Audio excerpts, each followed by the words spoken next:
this morning here on 96.5 The Fan. Controversy with the Royals, players calling out coaches. Oh, we'll get to that coming up in about 15 minutes here on 96.5 The Fan. It is Fescoe and Dusty with you. Dusty is on vacation. Mac Maury is here as well, just back from his mom's gooey butter cake.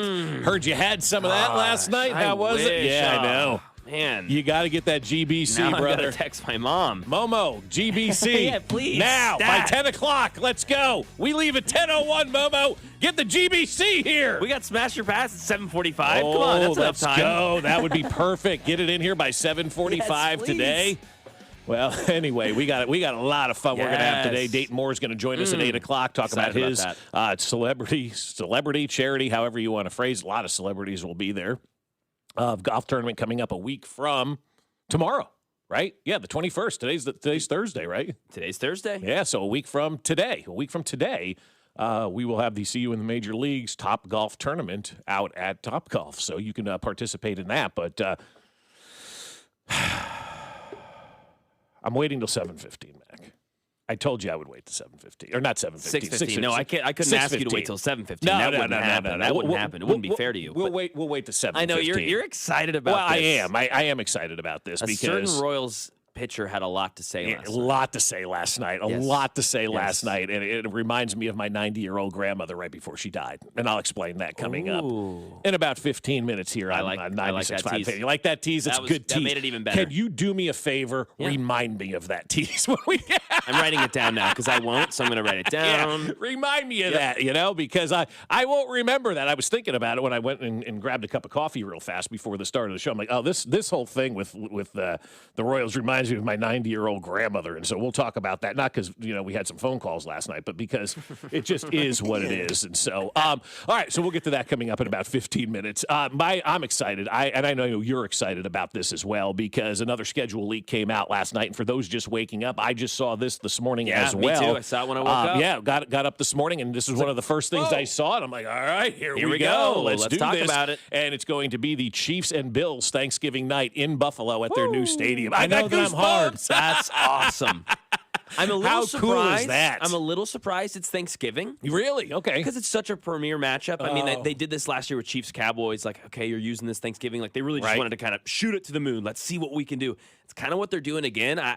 I get it, but yeah, this game would do numbers any Thursday, Sunday, Monday, Tuesday, Wednesday, Friday. Yes, it does not matter. It doesn't matter. People Whatever are day. watching this game. Yeah, they are. And so what game is Thanksgiving Eve on? Is that going to be a Netflix game? Is that going to be a Peacock game? I'm sure it's going to be some sort of standalone game. I would imagine being on a Thursday night and being, Netflix having all the Thursday night games, I would imagine it's probably on Netflix, but NBC. I could be. It's on NBC. NBC from Jordan Schultz. There. Okay, so the big, TV station, right? Yeah. Not a streamer, the real Not TV Peacock. station. So they're going for a number, is what the NFL is doing with this game. Yeah, they're going for a number in this game, and there's a good chance there is a great number in this game. If both teams live up to their end of the bargain, Mac, there's a real opportunity that this Thanksgiving night game in Buffalo. Oh my God, I'm already excited. I can't even contain the excitement of Thanksgiving night in Buffalo. Like, that is a badass football game. I may leave the family Thanksgiving in Jersey and drive the 6 hours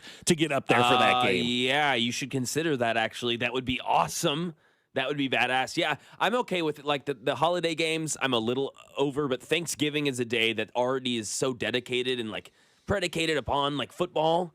So I'm okay with that. Christmas, miss me with that. But Thanksgiving, I'm already going to be watching football. It's a part of the holiday. It's a part of the tradition. Sure. We're all expected to sit on the couch and get in our turkey comas and fall asleep to the Cowboys losing to somebody, right? Right, exactly. That is part of the day. So, yeah, I'm excited that Friday night, that should be eat in the early afternoon. You take your little nap. Thursday night.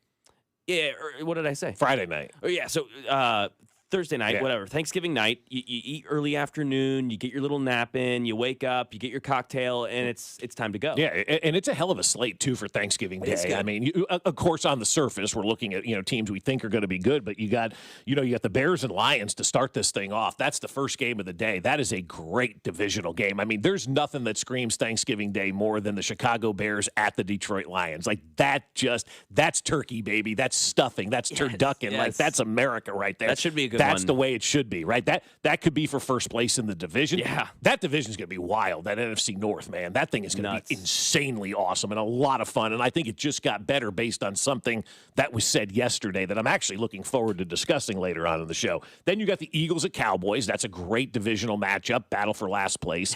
and then you finish that off with because the Giants will be undefeated at that time and running away with the division. So the Eagles and Cowboys will be playing for 7th place in the NFC. And then you got the Buffalo Bills and Kansas City Chiefs from Buffalo. What a nightcap. What a nightcap is right, man. I mean, that is going to be outstanding. And maybe this is the first time in a while we go up to Buffalo in the regular season and get a win. Or do we not want to get a win just to keep the thing going and just take care of business in the playoffs again, right? And you forgot as well they're calling it Thanksgiving Eve. Yes. It'll be on Netflix, Packers at Rams. Packers at Rams the night before Thanksgiving. How do you feel about that one? Because of all the holiday games, Mac, I'll be honest with you, I don't like that one.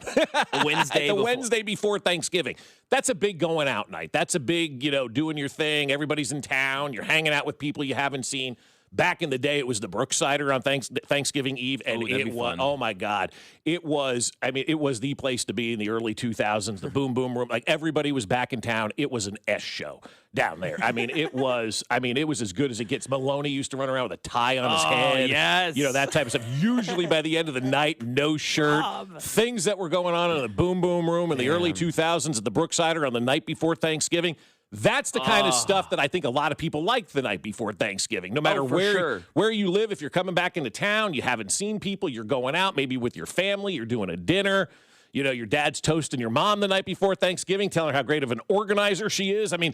Those are things that people do the night before Thanksgiving. Yeah, Blackout Wednesday. Yeah, so if I'm looking at, exactly.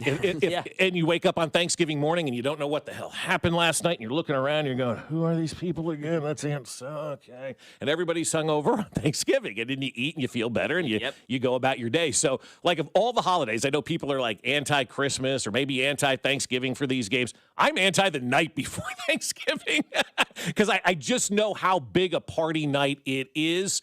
And it's cool. The game will be on. It'll be a background, I think, game for a lot of people. If it's not your team, it's a little bit better because you don't have to focus on it. You can still do all the reveling that you do on the night before Thanksgiving. But, that's the one. And I'm not really that mad about it. But if I'm ranking which ones I don't like when it comes to the holiday games, it is the night before. It's also a big travel day for a lot of people, right? Huge travel day. People are bouncing all over the country and doing their thing. And so it's just, you think by 7 p.m. or 8 p.m. Not everyone, no, but a lot of people are driving and they're going to leave early. I know that's what we did as a family. We always drove and we'd leave at 5 a.m. and we'd get to our destination in the early afternoon, settle in, and by that time you've eaten dinner. And, hey, Packers' Rams is on. We're not going to go Blackout Wednesday. We drove for 10 hours today. All right, let's turn this game on and end our night. End our night like that. Yeah, so, people will be driving. A lot of people will be flying, stuck in an airport. So at least you have something to watch at the airport bar. While you're, exactly right. While you're doing that. And so, but it's fine. It is. I'm just saying, if you had to choose one. If I had to choose, and fair. I don't, but if I had to choose, that's the one I look at and go, oh, man, that's such a great party night, and everybody's doing their thing the night before Thanksgiving. So we got that. Just joining us, Bills and Chiefs at Buffalo, Thanksgiving night, NBC, to close out what should be a very good Thanksgiving Day slate. That'll probably be a top 5 regular season game. Ratings-wise? Ever. Yeah, maybe. Yeah. Look, I don't know how they do the ratings anymore, but every game is bigger than the last one, it seems like, right? Every event is the biggest of all time. The NBA ratings in May, top 10 sports programs. How many were NBA playoff games? I hope half. Well, you're wrong. All of them. Yay! Woo! What other sporting events are in May that would be other than the NHL, the Kentucky Derby? I'm surprised the Derby. Maybe the Derby was in there, but I just saw something that said in early May that shows the NBA's top 10. I'm like, oh wow, that's good. People are watching. The playoffs have been great. Last night, my God, great game. Last James night. Harden was phenomenal. Goes to overtime, and Cleveland now has 2 opportunities to win that thing. Really, 1 opportunity to win that thing. Because if you go to Game 7, I think Detroit wins that. So Cleveland's got to take care of business in Game 6. But the Knicks are sitting back going, oh, my God, if Cleveland wins this thing, we open at home on, Sunday? Is that when it would be? No, not Sunday. Because Friday's Game 6. So Sunday would be Game 7. So you're talking Tuesday or Wednesday. Yeah. Either way, you're opening at the Garden instead of on the road. That's a huge bonus for the Knicks and a huge bonus for the casual NBA fan and a huge bonus for the league. And when was their last game? Sunday? Did they win the series Sunday or Monday? Sunday, Mother's Day, yeah. That was it. So, wow. So if they don't have to play till Wednesday, damn. That's 10 days. That's the Russ versus rest conversation. Get ready. Everybody's going to have that conversation, right? The Russ versus rest. Speaking of dumb conversations, the Denver Broncos fan done lost their mind. Oh, my God. Every year in the NFL, we seemingly have a new kind of twist or topic or something that we've talked about that we've never talked about before, right? I can't remember what it was last year, but I know I have this conversation all the time where we're talking about things that we've never talked about. Since when does winning the division guarantee you a home opener game? I mean, the Broncos fans are absolutely losing their minds. They look like the biggest stooges out there, the biggest buffoons out there complaining about what's going on when it comes to, going on with the Chiefs having the opener here at Arrowhead. I'd rather be in Denver because I want to beat their ass on the road and start the season that way. But, I mean, good Lord, this guy at Daily Broncos, I wholeheartedly believe the Chiefs are no longer a threat to the Broncos. I think the tides have completely turned. Bo Nix will have a better career at this point going forward than Mahomes. We are the champs last year, and that won't change. Bookmark this. The champs of the West? Whoop-de-doo. Whoa, nice. Wow, you beat three other teams, too, that were, not really good last year, and another one that has a wandering coach. Okay, yes. Woo. You're an idiot. You don't know what you're talking about. And so this reaction, Mac, I mean, it's sick. It's insane, the reaction of these Denver fans. They're down bad, bro, like really down bad out there in Denver about this game. I never knew there was a rule that because you won the division, you get the home opener. Shut the F up, man. Crazy. Like, I don't want to hear. I don't want to hear about other teams complaining about our schedule when we in the last 2 years have played 3 games in 12 days. Yep. 3 games in 12 days. Multiple times. Then last year, people forget this, Arizona and Seattle for preseason, then Brazil to start the regular season. Yep. So I don't want to hear about the schedule. Back-to-back Super Bowl appearances. Back-to-back Super Bowl appearances, yes. 3 straight Super Bowl appearances. Go to Seattle for a preseason game, then come home, then go to Arizona for a preseason game, then come home and then go to Brazil to start your regular season, right? I don't want to hear anybody bitching about the schedule out there in Denver. Denver, man, I'll be honest with you. It's like new rent fans out there, Like, that's what's happening. You mentioned the casuals yesterday. Yes, that's what's happening. That's what's happening. Denver got good. The casuals showed up out of the mountains, and all of a sudden are bitching about the schedule. There's never been a rule that if you win the division, you host on Monday Night Football the next season. The only rule is the team who wins the Super Bowl has the first game. That's it. That's the one guarantee. Everything else is up in the air. I'm so over this. It's ridiculous. I can't believe it's gone this far. It's insane. You win one average division. The Chargers, worst offensive line in football. Everyone's hurt. Raiders, one of the worst teams in all of football. Maybe the worst. They had the number one pick. And the Chiefs lost the best player in the league for a quarter of the year. So, it's ridiculous. Denver's out there, down bad. Yeah, I mean, really down bad. I did bookmark it. Good. So I'm very, Okay. I did what he said. Down bad. Put down the weed out there in Denver and let your mind clear up a little bit and see what exactly is going on. But also, too, what a great way to start the season, a Super Bowl rematch. I love this. You're in? Okay. Oh, God, yes, I love it. It's the way you should start the season. It's on the schedule. You just had that game. You have an opportunity for a rematch? Let's do it, man. I think it's really fun. And you can bill it. Let's pick up where we left off. Yeah. And you can have that whole story arc. I like it. I think it's fun. You don't like it? I don't, I'm kind of Why? I'm not in on this because I just think it would be a better game later in the season. And again, it may not be, though.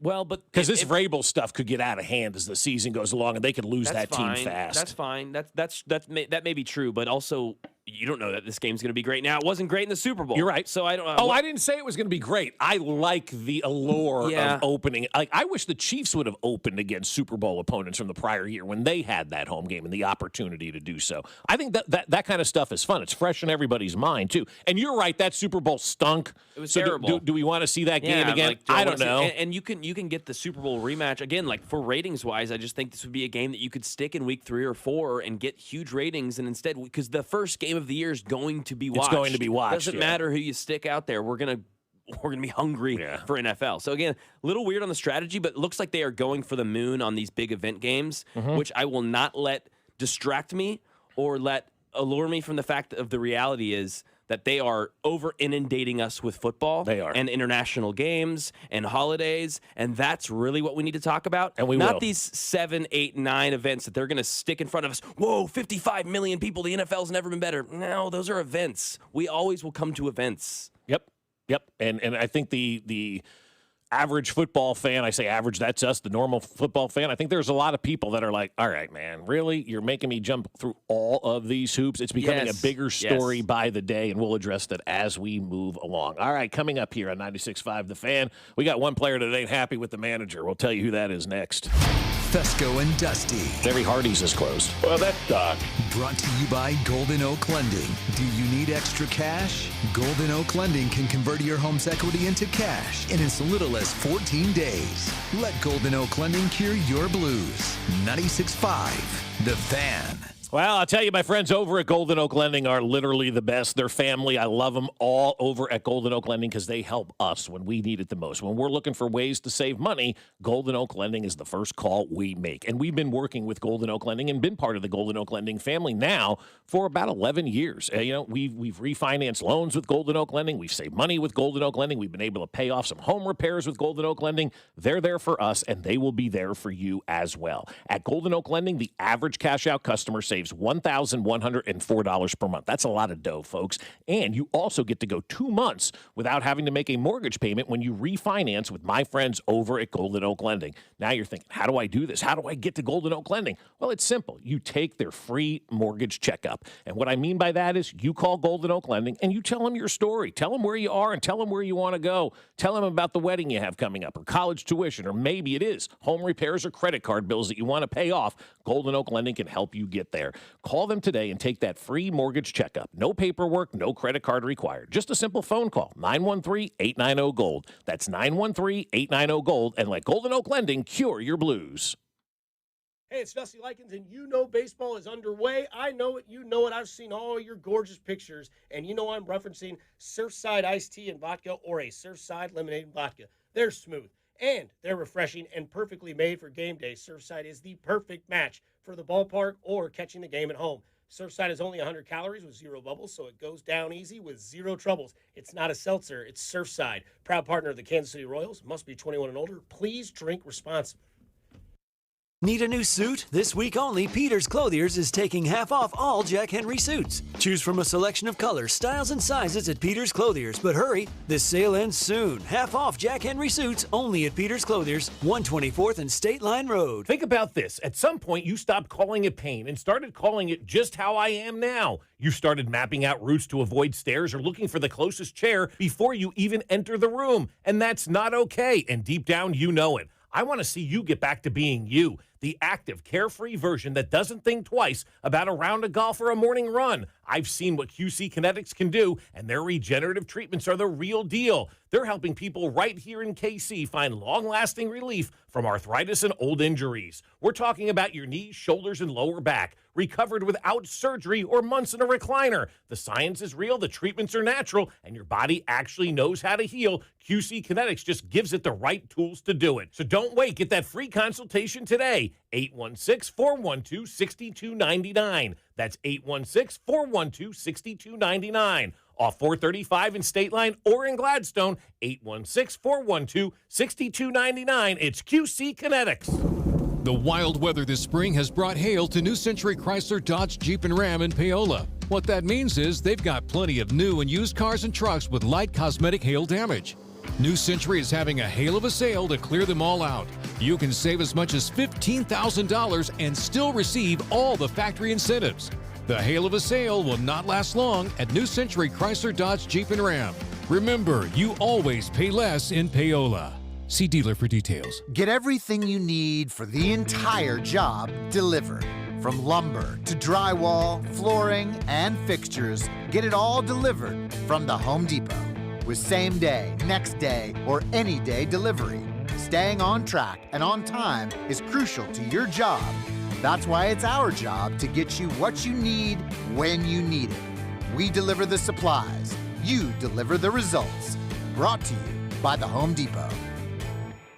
Finding great candidates to hire can be like, well, trying to find a needle in a haystack, but not with ZipRecruiter. Its powerful technology actively finds and invites qualified candidates to apply to your job. So while other companies might deliver a lot of hay, ZipRecruiter finds you the needle in the haystack. See why 4 out of 5 employers who post a job on ZipRecruiter get a quality candidate within the first day.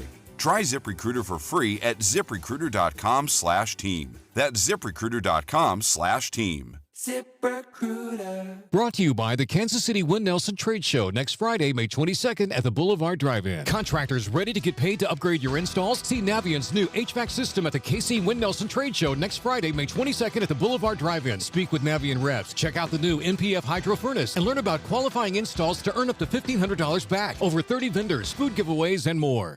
The countdown to the World Soccer Championship is brought to you by Blue Cross and Blue Shield of Kansas City. From here, for wherever you are, that's the benefit of blue. Visit bluekc.com/benefit of blue for more information. You're listening to 96.5 The Fan from the DM Injury Law Studios. Mike's got this. Car, truck, or motorcycle wreck? Remember, Mike's got this. 816-888-7500. Mike's got this. Here's your traffic report on 96.5 The Fan. Brought to you by SWL Injury Law, the Car Crash Kings. It's what they do. Visit SWLinjurylaw.com. Missouri side 70 westbound in Green Valley with an accident. Keeping things heavy right around the Buckner exit. A half mile of slow stuff to get through. Past that, things move pretty well all the way into downtown. Alan Carr, 96.5 The Fan. Traffic.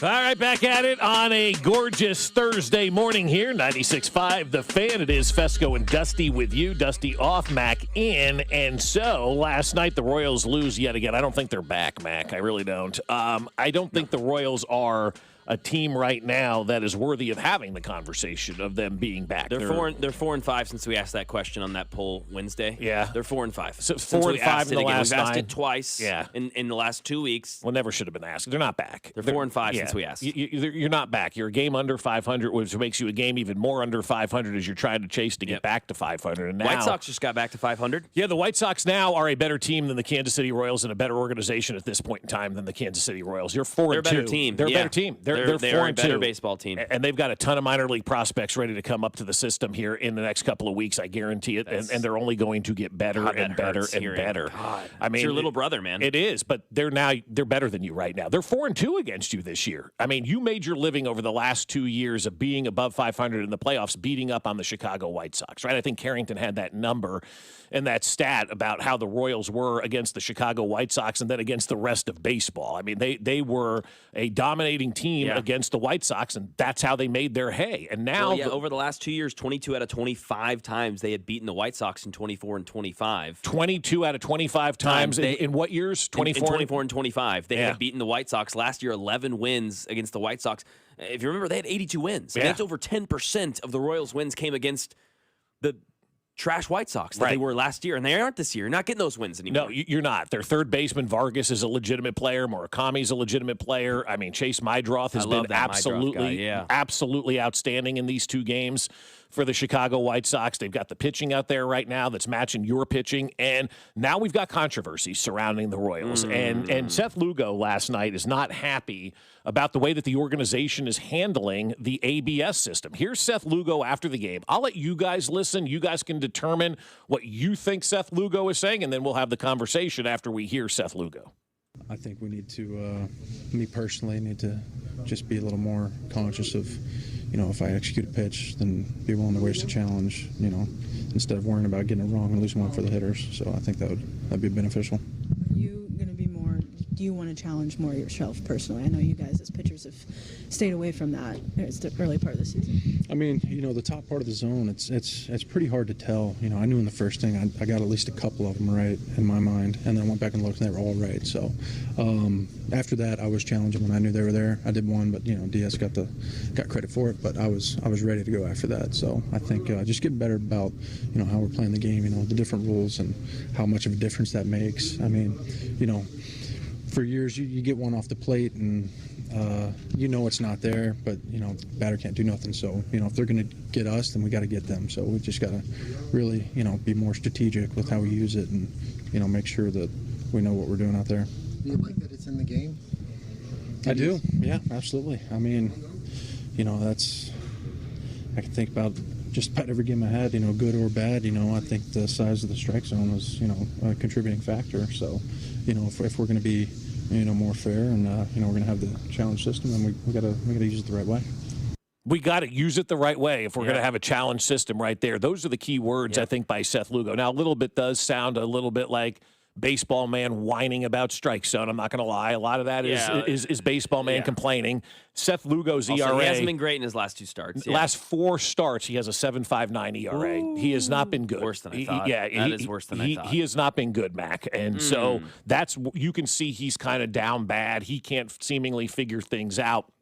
And so it becomes now let's blame the ABS, I guess it is ABS and the way we're utilizing the ABS. Now, that is a conversation. Team strategy, the way you execute. Yeah, what are we doing here? What is the team strategy? Because it doesn't sound like Seth Lugo is on board with whatever the team strategy is using this challenge system. And it sounds like he's very frustrated with the challenge system. He mentioned at one time, be willing to waste a challenge early. He said we did. Somebody named DS got credit for it or whatever, but he was the one that wanted the challenge. Who the hell cares who gets credit? I don't know why that matters at this point in time. But then he closes out to say, we got to know what we're doing with this. And when he says something like that, it makes me immediately think, is there a plan? I'm sure there is a plan, but is it a plan maybe the catcher and the pitcher understand? Is it a plan that's been laid out clearly? Is it a plan that everybody agrees upon? It doesn't sound like Seth Lugo and the manager or management, I will say. Q's going to get a lot of blame for this. This is not a manager thing. I'll promise you that. It is a combined effort in all of this. Yeah. No, the whole everything. Like Q's going to get blamed for everything. It's a combined effort for everything. I mean, the lineup last night's a massive topic of conversation. A massive topic against the lefty. Yeah. Weird lineups. They stink against lefties, by Cags the way. comes in to pinch hit. Jensen hit. Why don't you just... Yeah, we're all over the place with that. But again, that Q is the guy who's going to get the blame. Yes. They sit around and the computer makes the lineup, okay? That's just the way it is. They all sit around in a meeting room. They talk about the night before what they're going to do with the lineup. This is not just Q penciling in names like it used to be back in the day, right? It's not. This is an organizational effort and an organizational fail, and really an organizational fail that the guy who's allegedly your leader in the rotation, your oldest guy, got 1,000 strikeouts last night. Hell of a career for Seth Lugo, who was picked pick number 1,000 in the draft in 20, whatever it was, and now here he is with 1,000 strikeouts, had a hell of a career. And he's out there questioning what we're doing with the ABS challenges. And so here's the way that I'm looking at it. My grandmother died years and years ago, 20 years ago now, I think it was, right? 2006. She passed away. And she was in her 90s. And it was funny because she always had these clothes. And I've shared this story before, but it makes a lot of sense now. She always had these clothes in her closet that she never wore, and they still had the tags on them from Macy's or wherever the hell she bought all these clothes, Lord & Taylor, whatever the store was. And we always used to say to my grandmother, why aren't you wearing these clothes? You buy these clothes, you keep the tags on them, you leave them in I'm saving them for good. You're 90. Like, what are we saving it for? What do you mean? Yeah. I'm saving it for good. Grandma dies, closet gets open, same clothes, same tags, never worn. The good time, the saving it for good never arrived, right? Exactly. Never arrived. And so what I'm getting at is, why are we saving challenges allegedly for later in the game? Because there are certain pitches that if they are reversed and called a strike, that could change the whole dynamic of the inning. And that's what Seth Lugo's talking about there. Now, you got to be mentally tougher and not let that get to you and battle and find ways to get through it. But if we have a situation where they're telling, like the pitchers aren't doing the challenging, it's the catcher, the dugout, and the batter that are doing most of the challenges for everybody in baseball right now. But if we're sitting around and Lugo wants to challenge a pitch that he's convicted in, and then he said he went back and looked at him and they were all the right in his mind, if you're going out there and you're not allowing your guys to have those challenges early in the game, by the time you get to the end of the game, you may not need those challenges because you're getting your you-know-what kicked in because you're losing a game. Because it doesn't matter. An early challenge could have prevented Lugo from having a 27-pitch inning to maybe a 14-pitch inning. I don't know what the difference could have been, but when I listen to him say that kind of stuff, I see him with the wheels spinning like, if I just challenged that, I would have been out of that inning, and maybe the damage isn't there. And so I think they need to do a better job of communicating. It doesn't sound like there's great communication going on between the coaching staff and that side and the pitchers, because Seth Lugo, after last night's game, seems still very, very, very perplexed, Mac, about what he's supposed to do and how this challenge system is working via the team. It sounds like he's very frustrated with the way that the team is approaching this challenge system. No, 100%. There's got to be better communication there within the team on how this is going. And I mean, you mentioned all of the different factors into what that could be. Does everyone agree? Does everyone, all of those sorts of things. First off, I don't really care to give a rip if anyone agrees. Like, managers and all the coaches are going to come together and decide the way that we're going to do this. We agree. I don't really care, Seth Lugo, if you're down bad about it, you're having a rough 4 starts, you're a little bit in your head because you're not hitting the strike zone. Fine, but yeah, it is frustrating if you're Seth Lugo to say, okay, but I had double the amount of pitches in that inning, I think, because this dramatically changed the way the rest of this inning was called. Right. The way the rest of the inning was umped. So, no, I can see both sides here, but I think you look at Royals fans, man, you read last night, you read this morning what we're getting, Bob, and this is just another run, and it's such a roller coaster. It's kind of crazy to see in real time how quick things change. Last week, we're getting texts about how we're back. I got Kathy in L.A. hitting me up on the DMs. Mac, where are you? She's the best. I love her. She's such a sweet lady. Awesome. Thank you so much for listening, Kathy. You're awesome. I don't hear you now, though, Kathy. I haven't seen your "Are you back?" questions yet. But we've got a lot of people. Q still gets the blame. He approves it. Lugo never should have gotten paid. We should have rebuilt. It's like I said before the season, Lugo and Cole should have been traded. No surprise they're playing awful or hurt. I mean, I said trade Cameron in the offseason. That's where I stood on that, and I got laughed out of the building. You've got to trade guys in order to improve your organization. And now, where the Royals are right now, Mac, I don't know what pieces they truly have in the minor leagues. I don't know where they are as an organization. They're an organization right now that I believe at this point in time is kind of stuck in purgatory. You're at the bottom of the American League Central. The Chicago White Sox have now passed you as a franchise. They are now a better franchise than you. 2 years ago, they're a better team. 2 years ago, the Chicago White Sox were a laughingstock. 2 years ago, they were a laughingstock. They're now 4-2 against you this year. Yep, that's true. They're now 4-2 against you I'd say this they're year. a better team. Franchise is a bigger discussion that we would have to delve into. Look at the minor league comparisons if you want at Baseball America. The White Sox are a top 6 team, I think, when it comes to the minor leaguers, maybe a little bit lower than that. The Royals are in the mid-20s. But as Dusty's laid out before, I mean, we've got our minor leaguers up at the top. The big league level, right? Yeah. And so do the White Sox for the most part. They got a couple of more guys they're going to bring up. Yes. Teal would have been up here if he didn't get hurt in spring training, and there's a couple of more that are going to come up this year, and then they're going to have their arsenal of guys up here, and they're going to be ready to go. And their guys right now look better than the guys that the Royals are rolling out there, because I look at the Royals now, where are the reinforcements coming from? You know, this team is not hitting great against lefties at all. I mean, there's a huge disparity against hitting against lefties. You and I were talking about it in the break. It's nuts. And just the record-wise, like against lefties, the Royals, according to Gemini anyway, the Royals are 4-9 versus righties. They're 15-15. That's now, insane. You get more opportunities against righties, obviously, but to have a discrepancy like that is wild. They're hitting 221 against lefties, 254 against righties. Wow. Well, and the lineup's different. It's just it's so crazy. You see, I mean, again, Salvador Perez 0 for 4 last night. I believe 5 left on base for Salvi. Yep. Carter Jensen comes in to pinch hit for Diaz, and 2 for 2.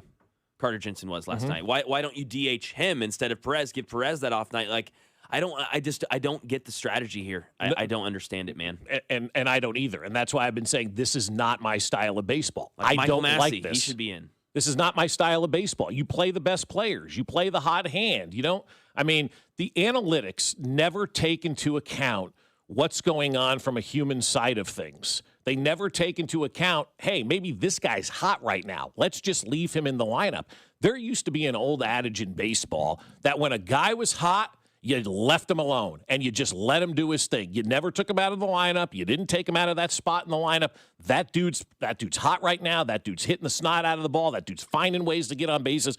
We're going to leave that guy there at number 5. We're not going to mess with this lineup. He's doing good things right now. If a guy is struggling, you take him out of the lineup. Analytics doesn't account for that. Doesn't know if a guy's been hot. Doesn't know if a guy's seeing the ball well, because there's not a number that you can put on that. Sometimes players just get into a zone. Sometimes players are just feeling it. Talk to them sometime about that. Like an athlete, when you're in that zone, you're like, oh, yeah, it's completely different. Everything is slowed down. The vision is bigger. You don't hear the crowd. You've slowed the game to a crawl. A hot shooter in basketball, 100%. Right, exactly. Yeah. Yes, or, you know, I don't know. I'm trying to think of an NFL kind of like, a little harder. Yeah, maybe running the ball versus, I don't know. Yeah. It's but you're right. The 3-point shooter in basketball, if a guy is on and for his last 3 games, he's just hitting shot after shot after shot. I don't care who the defense is. That guy's playing good right now. And the Royals don't understand that side of this. They really don't. It's all analytics. It's all numbers. It's all computers. And you get these lineups that nobody understands. And you get these lineups that confuse the fans. I mean, and we had fans calling into Vern's show last night, upset now that they're paying to watch the games. Oh, yeah, I've got lots of texts people about that ticked last off night, about that too. And that's the other thing that you have to factor in now. Yeah. People have shelled out money to watch this product, and it hasn't been a good product all year long. How much was the Royals TV? $100? Yeah. Yeah. It's $100. Yeah. I'm not going to say that's what people money's will fall tight. back on. It's Yeah, $100. I mean, Absolutely, I'm not going to It's a tank of gas. Your boy's broke right now, so I'm not trying to say Yeah. I wish I had $100. Trust me, I wish I wouldn't spend. I'm not saying I wish I wouldn't. Of course, I always am going to spend it on Royals TV, but it's $100. It's Right. still a good price. I But understand. it's different than what people are used to, right? 100%. I understand the frustration, and it is warranted. This team had better expectations. You've got maybe the best player in the AL right now, currently playing baseball. Yeah. And you are under 500 in the season, under 500 in the last week. You're probably 500 in the last 2 weeks. You're an average at best baseball team with, imagine consistently being average with Patrick Mahomes. It'd be unacceptable. It would be. And I know it's a different sport and the position is more impactful in football, but that comparison is still there. I mean, he plays every day. He's one of the most important positions, if not the most important position on defense at the shortstop. He's the best 5-tool player in baseball. He's hitting the ball well. Last night wasn't his best night, but still, it is not coming to fruition. He's not going to be a superstar every night. It's impossible to do. Impossible I mean, my God. to do. And it'd be nice. We talk about this with Mahomes as well and the Chiefs. If someone else could say, hey, don't worry, you don't got to throw for 300 today. Don't worry, you don't got to go 4 for 4 from the plate today. Right. I got you. I got you. Take a breath. Do your diving catch. Play your defense. Don't worry at the plate tonight. We're going to get our offense going. And that's seemingly they've come up short, and it's so annoying now because it feels like from a month ago this team has improved, but not enough for it to really mean anything. Right. You're losing 6-5. You're losing 5-4. The bats are starting to heat up, and the pitching's gone down. The pitching's gone down, and this is the way it works, right? Yep. This is why you have to start out better and not dig yourself this hole, because now what are they, 6 games under 500? I think I was doing the math. I think by Tuesday is the next time that we can talk about the Royals being back to 500. They're 19-24, yep. So if that's 5 games under 500. And you're going to take on the Cardinals this weekend, who are a good baseball team, and they're playing great ball right now. And they're buying into what they're doing. Way to go, and Kramer. so I think right now with the Cardinal series coming up, man, they've got to find a way to get this win tonight against the White Sox and turn this thing around a little bit before they head to St. Louis, because right now it's just not working, and it sure sounds like Seth Lugo's not on the same page as the rest of the organization, and that's not good. And not only, Mac, are you playing bad baseball right now, you have been usurped by the Chicago White Sox. You have been usurped by the Chicago White Sox. They are now 4-2 against you this year. And maybe you were counting on one more year of being able to take care of the Chicago White Sox from a major league club. At this point in time, they are better than you. They have passed you in the standings. They have passed you on the field. And who are you going to beat up on to stockpile wins? Is it going to be the Minnesota Twins? I don't know. They've already played the Twins a couple of times this year. So, you take away those series. It's just really a frustrating time right now for, I think, everybody. I think everybody in the organization is probably frustrated right now. Listening to Vern's postgame callers last night, they're frustrated right now. Looking at the text line from Vern's show, they're frustrated right now. I'm sure you have it up this morning. Oh. I'm sure fans are frustrated right now because it feels like, rightfully so. and rightfully so. No, It's fans the same have stuff. It's the same song and dance every year. We're talking about the same thing. Well, we're talking about the same thing in these last 2 months. I mean, again, like lefties, righties, lineup inconsistency. Why isn't Cags and Jensen playing? Salvador Perez, he's in the 4-hole. Like all of these things we talked about 6 weeks ago. 8 weeks ago. Last year. I mean, we've discussed this now ad nauseum, and at some point, something's got to change. You mentioned the records against lefties and righties. I don't know what sample size you need to see, but my God, you're 4-9, and then you're 500, which, again, isn't anything to brag about, but 4-9 to 500 is a massive discrepancy in difference. What's changing? Analytically, I think you've got to find a happy medium here, because I'm not saying analytics are stupid completely, but there is, to your point, there is human. They are when you don't factor in the other side. There's And the other side's stupid when you don't yes. factor in the numbers and if there's something there that can push you in the right direction. I'm not a black or white guy. I'm a gray area guy. I get both sides. but you can't be so wedded to one side that you don't consider the other side. And the human being is so vital, and the human brain is so vital in sports to determine whether or not somebody's going to have success. Are they in the right mindset? Analytics doesn't know any of that. They don't know if somebody's having a bad day, and they don't know if somebody's been red hot over the last 3 or 4 games, and you want to leave them in the lineup. Those are the things that are missing. Feel is missing from this organization right now. They've got the numbers. They don't have the feel, and you have to have the feel and a combination of both. It's what makes this so much more difficult. Bob, you and I could do this if it was numbers. Exactly. We could figure out the algorithm. We could figure out the Microsoft Excel, whatever the hell, right? Like, I've got brothers in data analytics. I could get them on this. We could figure out the numbers, okay? Then I'd be making millions. I'd say, talk to you later. That's not how this works. You've got to have the feeling, the knowledge. And I know, Q, all those guys in that building have forgotten more about baseball than I and you will know combined. But at some point, it doesn't matter. We've got to talk to the players. I don't know. You've got to talk to George Brett. Call somebody. Hey, what's going on? To George Brett the other day. Had that conversation with him. Kind of turned him around, unlocked him a little bit. Those are the things that analytics can't figure out. I feel like that's so desperate for me even saying that. But it's desperate times call for desperate measures. I mean, at this point, and I think the 620 actually figured it out. So maybe I'll just take a breath here. The 620 says, everything changed once the Hawaiian Bros changed their deal. Which I like. I think that's funny. We gotta laugh. Yeah, no, you have to laugh. Do you have a caller to make us laugh? Oh, yeah, we could do that at 7. How about at 7? Let's do that at 7 o'clock. A caller from last night that is truly going to make you laugh. Coming up, it's over. Stop having the conversation. He's the greatest of all time, and it's not Patrick Mahomes. Next. You're listening to Bob Fescoe. I'm surprised nobody punched him in the jaw yet. And Dusty Likens. He's a hoe, and I want that known. Brought to you by Golden Oak Lending. Do you need extra cash? Golden Oak Lending can convert your home's equity into cash in as little as 14 days. Let Golden Oak Lending cure your blues. Your home for Kansas City sports. 96.5 The Fan. Hey guys, it's Dusty Likens, and I know it's tough to talk about when it comes to low T or erectile dysfunction, or even for myself, weight loss. It's tough. I get it. But sometimes you just have to nip it in the bud and take care of it yourself. Or you can have some help. And where you can get that help is with my friends over at Heartland Men's Health. Heartland Men's Health treatments work when the pills or the herbals fail. They have treatments with success rates well over 90%. Some treatments can even have you last an hour or more.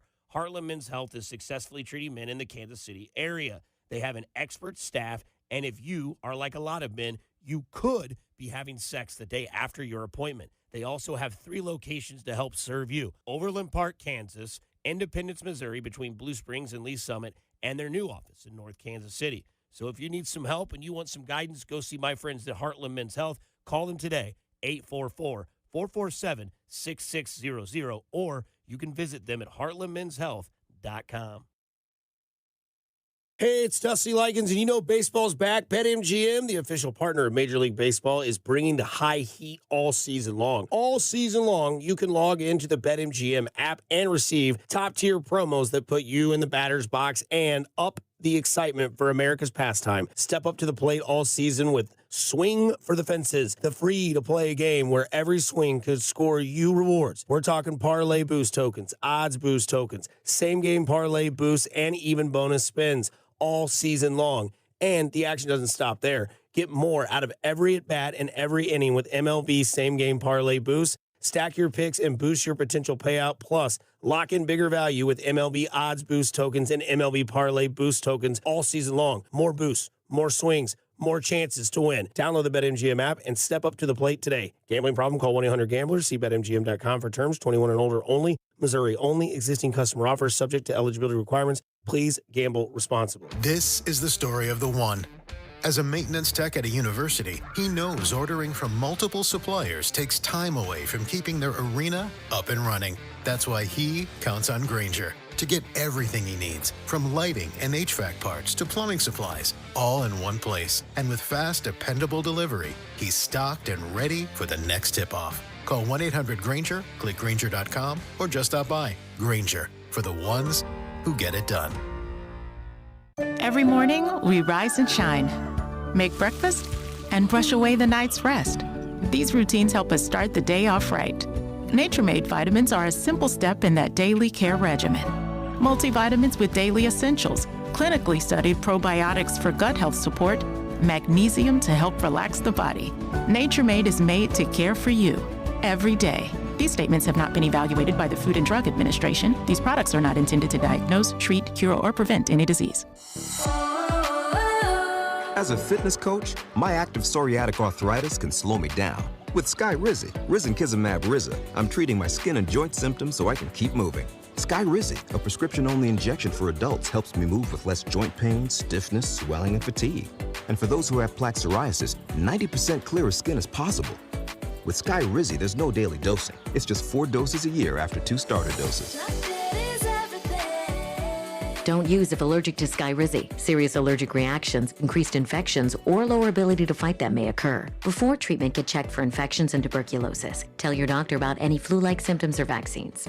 Thanks to Skyrizi, there's nothing like clearer skin and better movement. And that means everything.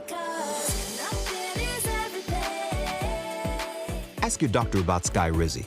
Visit skyrizi.com or call 1-866-SKY-RIZI to learn more. I hope you're sitting down.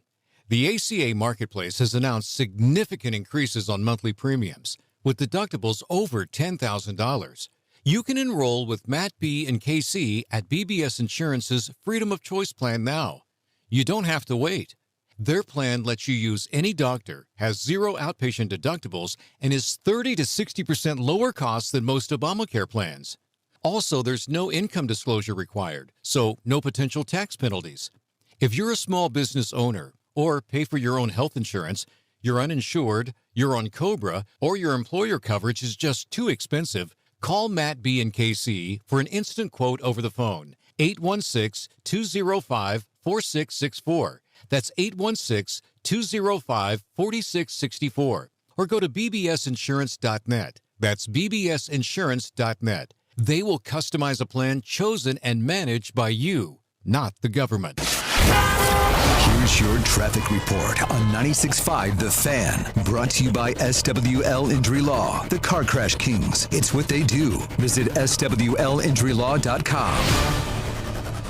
Brought to you by New Century Chrysler, Dodge, Jeep, and Ram in Paola. You'll always pay less in Paola. Missouri side, Grand Valley 70 westbound gets heavy before the Buckner exit, getting into a construction zone with the left lane blocked. It's about a mile and a half of pretty heavy traffic to get through. Spring hail means big savings at New Century Chrysler, Dodge, Jeep, and Ram in Paola. Save up to $15,000 on hail-damaged new and used vehicles, plus all factory incentives. But this hail of a sale won't last long. New Century Chrysler, Dodge, Jeep, and Ram in Paola.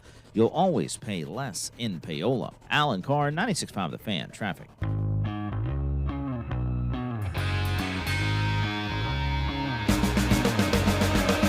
All right, coming up in about 15 minutes, one fan was angry last night with Vern and the Royals. You'll hear what they had to say coming up just after 7 o'clock. It is funny, it is humorous, and you don't want to miss what's coming up here in about 15 minutes on 96.5 The Fan. Maloney texted me about the Boom Boom Room days. Oh, buddy, he did to me too. Oh, did he? Because all I'm thinking about is back in those days, Maloney and I were down in the Boom Boom Room, and you were still in the Boom Boom Womb. I mean, like... That's a good one. Thank you. Well, that's what I texted Rob. I was like, Rob, I wish I could have freaking partied with you in the Boom Boom Room. Dang. Sounds awesome. He's still in the Boom Boom Room era of life. I was going to say, I think he'd still go back there with me. He would do it. Hey, Rob, what era are you in? I'm in my Boom Boom Room era, and I never left. I wish I never left either. Flex it, baby. Flex it. So,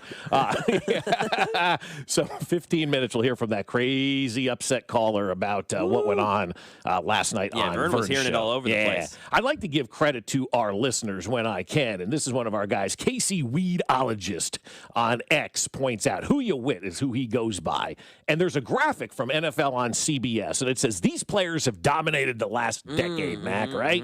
And it's most receiving yards over the last 10 seasons in the NFL. Number one on that list, Davante Adams, 11,704 yards. Pretty big number, right? Huge, it's a good number. Awesome. 1,100 yards a year over the last 10 years. 10 years. It's great. Tyreek Hill comes in at number 2 on that list, 11,363 yards. Pretty That's impressive. Pretty good. Pretty impressive. You ready for the most impressive one? Yes. 3rd on the list, Travis Kelce, 11,265 yards. Come on, baby. He is less than 500 yards shy of having the most receiving yards in the last decade, even comparing it to wide receivers. The debate on who the greatest tight end of all time is officially over. It should have never not been over, but this is a great visual, and for everyone else, it's just a great way to know that he is, because every other, you got Mike Evans here, Hall of Famer, you got Stephon Diggs, one of the best wide receivers. DeAndre Hopkins was the best wide receiver in the league for 2 years in the last decade there. Right. Easily, he's a Hall of Famer, just under 10,000 yards. And you've got Travis Kelce, a tight end. There's not another tight end on this list, all the way down to Cooper Kupp at 10 with a little over 8,000 yards. Mm-hmm. He's got almost 3,000 yards more than Cooper Kupp, who had a triple crown. He had one of the best wide receiver seasons we've seen this century. So, yeah, Travis Kelce, he continues to define what being a amazing tight end is, not only for his prime, but for past it. How do you define, we talk about reinventing yourself. Yeah.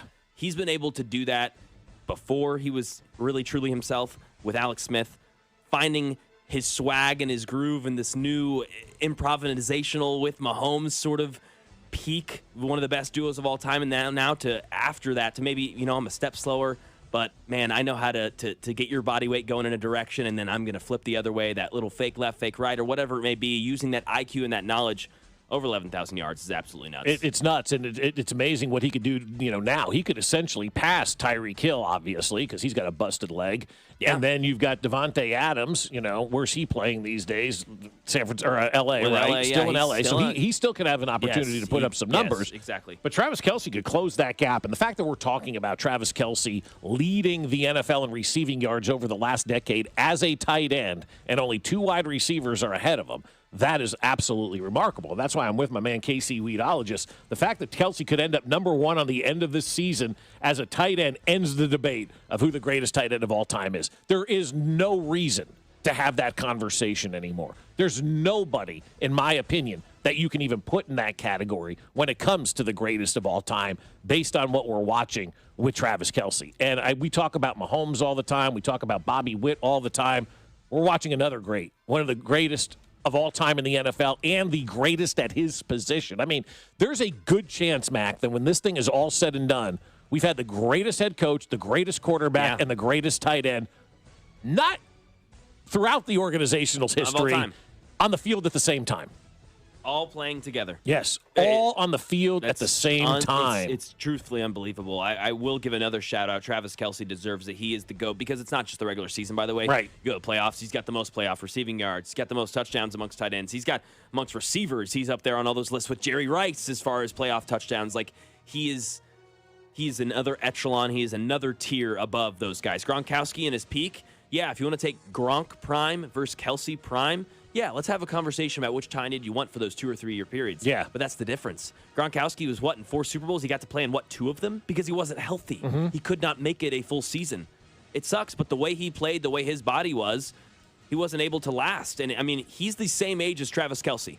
Today. Right now. They're the same age. And he's been retired for a long time. 4 or 5 seasons he's been retired.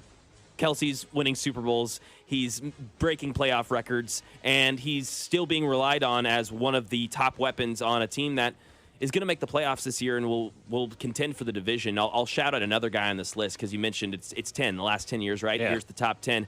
Justin Jefferson comes in at 9. Yeah. 8,480. You're like, wait, last 10 seasons? Yeah, Jefferson got in 2020. He's only played 6 seasons, and he's on this list. And he's on the list, He's on this list. Now, Jamar Chase, 1 less year. I just want to define this gap because we always talk about Jamar Chase, Justin Jefferson. 1 less season for Jamar Chase. Justin Jefferson has 1,600 more yards than Jamar Chase in 1 season more. 1,600 more yards. And I hate to say this, Jamar Chase has played with much better quarterbacks. He's had Joe Burrow. I know Burrow's been injured, but you had Joe Flacco. It wasn't like, and he's going to be on the quarterback, this year, season 3. And Jake Browning was good. Was really good for that season. Yep. Like they went above 500. Yep. So with Jake Browning. So miss me with that. I mean, he came into Kansas City and played a great game. Jake Browning was outstanding that day in KC, I was at man. that game. So was I. yeah. That was like, what the hell is this? Who's this guy?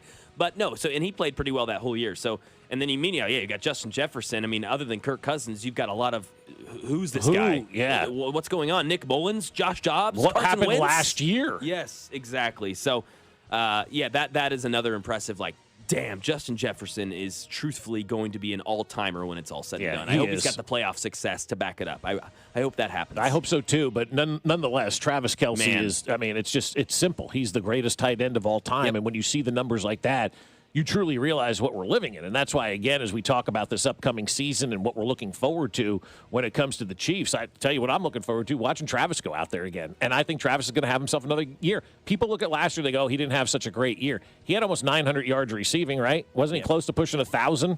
And was still the leading receiver. Yep. He had a hell of a season last year. It wasn't a perfect season by any stretch of the means, but even in a non-perfect season, Travis Kelce was still out there dominating when he needed to go out there and play ball. And this year, with new coaches at the wide receiver and running back position, Eric Bieniemy back in the fold, an offensive line now that you feel like you can trust, legitimate running backs out there, I think we're going to have an opportunity to see Travis Kelce maybe go out in style and finish this thing with 1,000-yard season, and that would be something really special. That would be so to have him epic. go. He gets 1,000 yards. I mean, my God. 36 years At old. 36 years old, Man. just send him to Canton right now. Yeah, do it. Sign him up. Not that we have to, Of course. not send him to Canton, but it's time to send Travis Kelce to Canton, Ohio. He is the greatest tight end of all time, and that debate now is officially over. Coming up, we'll hear from one of the callers who called in last night to Vern's show, and a legit question from Carrington about the boys in blue. Next! Good morning, Kansas City. It's Jack Caglione, and you're listening to Fescoe and Dusty. Weekday mornings starting at 6 right here on 96.5 The Fan. Brought to you by Golden Oak Lending. Do you need extra cash? Golden Oak Lending can convert your home's equity into cash in as little as 14 days. Let Golden Oak Lending cure your blues. 96.5 The Fan. Well, I'll tell you, my friends over at the Sheet Metal Workers Local Number 2 are all about the Kansas City community. They love everything about Kansas City. They love helping build Kansas City, and they love helping you build Kansas City as well. And you're thinking, what are you talking about, man? Well, here's what we're going to talk about today with the Sheet Metal Workers Local Number 2. They're building strong partnerships, and there's no cost to become a partner contractor. So if you're an HVAC contractor, the Sheet Metal Workers Local Number 2 will provide a flexible workforce for your project demands, timelines, and economic conditions. And the Sheet Metal Workers will help adjust the size, skills, and deployment of your workforce, giving you the power to bid every project that suits your business model. They'll provide you the best trained manpower specifically for the HVAC industry, and they'll train your current employees as well. So there's no downside, guys. It's completely free. There's no obligation, just straightforward information on how they can help grow your business and your profit margins as well. So if you're an HVAC contractor, you need to get in touch with my friends over at the Sheet Metal Workers Local Number 2. They're an old union with a new perspective on business. Learn more at sheetmetal2.org. By now, you've heard that Booth Creek Wagyu steaks and beef are the best tasting, most flavorful cuts you've ever had. And if you don't believe us, try it for free. Try Booth Creek Wagyu anytime at 95th and Knoll or 135th and Metcalf. Stop by our store and we'll prepare a free mouth-watering sample of your selected choice cut. Heart-healthy, low-cholesterol, authentic American, full-blooded Wagyu steaks and beef. We know you'll love it as much as we do. Crafted for exceptional beginnings. Join the Booth Creek Wagyu revolution at boothcreekwagyu.com. When Bill Lambert started Midwest Heating, he realized something very quickly. The most important thing a customer can give you isn't their money, it's their trust. I'm Airman for Midwest Heating, Cooling, and Plumbing.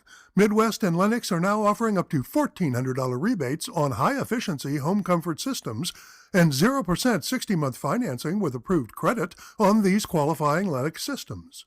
Every day, we strive to meet the highest standards in the industry, yours. But we are human. If we make a rare mistake, we make it right, and right away. That's what Bill instilled in all of us. Now, the third generation stands on the shoulders of the past, improves on it, and passes it on to the next. Give us the chance to earn your business. Just dial 943-8787 or go to MidwestHeating.com. Trust your air to the best. Midwest Heating, Cooling, and Plumbing. Carpal tunnel syndrome, heart failure that doesn't improve with common medicines. These are some signs and symptoms associated with ATTR-CM, or the cardiomyopathy of ATTR amyloidosis, a serious heart condition with symptoms that get worse over time.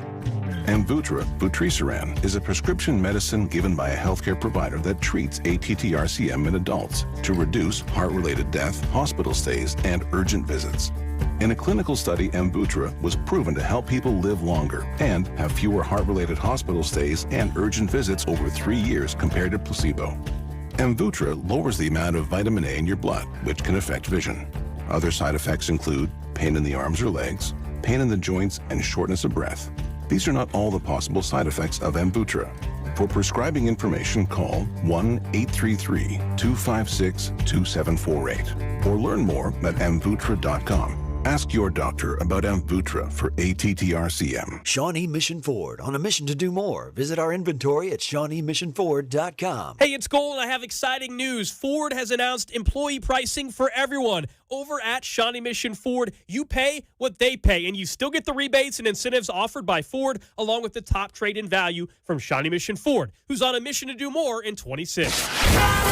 Here's your traffic report on 96.5 The Fan. Brought to you by SWL Injury Law, the Car Crash Kings. It's what they do. Visit SWLinjurylaw.com. Missouri side 70 westbound in Grand Valley, very heavy around the Buckner exit, about 2 miles of delay to get through there. East side 70 eastbound, heavy from 18th Street towards 27th, and 71 northbound, heavy into downtown from 22nd Street. Alan Carr, 96.5 The Fan, traffic. Range Bait with Dusty Likens is now up on The Fan's YouTube, Instagram, and Twitter channels. 96.5 The Fan, KFNZ FM and AM, HD1 and HD2 Kansas City, an Odyssey Sports Station.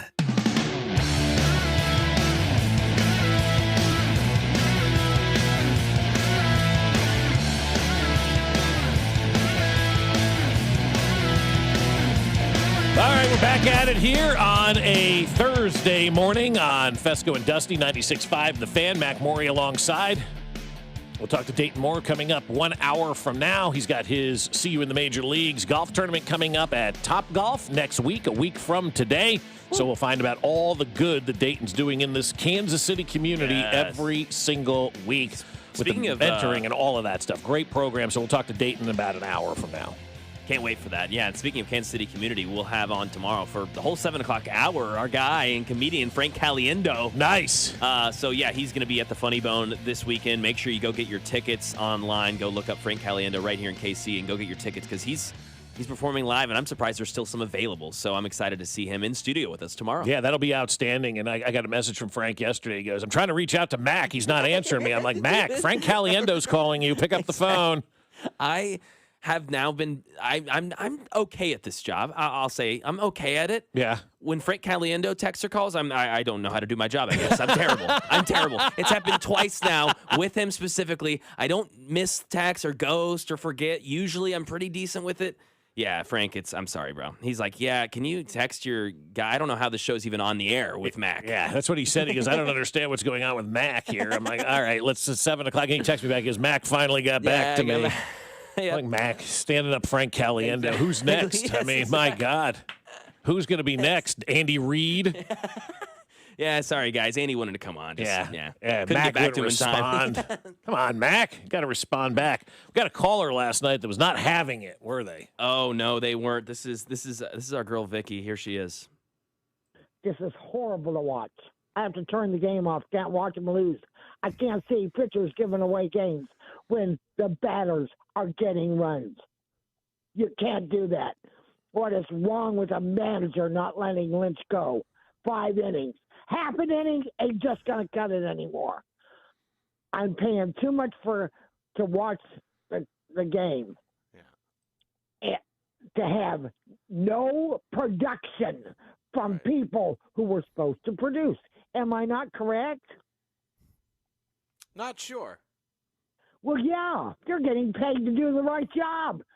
They can't do it, then say, I can't cut it, so get out of the game.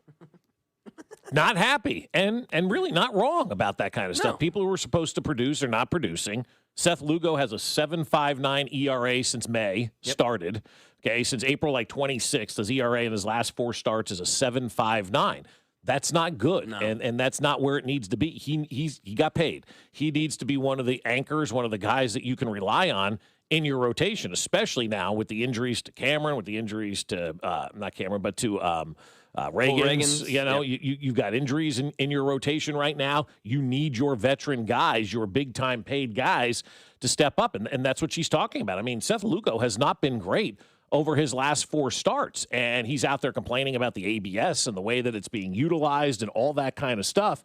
And so these are what we have going on right now with the Royals is, you know, pitchers complaining about not being on the same page as the manager and the catcher and all that with the ABS system. You're 5 games under 500 right now. The fans are done, it seems like, right now with the way that this team is playing. And the White Sox have passed you. And the White Sox have passed you. And the White Sox have now officially passed you as an organization and as a major league club. They have passed you. They have sprinted right past you in no time at all. And that's why when you look at what the Royals did last year and where they are right now this year, they're worse off than they were a year ago because they're doing the same things that they did last year. It's the same exact team that we watched last year. The only difference is you don't have the White Sox to bag 11 wins against and pad your record now because the White Sox have gotten better than you. They're a better ball club than you right now. They're 4-2 against you this season. And that leads to Carrington's conversation from yesterday. And this is really good research by CDOT on this one. He says, quote, "A major question I have regarding the Royals is can they win the division or make the playoffs if the White Sox are viable? In 24 and 25, the Royals were 22-4 against Chicago and 146 and 152 against the rest of baseball." The answer to Carrington's question at this point in time with the information that we have is unequivocally no. They cannot be a playoff team. They cannot win the division if the White Sox are a viable franchise. They're showing it to us right now, right in front of our eyes. They played 6 games against the White Sox. Chicago has won 4 of them. That is a big discrepancy. That is a big-time shift in the standings, in the divisional powerhouses. That's one of those things that maybe you weren't counting on. And if you're the Royals and you weren't counting on the White Sox being a better team this year, you did not do your job. You did not understand what was going on around Major League Baseball. If you just counted on the White Sox still being the White Sox, you failed at your job. And the Royals right now, as an organization, are failing in the standings. They're 5 games under 500. The pitcher complaining about the way that they utilize the ABS. We'll get to that audio in just one second. So it's not just losing on the field. Now it's starting to crack behind the scenes, and we're starting to see a division inside that clubhouse. Hit the music. Or the Lugo, I should say. yeah, here you go. Sorry. I think we need to, me personally, need to just be a little more conscious of, you know, if I execute a pitch, then be willing to waste a challenge, you know, instead of worrying about getting it wrong and losing one for the hitters. So I think that'd be beneficial. Are you going to be more, do you want to challenge more yourself personally? I know you guys as pitchers have stayed away from that. It's the early part of the season. I mean, you know, the top part of the zone, it's pretty hard to tell. You know, I knew in the first thing I got at least a couple of them right in my mind, and then I went back and looked and they were all right. So after that, I was challenging when I knew they were there. I did one, but you know, DS got credit for it, but I was ready to go after that. So I think just getting better about, you know, how we're playing the game, you know, the different rules and how much of a difference that makes. I mean, you know, for years you get one off the plate and you know it's not there, but you know, batter can't do nothing. So you know, if they're going to get us, then we got to get them. So we just got to really, you know, be more strategic with how we use it, and you know, make sure that we know what we're doing out there. Do you like that it's in the game? I do. Yeah, absolutely. I mean, you know, I can think about just about every game I had, you know, good or bad. You know, I think the size of the strike zone was, you know, a contributing factor. So, you know, if we're going to be, you know, more fair and you know, we're going to have the challenge system, then we got to use it the right way. Mac, what do you think about that one? I mean, this is what happens when frustration starts to build, right? Yep. We're not talking about baseball anymore. This was not a baseball conversation. It's this not is a guy baseball. who's frustrated about multiple things going on inside the clubhouse and with this organization, with this baseball team. Right. This isn't about ABS or about challenges. Yeah, he might be frustrated, and there's some conversation to have about what the communication is there and strategies on ABS. But he's frustrated about this ball club, and he's frustrated about the way he's pitching, and I think he's frustrated about the pressure that's mounting, and the pressure will mount for now, and then it'll go away the more you lose. Sure, you'll become more irrelevant. Yeah, and I think you'd like to stay at least relevant right now. So you better strike while this sort of frustration is hot, because this is strike number 2, no pun intended, with this ball club as far as that leaking out. He had the Salvador Perez tweet with the whole Q thing, and he had that drama, and they threw it under the rug. Oh, we're fine. It's all good. And now you've got this. And I know that's not the same thing. You have Vinny Pasquantino last week coming out, I've got to be effing better. This is a whole thing. And they go on a little bit of a streak. They win a couple of games, and it goes away. Right. A little adrenaline rush, and then it fades down. Who this baseball team really is and has shown to be without those little adrenaline rush, without a quick spat here or a nice little win here or a Bobby epic performance, or Kyle Isbell hit here and there when he's playing out of his mind, has been a below average to, at best, average baseball team. And I'll say below average because it's what reality is. Yeah. And so, this is frustration leaking out. And this has now happened. We're 40 games in the season. I'll call it 3 times, 2.5 at least, that we've had these sorts of instances already with this team. Give me the third one. You got the Vinny, the Salvi, Vinny, and now this. I mean, I'm giving this a half.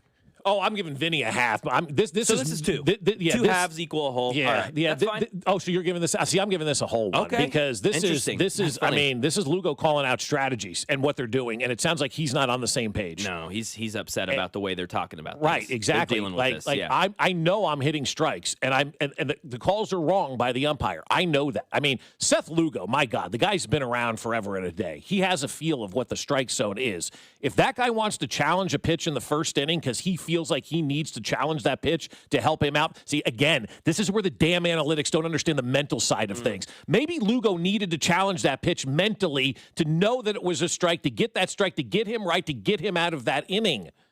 You've got to trust your players. You can't sit there and hoard challenges if it's going to make your pitcher's life easier in the first inning. Because if you labor in the first inning and you give up 3 runs in the first inning, you're probably shooting yourself in the foot. And if Lugo's out there on the mound and is like, I want to challenge this, but they won't let me, that's not good for his mental side. And the mental side is much more important than the analytical side. We had a text from the 913 earlier. You keep telling Cags and Jensen they stink against lefties, and guess what? They're going to stink against lefties. You keep telling your pitchers that they don't know what the strike zone is, well, they're going to start to forget what it is. Yeah. It's going to start to be blurred out. It does, and it starts to become a mental thing. I mean, more than anything, isn't this sport about the mental game and about invoking confidence in your players, whether it be irrational or not? Yep. Dude, you're the best. Yeah. You've got this. You got this, you man. whip it around. I've never seen a guy throw the baseball like you. If you think it's a strike, let's go. Let's go. You're a veteran. You're Seth Lugo. Yeah, I know sure. Cameron. All right. Right. Let's have a But discussion. Seth, you're convicted. You know every inch of that strike zone. You've been in the big leagues for a decade. If you want to go out there and you feel the need to challenge a pitch because it may make you feel better, because if you get that strike, the inning's over a lot sooner. And that's what they're not factoring in. You're not factoring in the mental side of things with these players. And sometimes the long term too, because maybe you lose that challenge, and maybe you lose that game because of that challenge, and maybe the short term, Q, what the hell? Why'd you let Lugo do that? But now Lugo knows that he's got your trust, and he's going to play better further on. The longevity of your team. It's like when that coach in basketball knows that your guy did foul, or it was a charge, or it was a block, but he's cursing out that ref. Right. Because he knows what it means to that team and to that player. Oh, man, the coach got my back. Right. He's going to get ejected for me right now. And you know the way he's going to play for that coach the rest of that season? Right. They may lose that game, but the rest of that season, it's going to be different. They're going to be vindicated. They're going to have vigor inside that ball club. So, clubhouse, locker room, whatever But it may also, be. too, think about it from everybody's perspective. If your boss gives you the freedom at work to do what you feel is necessary to get the job done, don't you feel like you've been rewarded? Don't you feel like you can go out there and do what you need to do and not get caught up in the minutia? I feel like Seth Lugo is caught up in the minutia because now he's fighting the ABS decisions that are being made as opposed to trying to figure out control, because you can look at Seth Lugo's numbers and say, yeah, they're not that great. How much different are they if he can challenge a pitch earlier in the game and maybe gets him out of an inning before he gives up 3 or 4 runs? Again, it's just frustrating because it's not different stuff. It's the same stuff. Right. So. Yeah, it is. It absolutely is. Coming up here on 96.5 The Fan, the new season of Quarterback is out. We've announced the participants in that, and sad day for downtown Kansas City. Next. Good morning, Kansas City. It's Carter Jensen, and you're listening to Fescoe and Dusty, weekday mornings starting at 6, right here on 96.5 The Fan. Brought to you by Golden Oak Lending. Do you need extra cash? Golden Oak Lending can convert your home's equity into cash in as little as 14 days. Let Golden Oak Lending cure your blues. 96.5 The Fan.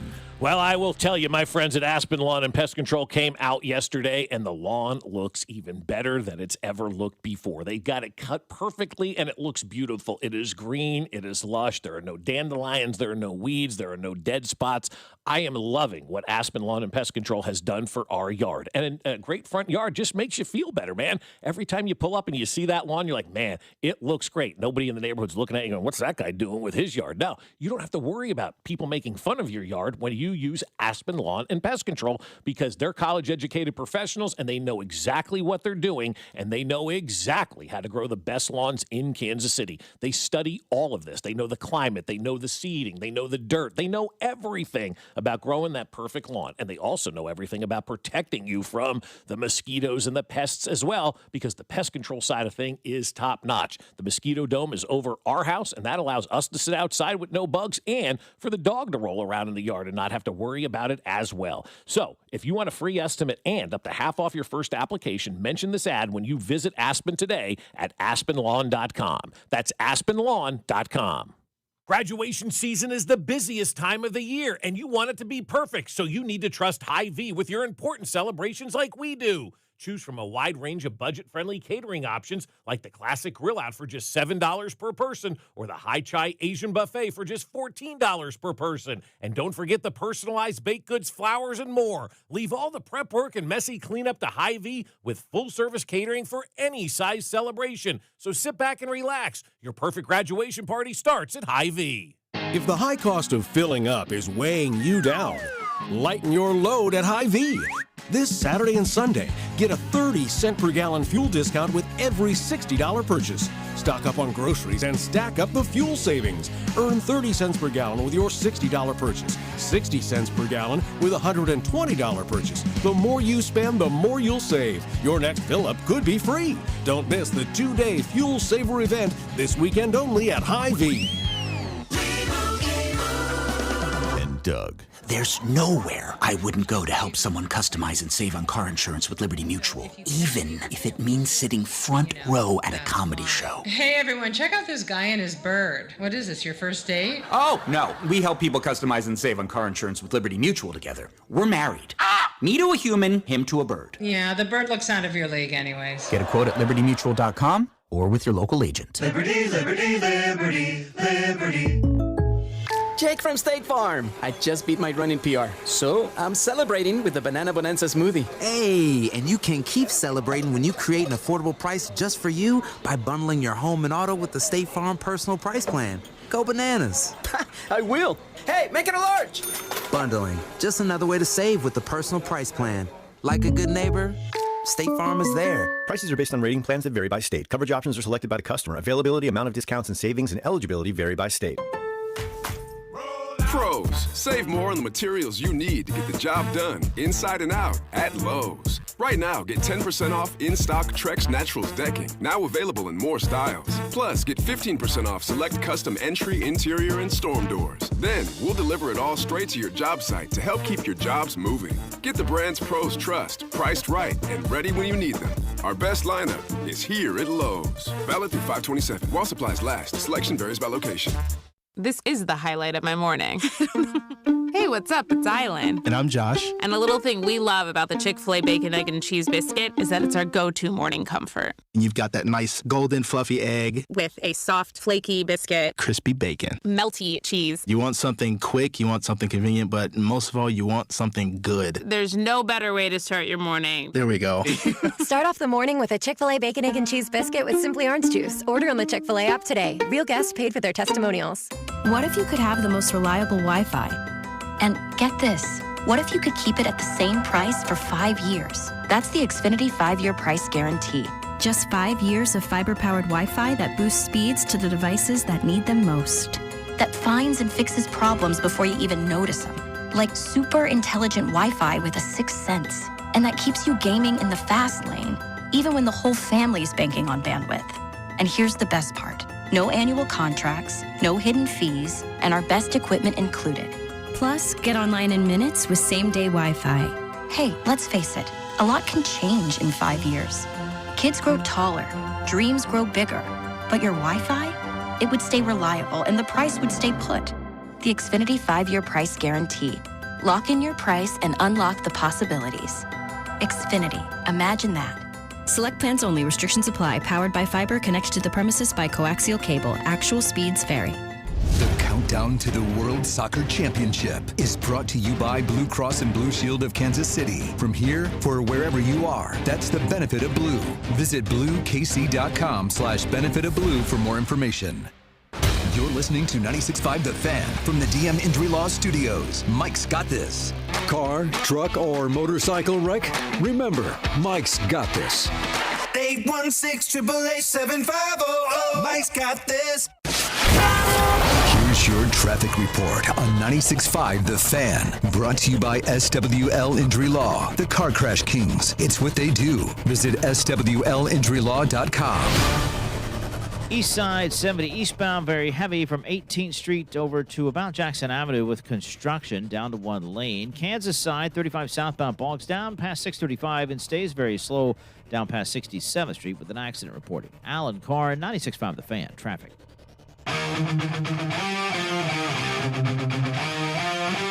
All right, back at it here. Fescoe and Dusty, 96.5 The Fan. This year we partnered with KCUC, who's donating $50 to the Prostate Cancer Foundation for every home run the boys in blue hit this season. 1 in 8 men will face prostate cancer. Early detection saves lives. At KCUC, Kansas City's largest, most experienced, and most advanced urology team, you see the best in KC. Scheduled today at kcuc.com. Coming up in about 20 minutes or so, we'll do our annual edition, our weekly edition, I should say, of Smash or Pass. Ben Maller off for one more week. He will be back next week with us here on 96.5 The Fan, coming back from Boston and New York, doing a little East Coast trip. Threw out the first pitch at the Woo Sox game the other night. Oh, so, that's cool. Hell yeah! I mean, we don't deal with B-listers here. We deal with dudes throwing out the first pitch at AAA baseball games. Okay, Maller.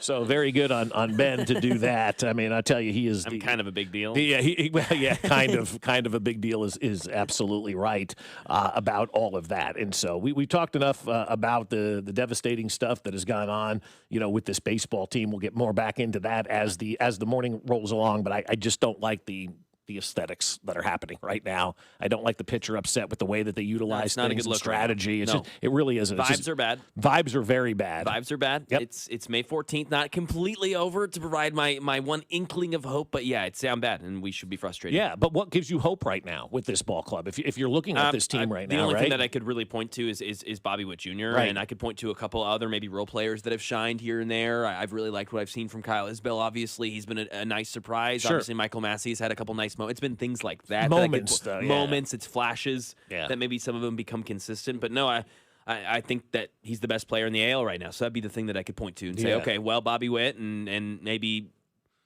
the other Hall of Famer on this team figures out how to hit the baseball again. Yeah. But right now, Salvador Perez. He stunk last night, too. 0 for 4, 5 left on base, I believe. Yeah, not a good night for Salvador Perez. And what's interesting is it doesn't feel like Mac and guys, that this team is, and I say guys because I want to hear from the text line on this one. And hell, if you want to call in too on this topic, you can as well. I would love to hear from you guys. But 913, what's the number? 586-7965. I don't touch the phones around here, right? Jay Southland Tow Service text line. Yeah. Phone number 913-586-7965. Call in. But there was an article on CBS Sports yesterday about the early attendance in Major League Baseball. And when you look at the graphic, it's not good for the Royals right now. And so it's not just us. I ask you guys this question, and I'm being serious about it. Are the Royals doing it for you? Because the average attendance at home right now is fifth worst in baseball. Only Tampa, Pittsburgh, the Marlins, and the A's, who play in a minor league ballpark, so that skews that one, have a worse average attendance than the Royals. Are fans just not falling in love with this team? Are the Royals not doing it for you? It's not great company that the Royals are keeping right now when it comes to the attendance. The two Florida teams, a team that plays in a minor league stadium, and the Pirates, who, for whatever reason, that fan base can get bent. Paul Skeens is pitching on a perfect day, and nobody showed up to the ballpark. Crazy. And then they bitch about the owner. Yeah, no, show up. Yeah. How about that? You got the best pitcher in baseball towing the slab, and 13,000 showed up for that game. And they're winning in Pittsburgh, too. I was about to say, and they're not bad. No, they're having a fun year over there in Pittsburgh. So I'm asking you guys this question. What's keeping you away? What's keeping you? Why are the Royals, who had expectations coming into this season, why are they down there with the 2 Florida teams and a minor league baseball team stadium when it comes to the average attendance that they have right now? That I don't understand. I was a little taken aback by that, to be honest with you. I mean, I guess, I don't know. You look at it from each year. I mean, it's been bottom 10 for the last 6 or 7 or 8 years or so. They fluctuate between 15 and 20,000 average attendance. Right now, sitting at 17 and change. Below the White Sox now, by the way. They've been, and they also fluctuate with them. They both kind of toggle spots, or maybe I'm up a couple, you're up a couple, whatever it may be. But you go back to 2015, 2014, 2015, 2016. 35,000, 33,000, 36,000, mid-30s are showing up, right? Yeah. Great baseball team. Yeah. My brother Sean, great quote yesterday. I was talking to him about this because this topic, and we were just talking about attendance and baseball. He said, baseball's 2 things. How good is the team, and how convenient is it for me? Because there's so many games. Yes, the team matters greatly. How good it is, how good they're performing will bring attendance in and of itself. And then the second half is how convenient it is. And we've talked about the ballpark. Right. It ain't convenient right now. It's not. And the downtown ballpark will bring people just based on convenience, in my opinion. Because you look at this convenience for who, though? Convenience for people downtown. I don't think it's convenient for anybody else who's not living downtown, where they're putting that new ballpark. Really? There's no highway access there. What do you mean? What do I mean? The Crown Center, where's the highway access? I mean, I just know that Mayor Q and many others had touted that there were multiple offerings. Mayor L also said the Chiefs weren't leaving. Okay, but yeah, Mayor L also said the Royals were staying there, and he was right, and that they were getting down. Well, after baseball, they decided right. to not sign their letter, they back out of the signed letter of intent with the state of Kansas. Doesn't matter. I don't think I don't think there's good highway access there. Go drive around there and see when you get off the highway how difficult it is to get I'll have to Crown Center. Do that seriously. Do that for me because there's a highway there, but when you get off that highway. Go do that today. Do yourself a favor and drive like you're going to go down to that ballpark. I won't even drive there a lot of the time, though, Bob. I'm going to Uber, which will be easier to do, though, downtown. Well, it'll be easier for everyone you can Uber to the plaza and maybe take the streetcar. But you're also younger. The old heads are not going to do that. You know that. You know the people are not going to do that. I don't know that to be true. Families will find it more difficult. I think families will do it. But no, I think that's unfair. I don't know what older means. Yeah, 70s, sure. But 60s and below, no, I think they're all going to be using Uber. Text line is downtown more convenient for you than the Truman Sports Complex? My point is, I think the downtown will be more convenient, and I think that will bring people because you look at the Rockies. The new does. Yes, new will you'll have a huge attendance boost. Everybody wants to see the new stadium, and you're right. But after that, you got to win to continue to get people down. I don't think that's true. Again, the Colorado Rockies are ass. They are ass. 26,000 people average. They're still below. They're 18th, but it's 10,000 more. Or thereabouts than the Royals are getting average. Look, I hope you're right, and I hope I'm wrong about that. But I don't know that Kansas City downtown has the downtown population that Denver does either, where you have the ability. I think what are there 30,000 downtown residents right now or something? I don't know what the actual number is. I'm sure I can type it into Grok or something like that and figure out how many residents are currently in that downtown corridor. I don't know. It's a good conversation, Mac, that totally took a left-hand turn. I don't know if you say it's more convenient. I say it's not because this is a driving town where we like to park our cars and drive and do all that kind of stuff. You're the where we park crowd, though, right now. I am. But I'm also speaking for the fan in Kansas City. The fan in Kansas City is upset about this baseball team right now, right? They're very upset about this baseball team. I didn't say everyone was going to Uber, by the way, 913. No, nobody said you did. Didn't say everyone's going to Uber. No. But I'm just asking, is the downtown ballpark more convenient than where it is right now? Because it's not convenient where it is right now for a lot of people. But I think a lot of people would say it's more convenient because they know they can take the interstate, get off the highway, park that car, and walk into the game. And they're not going to have to worry about that. That does factor in. It really does. As much as I'm not a where are we going to park guy, and there's plenty of parking downtown, you have to get past the people's stigmas of things, right? The way people think. How do I convince them otherwise? And sometimes you can, sometimes you can't. But people always have a preconceived notion when they're going in. But your brother Sean, back to this about why they are a bottom 5 team when it comes to attendance right now. He said 2 things. Said 2 things. He said baseball's about 2 things, and I really liked it. He said, where did I put it at? Well, now I don't know where it's convenient and how good they are. How good is the team and how convenient is it for me? Yeah. Yeah. And you said in there, how good does this team need to be for you to go 3 times a month? That's a lot. That's a lot. That is a lot. That's a lot.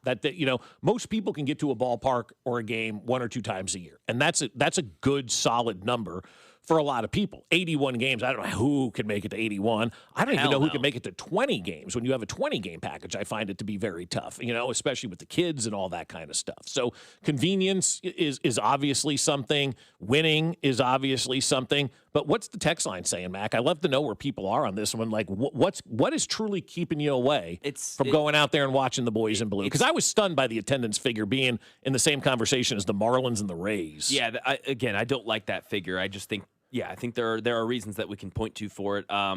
816, there's a 20th Street exit on the west side, Broadway exit and 27th Street on west side, 22nd Street exit off 71. There's an 11th Street exit off of 71. There's a Broadway exit off of 670. Multiple exits off the River Market, all of which have access to either the Stadium streetcar or both. Great. So that's good. And then some I agree with Bob, and then some I agree with Mac, and then some I hate downtown. I try to stay away from it.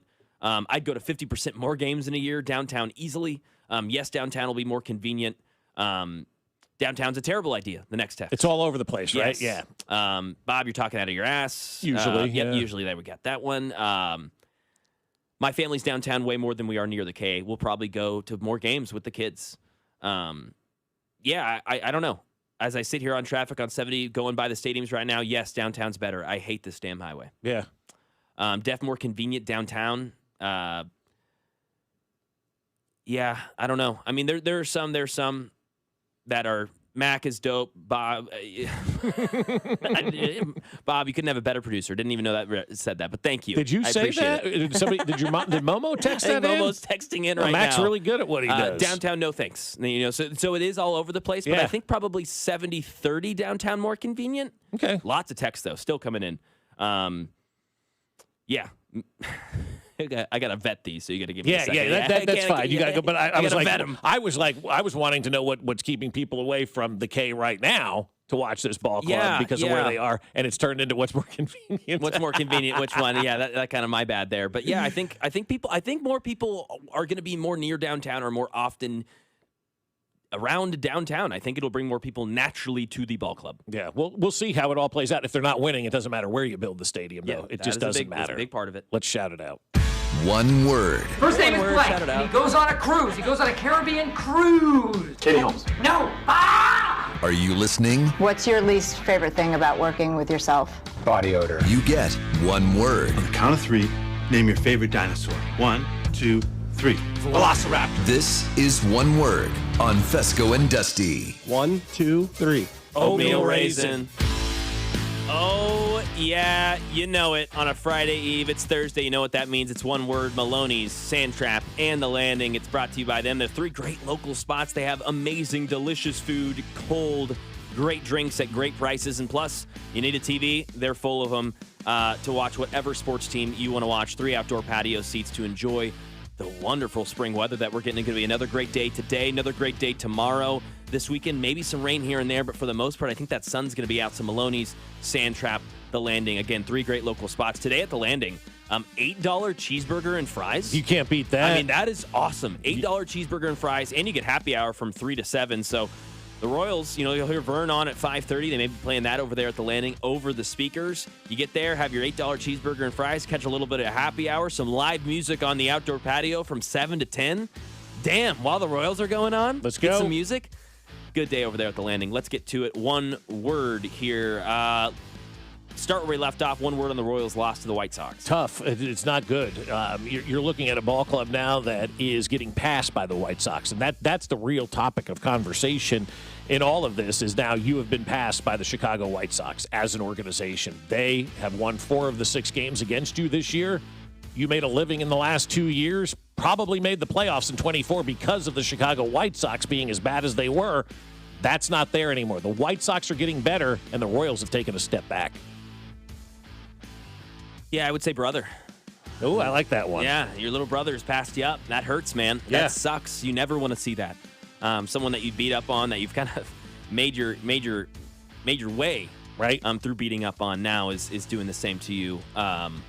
2-4 against the White Sox on the season. Yep. How about this? Devon Achane got paid with the Miami Dolphins, a 4-year, $68 million extension, the 3rd highest paid running back, a $17 million per year. That's $32 guaranteed for the running back over there. Devon Achane, one word. I was thinking about this yesterday, and I'm going to say smart. I see what the Miami Dolphins are doing. They're starting to lay in their team for the future, right? They're not going to be great this year. We know that.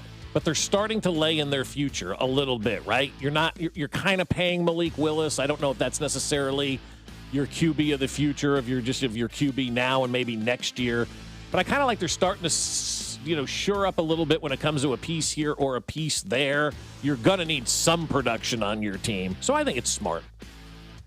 I'll go strategy. Yes, that's a good one. Yeah, I think they're trying to maybe build for the future. I also think they're trying to skew the market a little bit and say, hey, we're going to be hot ass for a while. We're going to rebuild. We're going to make it tough on you guys to sign your players. How about this? Let's skew the running back market now, because I think the Lions are looking at Jahmyr Gibbs going, oh, my God. Well, that's a great kind of conspiracy theory out there, too. Skew the market a little bit. Yeah, like, you know what? We're going to be bad. This is our one good player. Let's overpay his ass in a market that is going to be now heavily skewed. The Lions are looking at this. Damn, we got Jahmyr Gibbs. Yep.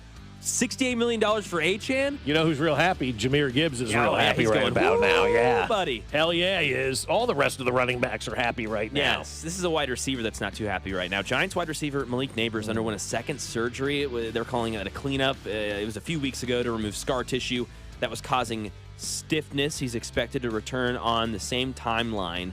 One word.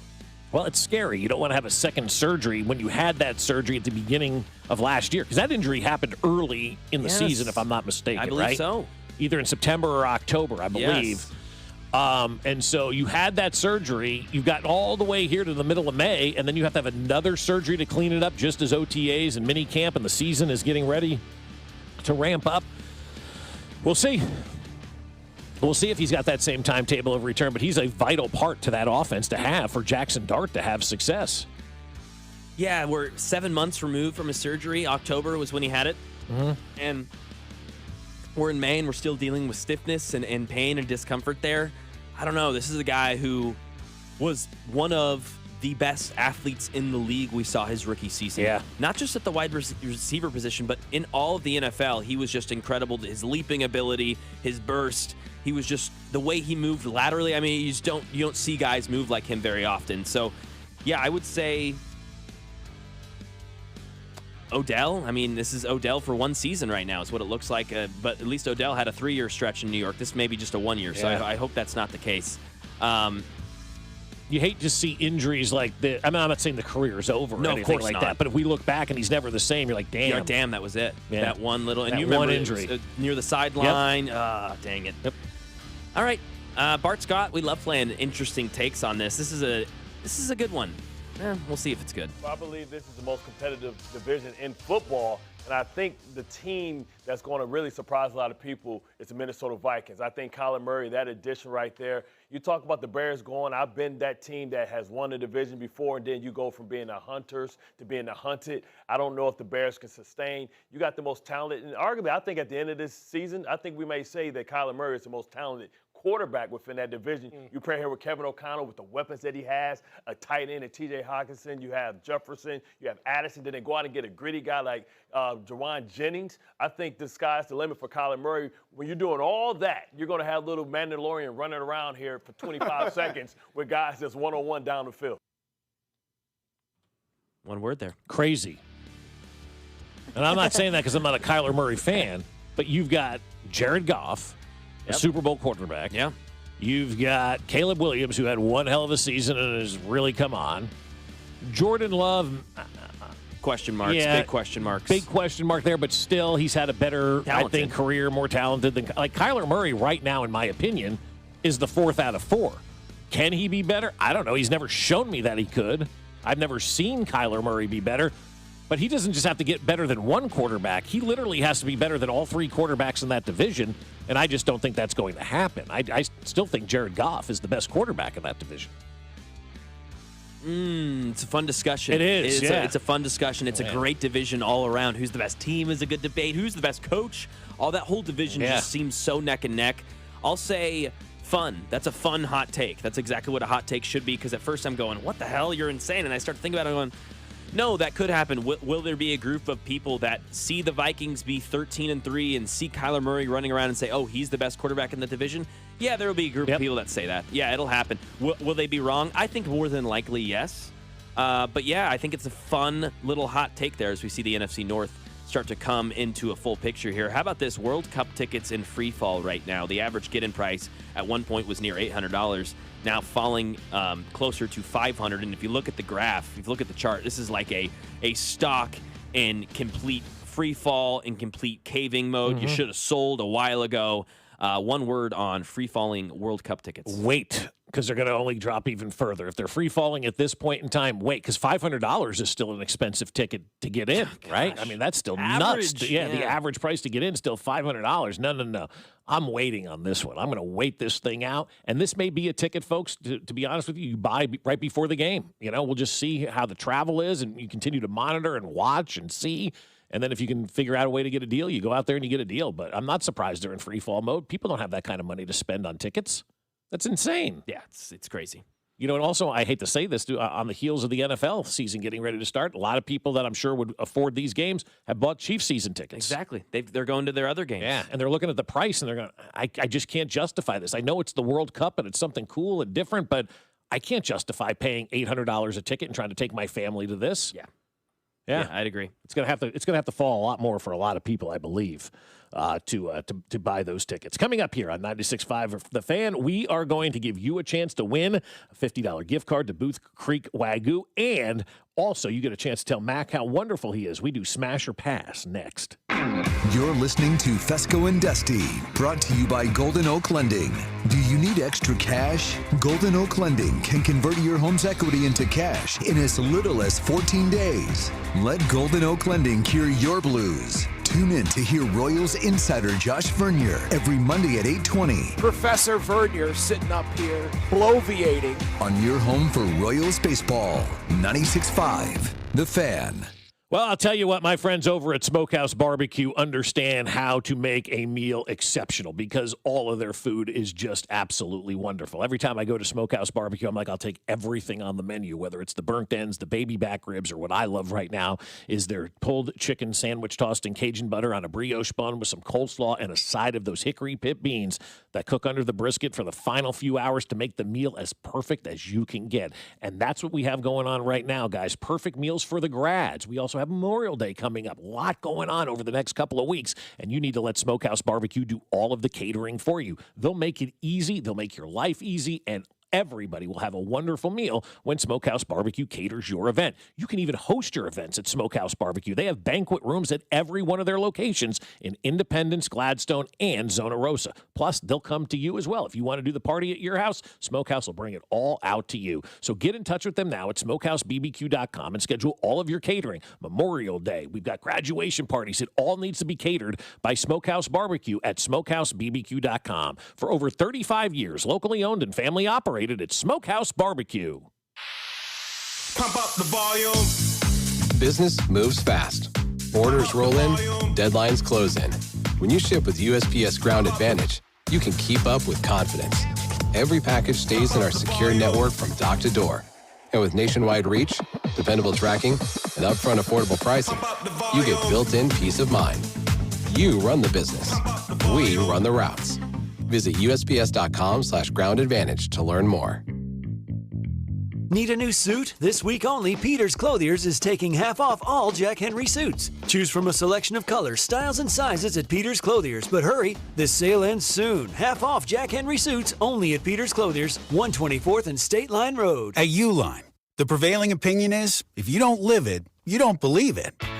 The people at Uline believe in hard work, and they live it by being there 24/7 to answer your call, having 41,000 items in stock, and offering same-day shipping from 12 locations across North America. Business owners, sellers, buyers, shippers, and packers believe it. Uline is the hard-working, dependable source for your shipping and industrial supplies. Visit uline.com. Straight Talk Wireless presents Pickup Truck Wisdom. Trust is earned. That's why I've stuck with Straight Talk. Same price since 2009 on Verizon's 5G network. Cause shoot, anyone can make a promise. Keeping it for years, that means something. Now plans starting at $25 a month with 4 lines. Find us at straighttalk.com and Walmart. Straight Talk Wireless. Straightforward. Always. Same price claim applies only to the base monthly price of our $45 plan from October 2009 to present. Did you hear? Allstate car insurance now costs even less. So when you bundle with home, you can save even more. Check Allstate first to bundle and save with a new lower auto rate. You're in good hands with Allstate.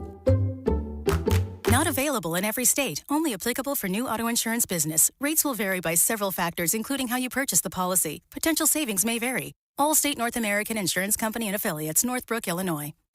In a world in need of a hero, one man rises to the challenge in style. He is... just driving the kids to soccer practice. Make every day feel epic in the all-new Hyundai Palisade Hybrid with up to an EPA-estimated 619 miles of range on select trims, advanced tech, and class-leading interior space. Visit HyundaiUSA.com or call 562-314-4603 for more details. And hey, come on, no cleats on the seats. Getting a little older doesn't have to mean, well, getting older. This is Jeff for Heartland Men's Health, and if you're feeling low energy, can't sleep, can't lose weight, are struggling with brain fog, or your sex drive is off, it's time to change it up. At Heartland Men's Health, our advanced medical strategies featuring TRT, GH peptides, NAD+, GLP-1s, PDA, and more treat low T and other hormonal issues to help you shed pounds, have more energy, enhance your body composition, improve sleep, increase your sex drive, and so much more. Getting you back in the game again. So don't be older. Be stronger in the gym. Be sharper at work. Be better in the bedroom, and be more confident in every part of your life. So call us today and find out how our advanced treatment strategies could change the game for you. Your first visit is just $99 and includes blood work and a medical consult. And if you start on one of our advanced treatment plans on the day of your appointment, your visit is free. Call 844-447-6600 or go to heartlandmenshealth.com. Featured therapies are compounded and have not been evaluated nor approved by the FDA. Provider prescription required. See website for details.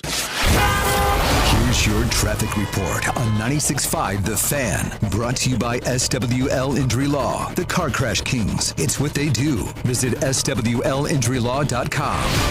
Heading out of downtown 70 eastbound, bogs down around 18th Street. Stays very heavy over past Jackson Avenue with construction down to one lane. Kansas side, 35 southbound, pretty slow. You hit delays around 18th Street Expressway, off again, on again, crawling down past 67th with this wreck. And 70 eastbound, heavy from 57th Street to 635 with construction. Allen Carr, 96.5 The Fan, traffic.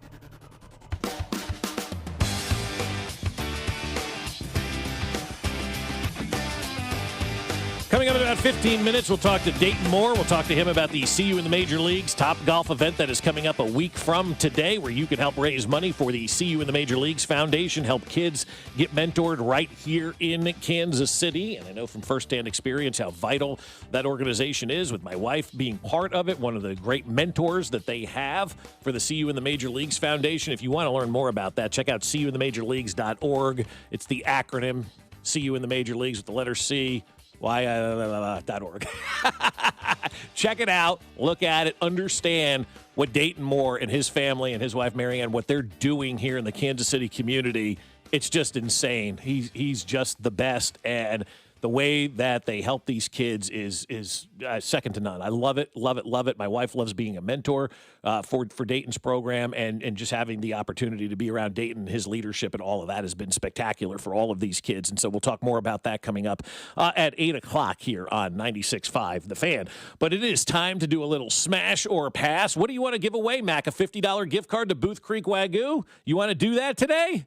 Oh, yeah. All right. Well, let's have a sounder. And when they hear the sounder, FIFA. Yeah, when you hear that, FIFA. Let's be caller number 5. Okay. 913-586-7965. And you can win that $50 gift card to Booth Creek Wagyu. But what do they have to do? Just say hi. Just be nice. Dang it. Just be nice. They don't have to do anything. Awesome. Just be nice. FIFA. Fine. Yeah. Fine. Just be nice. I'll let you off the hook today, guys. Caller number 5, when you hear that sounder during Smash or Pass. Let's get to it. All right. We'll have some food on the docket today as well, but first, it is schedule release week. Yeah, schedule release day. Yeah, exactly. Have Tonight there been we'll any know leaks? everything. I've not really been checking X, formerly Twitter. I have not seen anything. No, I've got every game that we know of right now that's been announced from the NFL, which, I mean, I could count them. It's 3, it's 6, we just have another 9. leak. Did we? Yep, a big one, too. What was Week it? 8, November 1st, Colts at Jaguars.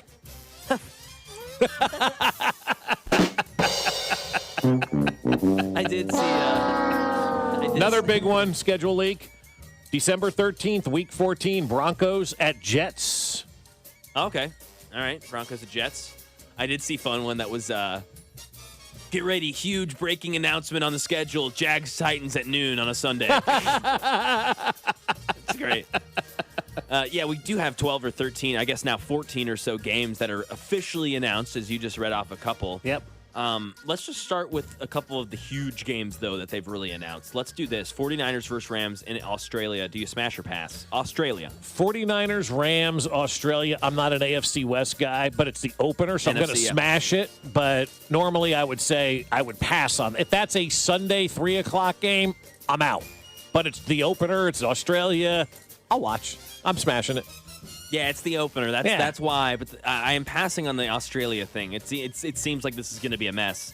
It's going to be interesting. They complained about that Brazil travel all year long, right? A lot. And so I'm interested to see how this Australian travel, because that's a far flight. I mean, you're on the plane for 15 hours or something like that from California. How about this Cowboys-Giants Sunday Night Football Week 1? Smash. Yeah. I'm smashing that one. Very much smash. There's a lot to smash on that one. Obviously, with Harbaugh taking over in New York, trying to rebirth that franchise, Jackson Dart coming back, the excitement that's around the Giants right now, and you've got the excitement around the Cowboys right now, too. I mean, that's supposed to be a pretty good football team this year, right? And it's fun to see Jerry. Like, that's must-see TV. Giants and Cowboys, that is a must-watch game. That's a smasher. I saw a Cowboys fan that was like, really? So we're going to play on Thanksgiving, on Christmas, and we're going to have an international game in Brazil? And I'm like, oh, okay, so the Chiefs schedule last year. Yeah, so exactly. what the Chiefs do every year. That's right. And still win. Right. I'm so over that. How about this? In Madrid, Bengals versus Falcons. I know. I figured that would do it for you. It's not. I'm not in on the Falcons right now. Of course, I'm not in on the Bengals either. But again, it'll be on at 8 o'clock in the morning. That's coffee, sitting out on the patio, enjoying the morning. I do like that part of it. I love like that the morning part of it. I would take all of our games at 8:30 if we could in the morning. That would be outstanding, right? No more nooners. Put these things at 8:30. Everybody's like, hell yeah, we're done by noon, right? That's where. And I'm also noticing too, every fan base is on the we need more noon games. Noon. It's noon funny. Games. It's like every fan base I'm seeing on X, there's people saying, I wish we had some noon games. Wish we get some noon games. Wish we get some noon games. It seems like that's the time frame that every fan base just loves. They love being in that early window. That's what's convenient. That's what we're used Yeah. to. It's what the culture is. Sunday at noon. Now it used Look to at be you like, over there. What we're used to. There's like people are used to driving to the K or driving to Arrowhead or doing Yes. whatever it is. People get used to these things. The noon game is the premier game for a lot of fans. I can change some of the things I'm used to about when it's a driving route. I can't change when my work begins on Monday, right? Or what I have going on in my life on certain afternoons or on a weekday night or on a Tuesday or during the holidays. But that Sunday at noon, that 3-hour period, I can usually keep that. It's after church for a lot of you guys, or maybe you're just waking up, you went on your morning workout, did whatever you did, go have some breakfast. Right. And now you got that 3-hour period. It's a Sunday. You had every game on Thanksgiving. You had Thanksgiving Eve. You got the Christmas Eve. You got the Christmas. You've got 9 or so international games. Yeah, you're really reducing for everyone the amount of noon. It sucks. Yeah, you really are. They're taking it away from all of us. The one thing that, like, when we see the schedule tonight and there's a noon home game, people will be rejoicing. Yeah. Can't wait for this one. Yeah, exactly. Noon. No, I mean, I'm that same way, man. Those are my games also that I like to go to the most. I like the early morning tailgates, taking the bus. The sun's coming up over the skyline. You pull into the parking lot. You're there early. Love it. You go in about 11. Game takes place. Kick somebody's ass. Leave. You're home by 3:30. Like, Hell that yes. is the ideal situation. And I know a lot of folks out there right now are getting goosebumps thinking about that because they're like, hell yeah, that nooner, man. I love a good nooner. How about this? We learned this last night. We learned this when we woke up this morning. Thanksgiving. Yep. Chiefs at Bills. Thanksgiving night. I love it. That's a great game. That is a phenomenal game. And it's almost like the NFL is just trying to say, all right, let's see how big a television number we can get. Let's put the Chiefs at Bills Thanksgiving night right on the heels of Eagles at Cowboys, on the heels of Chicago at Detroit. We've got 6 teams playing on Thanksgiving now that are legit football teams, man. Thanksgiving's going to be good. Again, I'm getting goosebumps talking about Thanksgiving Day football, but I'm ready for it. Yeah. I'm so excited. I love that Bills game at Buffalo, Thanksgiving night. Let's go. I like that game better than to have your team in, better than like the 4 o'clock game or the 11 o'clock game, however they spread them out now on Thanksgiving 100%. Day. Give me Thanksgiving night. Yeah, give me the Thanksgiving night game. I agree. No, Doesn't interrupt the meal. Yes, exactly. Meal is completely fine. My post-meal nap even is completely uninterrupted. I'm an early afternoon. Thanksgiving, our family is like 2 o'clock. I think that's pretty common. Yep.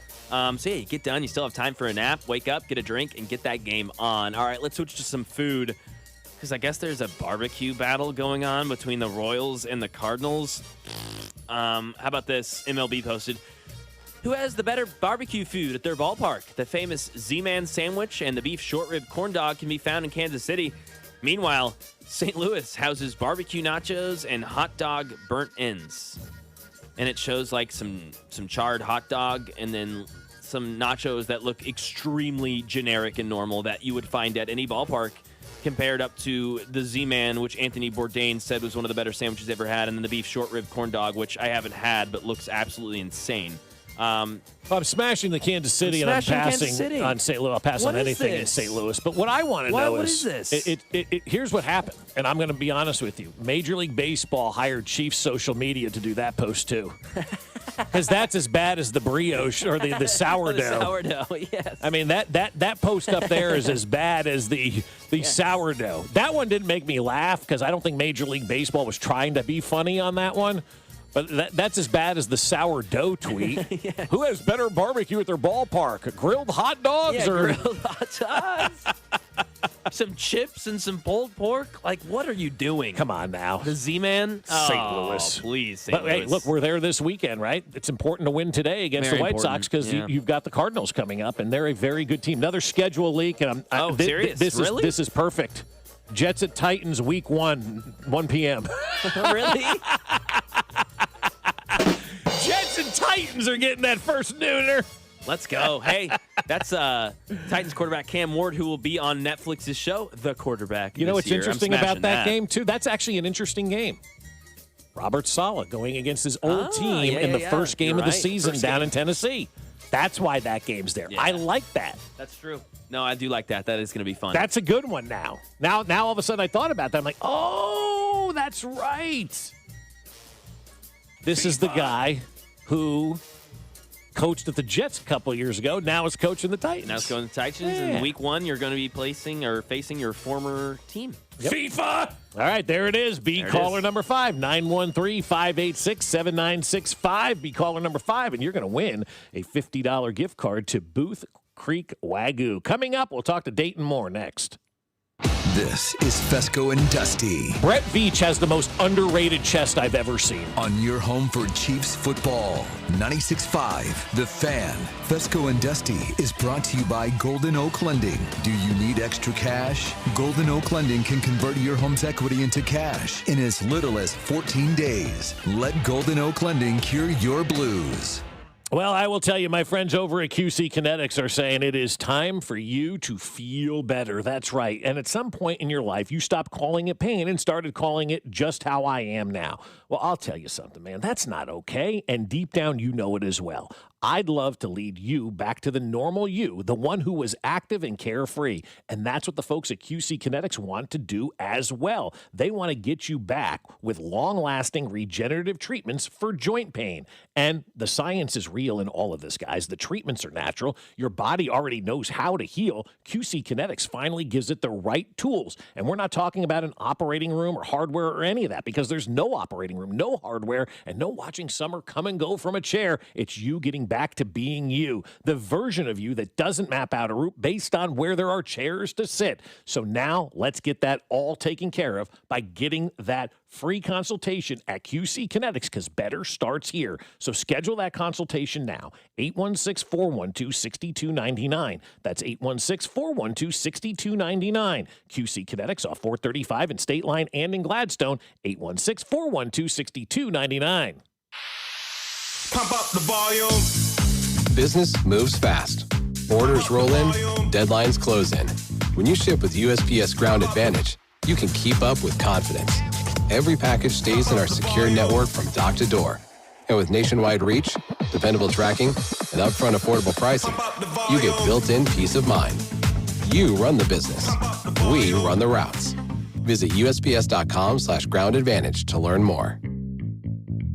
Wesley Financial Group is not a law firm, and Chuck McDowell definitely not an attorney. This is Chuck. If someone talked you into buying something really silly and you want to get out of that silly little thing, my advice, get the facts. Call me and I'll send you our timeshare exit kit absolutely free. Inside, you'll learn how timeshare works and all your options for cancellation. Call Wesley now for your free exit information kit. 800-213-5757. That's 800-213-5757. Hi, Toby Tobin along with Jason Goodenkoff from Lewisburg Ford, Lewisburg, Kansas. Hi, Jason. Hello, Toby. So what is going on at Lewisburg Ford? Hey, we've got an amazing promotion right now, Toby. We've got employee pricing for everyone. That means you don't have to negotiate price, and you can buy a brand new Ford just like a Ford employee can. It's a big benefit to them. Now it's a big benefit to everybody. But now the dealers are all the same as you? Every dealer's going to be the same price. So the only thing that makes a difference is the dealer who you're working with. And Lewisburg Ford is the best, okay? I'm touting how good we are. Okay.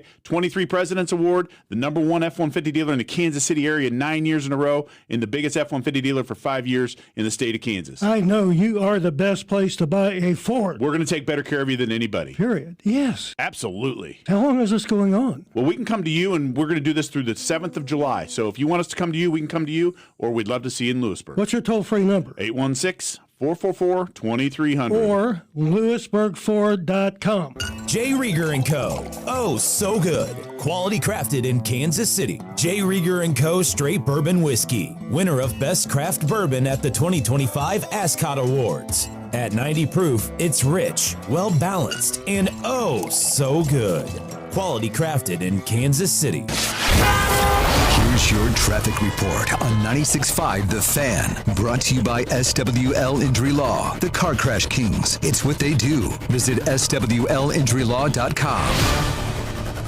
Brought to you by New Century Chrysler, Dodge, Jeep, and Ram in Paola. You'll always pay less in Paola. Kansas side, 35 southbound, bogs down at 18th Street Expressway and stays pretty heavy all the way down past 67th with trouble in the right lane. Spring hail means big savings at New Century Chrysler, Dodge, Jeep, and Ram in Paola. Save up to $15,000 on hail-damaged new and used vehicles, plus all factory incentives. But this hail of a sale won't last long. New Century Chrysler, Dodge, Jeep, and Ram in Paola. You'll always pay less in Paola. Alan Carr, 96.5 The Fan, traffic.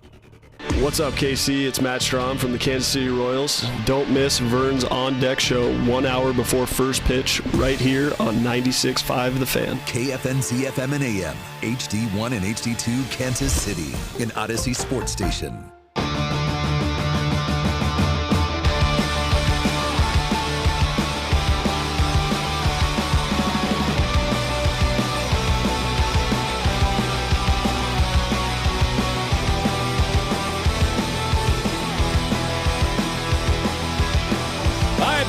Here on 96.5, The Fan, Fescoe and Dusty with you. Dusty, I almost said Fescoe is off. I mean, I am, but I'm not.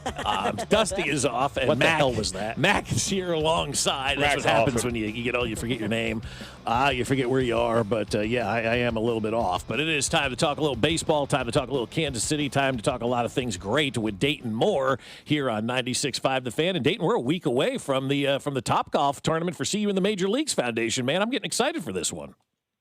Well, I can't wait. We are too, and it's been a lot of preparation. This is our 5th annual event. It's our top fundraiser that supports our mentoring program, which is entering its 8th year, and just so excited and really inspired by all the great work that so many people are doing. In fact, as you know, I mean, your wife Jen, she's involved with what we do. She's a mentor, and she's been a rock star for us and has come alongside so many of our students and given them hope and direction and just breathing life on them on a weekly basis, which, all of our mentors do. And so we're just really, really thankful for the community that has supported this, and it just allows us to keep dreaming bigger and bigger. Yeah, well, like, Dayton, can you give the Cliff Notes version of what you guys do in the community? Because I know what they do. You know what they do, what these mentors are doing for all these kids.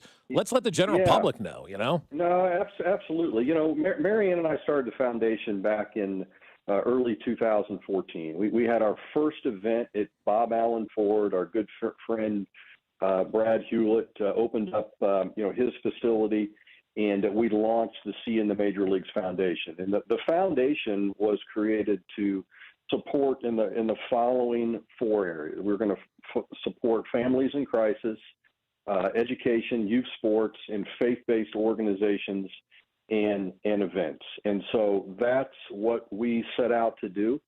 We started entertaining at the stadium with small groups of young people throughout Kansas City, and we were challenged to start a mentoring program, which we did. It was right up our alley, and we have we started, I want to say, with 11 kids, and now it fluctuates between 19 and 20 each year, and we're looking to increase that. And the students meet on a weekly basis. They all have an individual mentor.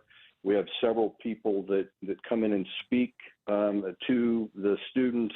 They go on field trips. They do all kinds of different type of life skills. We have a character and leadership program that we have collaborated with Dr. Tim Elmore from Growing Leaders, and we created, like I said, a character and leadership program that they go through, and it's just been a wonderful thing. It really has, and just watching the kids and seeing them from year to year to year get, just older and better and more confident and everything that you do. It really is, Dayton, an unbelievable program, and so that's why we want everybody to come out. Got a couple of bays available you can buy for the See You in the Major Leagues Top Golf event that is coming up on May 21st, a week from today. And when you look around baseball right now, Dayton, you got to kind of feel like a proud papa. You got some guys that you drafted with the Royals doing good things. Your former, I guess, prodigy Chris Getz is doing some good things, turning the White Sox around. You got to feel pretty good about where kind of your guys are right now in baseball.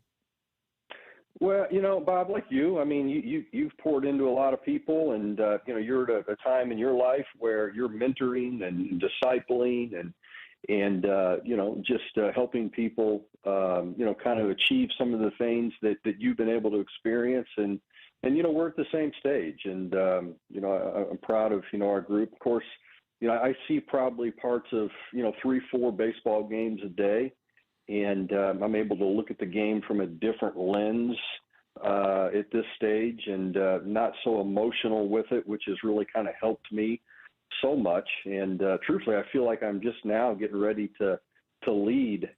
And it takes time in your leadership journey, and no matter how prepared you think you are, or how much success you've had, or who your mentors are, you have to go through the experience. You have to live it. You have to learn to make kind of battlefield decisions throughout your journey, and rely on great people to give you information, and trust those great people. But the big part of it is just the emotional stability of leadership.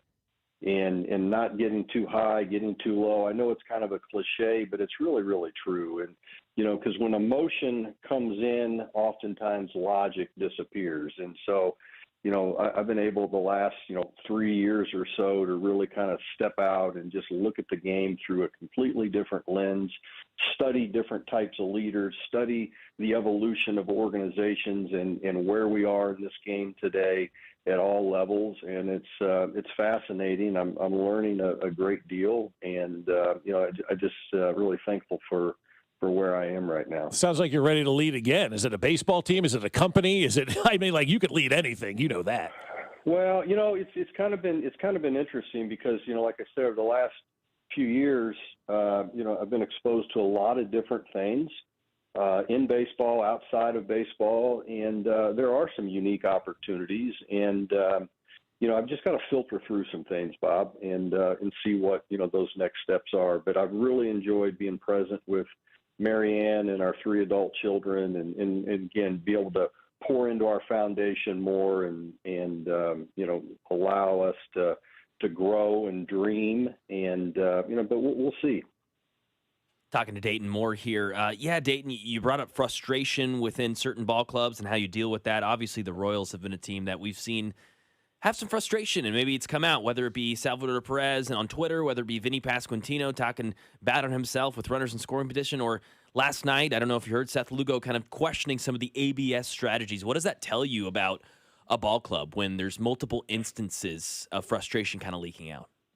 Well, baseball players are very independent thinkers, and they have strong ideas and beliefs about not only their future, but the team and what have you. So one of the biggest challenges is just keeping the unity, keeping guys together. And so if you can keep guys together, keep them on the same page, and have them work through their frustration internally, privately, as a family, you've got a chance to get through those types of situations and allow your bond to grow very, very strong. And so when it is time to win, there's nothing that's going to penetrate that bond, that mission. Nothing's going to drive a wedge between you and the team, your team and their goals.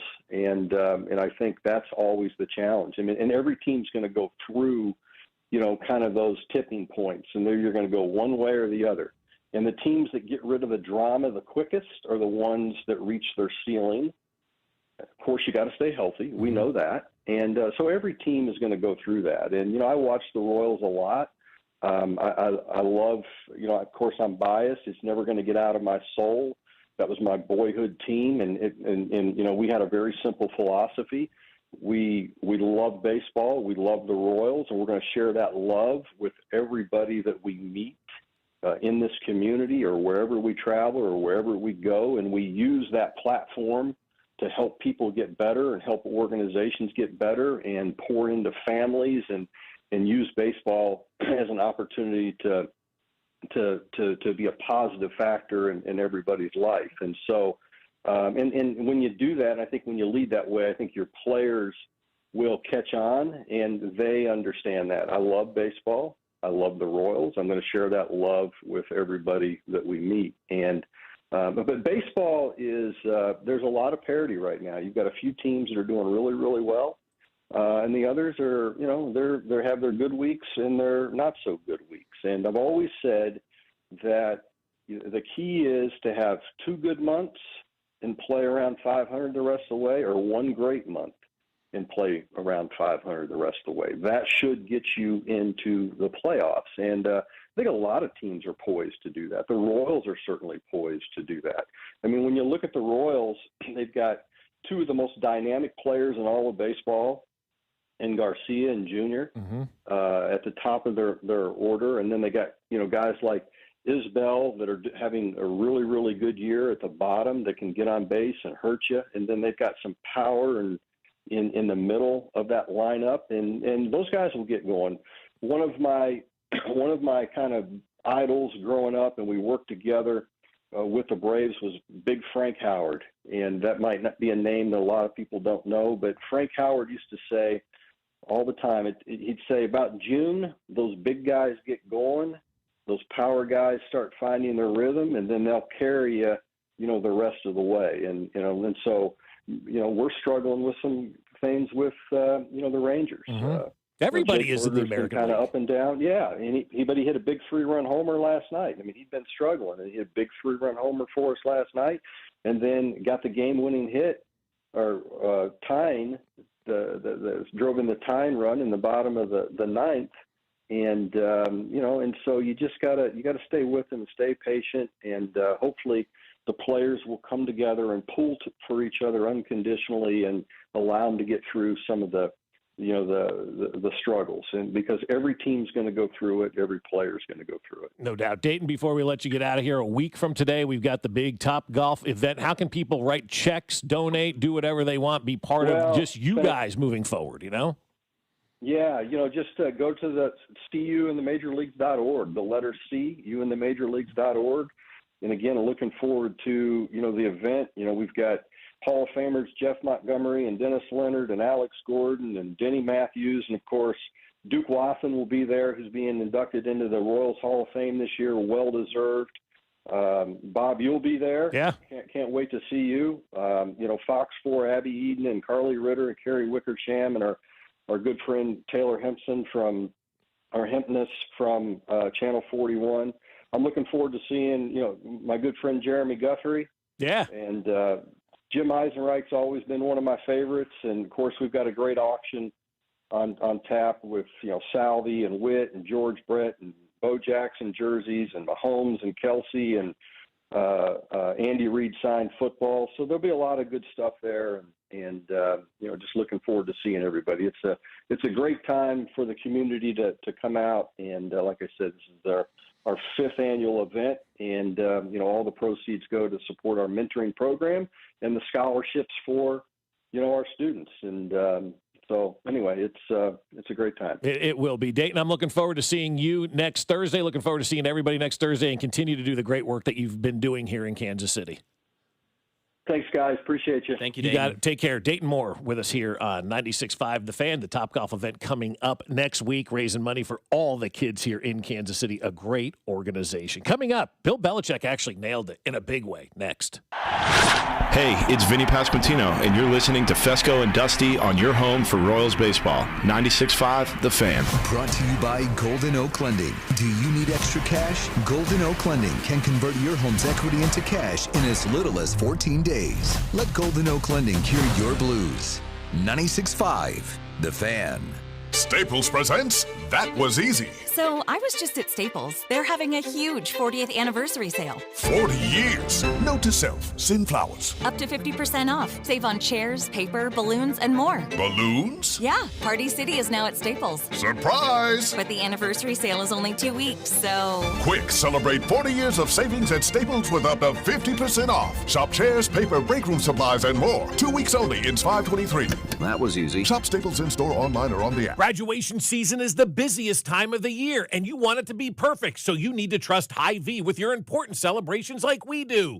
Choose from a wide range of budget-friendly catering options like the classic grill out for just $7 per person or the Hai Chai Asian buffet for just $14 per person. And don't forget the personalized baked goods, flowers, and more. Leave all the prep work and messy cleanup to Hy-Vee with full-service catering for any size celebration. So sit back and relax. Your perfect graduation party starts at Hy-Vee. If the high cost of filling up is weighing you down, lighten your load at Hy-Vee.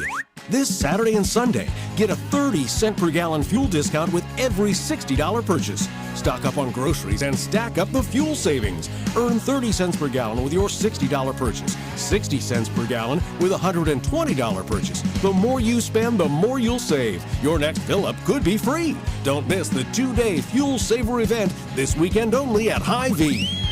Running a business means wearing multiple hats. So if you're like me, you probably started out using your personal phone, taking client calls and texts nonstop. As my business grew, I needed something smarter. That's when I switched to Quo, the #1 business phone system. Quo works right on your phone or computer. No carrying 2 phones, no clunky landline, just one easy app you can try for free. Your team can share one number and handle calls and texts together like a shared inbox. Any teammate can jump into the conversation, so customers get faster responses. And Quo's AI assistant summarizes your calls and responds to customers 24/7, so you never miss a lead or opportunity. All this starts at just $15 a month. That's basically 2 coffees. You can even keep your current business phone number. Find out why 90,000 businesses trust Quo. Money is on the line. Always say hello with Quo. Try Quo for free at quo.com/sports. That's quo.com/sports to try Quo free. QUO.com/SPORTS.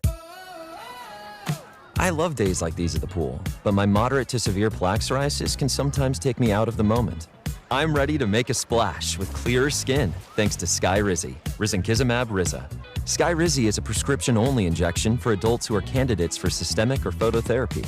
At 4 months, most people saw 90% clearer skin when measured from head to toe, and many were even 100% plaque-free. People also saw significant improvement in psoriasis symptoms of pain, redness, itching, and burning. Don't use if allergic to Skyrizi. Serious allergic reactions, increased infections, or lower ability to fight them may occur. Before treatment, get checked for infections and tuberculosis. Tell your doctor about any flu-like symptoms or vaccines. Now there's nothing on my skin thanks to Skyrizi, and that means everything. Ask your doctor about Skyrizi, the #1 dermatologist-prescribed biologic in psoriasis. Visit skyrizi.com or call 1-866-SKYRIZI to learn more. For all the things you have to do and places you need to be, let Uber take you there. Because you had just one more 3 rounds ago. Because the 5 a.m. flight seemed like a good idea at the time. Because check engine lights always appear at the worst possible times. And because parking downtown is a nightmare. Because there are nights out, airport trips, and car troubles in your area, there are drivers in your area.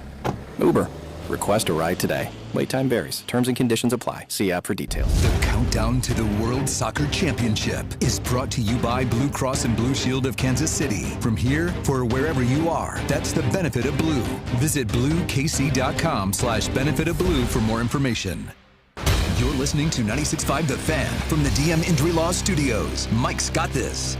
Car, truck, or motorcycle wreck? Remember, Mike's got this. 816-888-7500. Mike's got this. Here's your traffic report on 96.5 The Fan. Brought to you by SWL Injury Law, the Car Crash Kings. It's what they do. Visit SWLinjurylaw.com. Lee Summit, US 50 westbound, very slow. Bogs down before Todd George Parkway. Stays heavy over to 3rd Street with multiple accidents. The one at 3rd has you down to just the right shoulder, getting by. Kansas side, 35 southbound, very slow. You hit delays about Lamar, and it stays off again, on again, crawling down past 67th with trouble in the right lane. Now side streets in the area also overloaded. Alan Carr, 96.5 The Fan, traffic.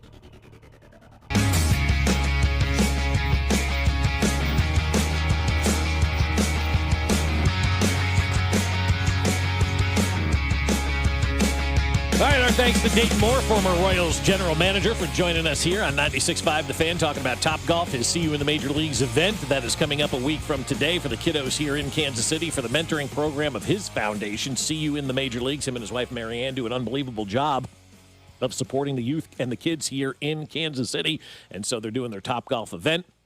Their biggest fundraiser, that is coming up a week from today out at Topgolf in Overland Park. All right, so Bill Belichick has been, I feel like, and I could be wrong about this again, Mac, I feel like he's been kind of quiet. We really have not heard much from Bill Belichick, I would say, probably since, I don't know, middle of last football season, right? They kind of quieted it all down. There was a little stuff at the end of the year, but they kind of put that thing in a bow at North Carolina, and Bill Belichick has not been that present. Then Which they is didn't. Good. It needs to be. It needs to be. Yeah, he's right now. When you look at Bill Belichick, he's just a guy. He's nothing more than that. And he was doing an interview the other day on Sirius XM, I guess, with Jim Gray.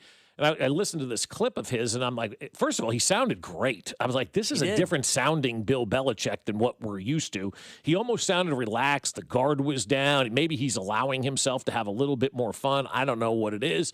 But he sounded really like rejuvenated, I thought. And for Bill Belichick, he needs to have a good year at North Carolina, because each day that goes by that he's removed from that New England dynasty, it looks less and less about him and more about Tom Brady. And you know what? Bill Belichick will actually tell you that himself here in this clip. Win games without good players. I don't care who the coach is. It's impossible. You can't win without good players. You know, I found out when I had Taylor and Banks and Harry Carson, Pepper Johnson, Jim Burt, Everson Walls, all those guys of the Giants. And same thing, you know, when we got good at Cleveland and then at New England.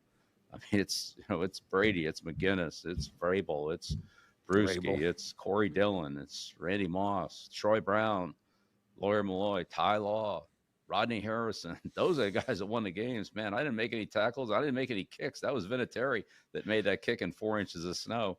You got to have good players. And as a coach, you want to give your players a chance to win.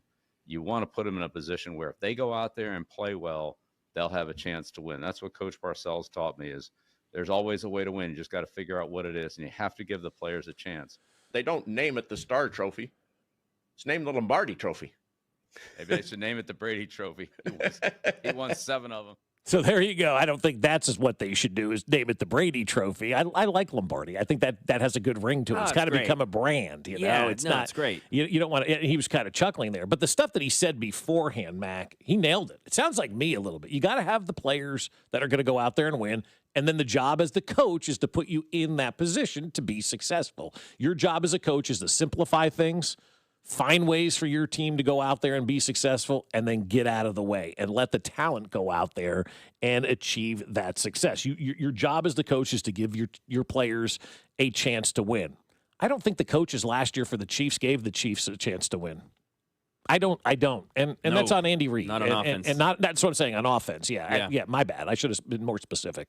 Offensively, I don't think Andy Reid gave this team an opportunity to win last year. I just thought it was a down year for the coaching staff. And we know the coaching staff didn't give the wide receivers a chance to win because they fired that guy and replaced him. We also know from obvious conversation, they fired the running back coach as well. Brought in a new guy, brought in new running backs to that position. And so the two positions that didn't achieve success last year, we look at it and we go, well, maybe it was the coaching and not the players. That's what they're telling us. So they're telling us, based on what Bill Belichick said, they didn't have good enough coaches out there last year to put the players who are talented enough in position to win, because that's what I was thinking when I was listening to Bill Belichick, and kind of a little bit of the conversation that I want to have. We can have it with the Royals and we can have it with the Chiefs as well in this conversation. What if you have good enough players, but they don't win? Because I think we did see that last year with the Chiefs, right? They had good enough players, but they didn't win. Mahomes, Kelsey, everybody likes Rashee Rice again, Xavier Worthy. You had some players last year, but you didn't win. Yeah. Right? I agree. And overall. Overall, big picture. You could have used better players. We were in a talent deficit a little bit, but overall, I agree with you. Yeah. I mean, a little bit of a talent deficit, but what if, let's look at the Royals right now. What did Dayton Moore say? You got two of the best players in the game on the left side of your infield. You've got a Hall of Fame catcher. I know he's not putting up Hall of Fame numbers now. He's still a Hall of Fame catcher that's behind home plate. And you're not winning games. You're 5 games under 500. So what if you do have good players, but you don't win games? That's when you start coaching or talking about the coaches and general managers and front office staff and all those guys that make a lot of money on that side of things. Because I think the Royals have good enough players. I think the Chiefs had good enough players. The Chiefs realized that. They go, we didn't have good enough coaches last year. We did not do enough to put our players in position to be successful. And I think that really was a problem last year. Whether it's Jawan Taylor being exposed, whether it's never running the football and having your wide receivers exposed, not teaching them how to line up properly to disguise what play is coming, all of that kind of stuff, the coaching staff last year, I don't think really gave the Chiefs a chance to win. And it looks like they've rectified that this offseason. Now you look at the Royals, they've got superstars on this team. You got a Gold Glover, top third baseman in the league over there, Michael Garcia. Yep. You got Bobby Witt Jr. You've got Salvador Perez. You invested in your pitching staff in a big way in Lugo and Waka and Reagans as well. So you've got the players. Why aren't you winning? Yeah, things are going to start pointing to off-the-field answers, right? Yeah. Like you said, front office, player decision-making, and, of course, the manager, Cutrero. And we've seen a lot of texts about Q as far as the lineup, and we mentioned the record versus lefties and righties. So it's an interesting conversation Belichick brings up that is related to the players and the coaches because, I don't know, he kind of contradicts himself. He says it's about important players, and then he mentions, but the coaches have to put them in the place to succeed. It's kind of 50-50. It is, yeah. You have to have the players, but you also have the coaches. You have to have the coach. yeah, you do. And to me, and I know we're not doing this, which is more important, coach players, but this just one essence of the conversation kind of puts it in the coach's corner because if you don't have the players, but you still put your players in position to succeed, they'll succeed sometimes, maybe not all the time because they're not very talented. Right. But position to succeed means so much in this game. So much.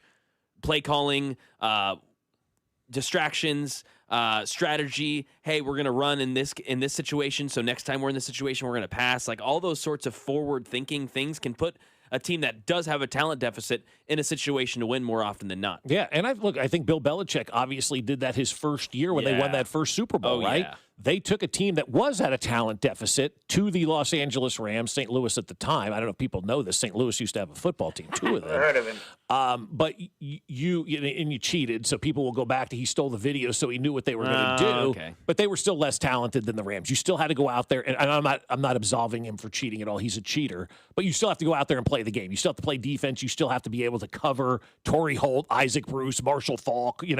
I don't think they took that Super Bowl as serious as they probably should have against the Patriots that day, and that's why the Patriots ended up winning. They ultimately ended up winning that game because of coaching. The coaches had them brainwashed that they could go out there and beat the Rams, where nobody was giving them a chance to go out there and beat the Rams. So that's an example of, they were probably coached up in that game to go out there and win that championship. Same thing goes for the Giants when they beat the Patriots that first time. That's a Spagnuolo win. I mean, that is a win for Steve Spagnuolo, coaching his defense up to get him to that level where they were able to shut down Tom Brady, who was 17-0 and scoring 40 points a game out there, and they held them to 10 points.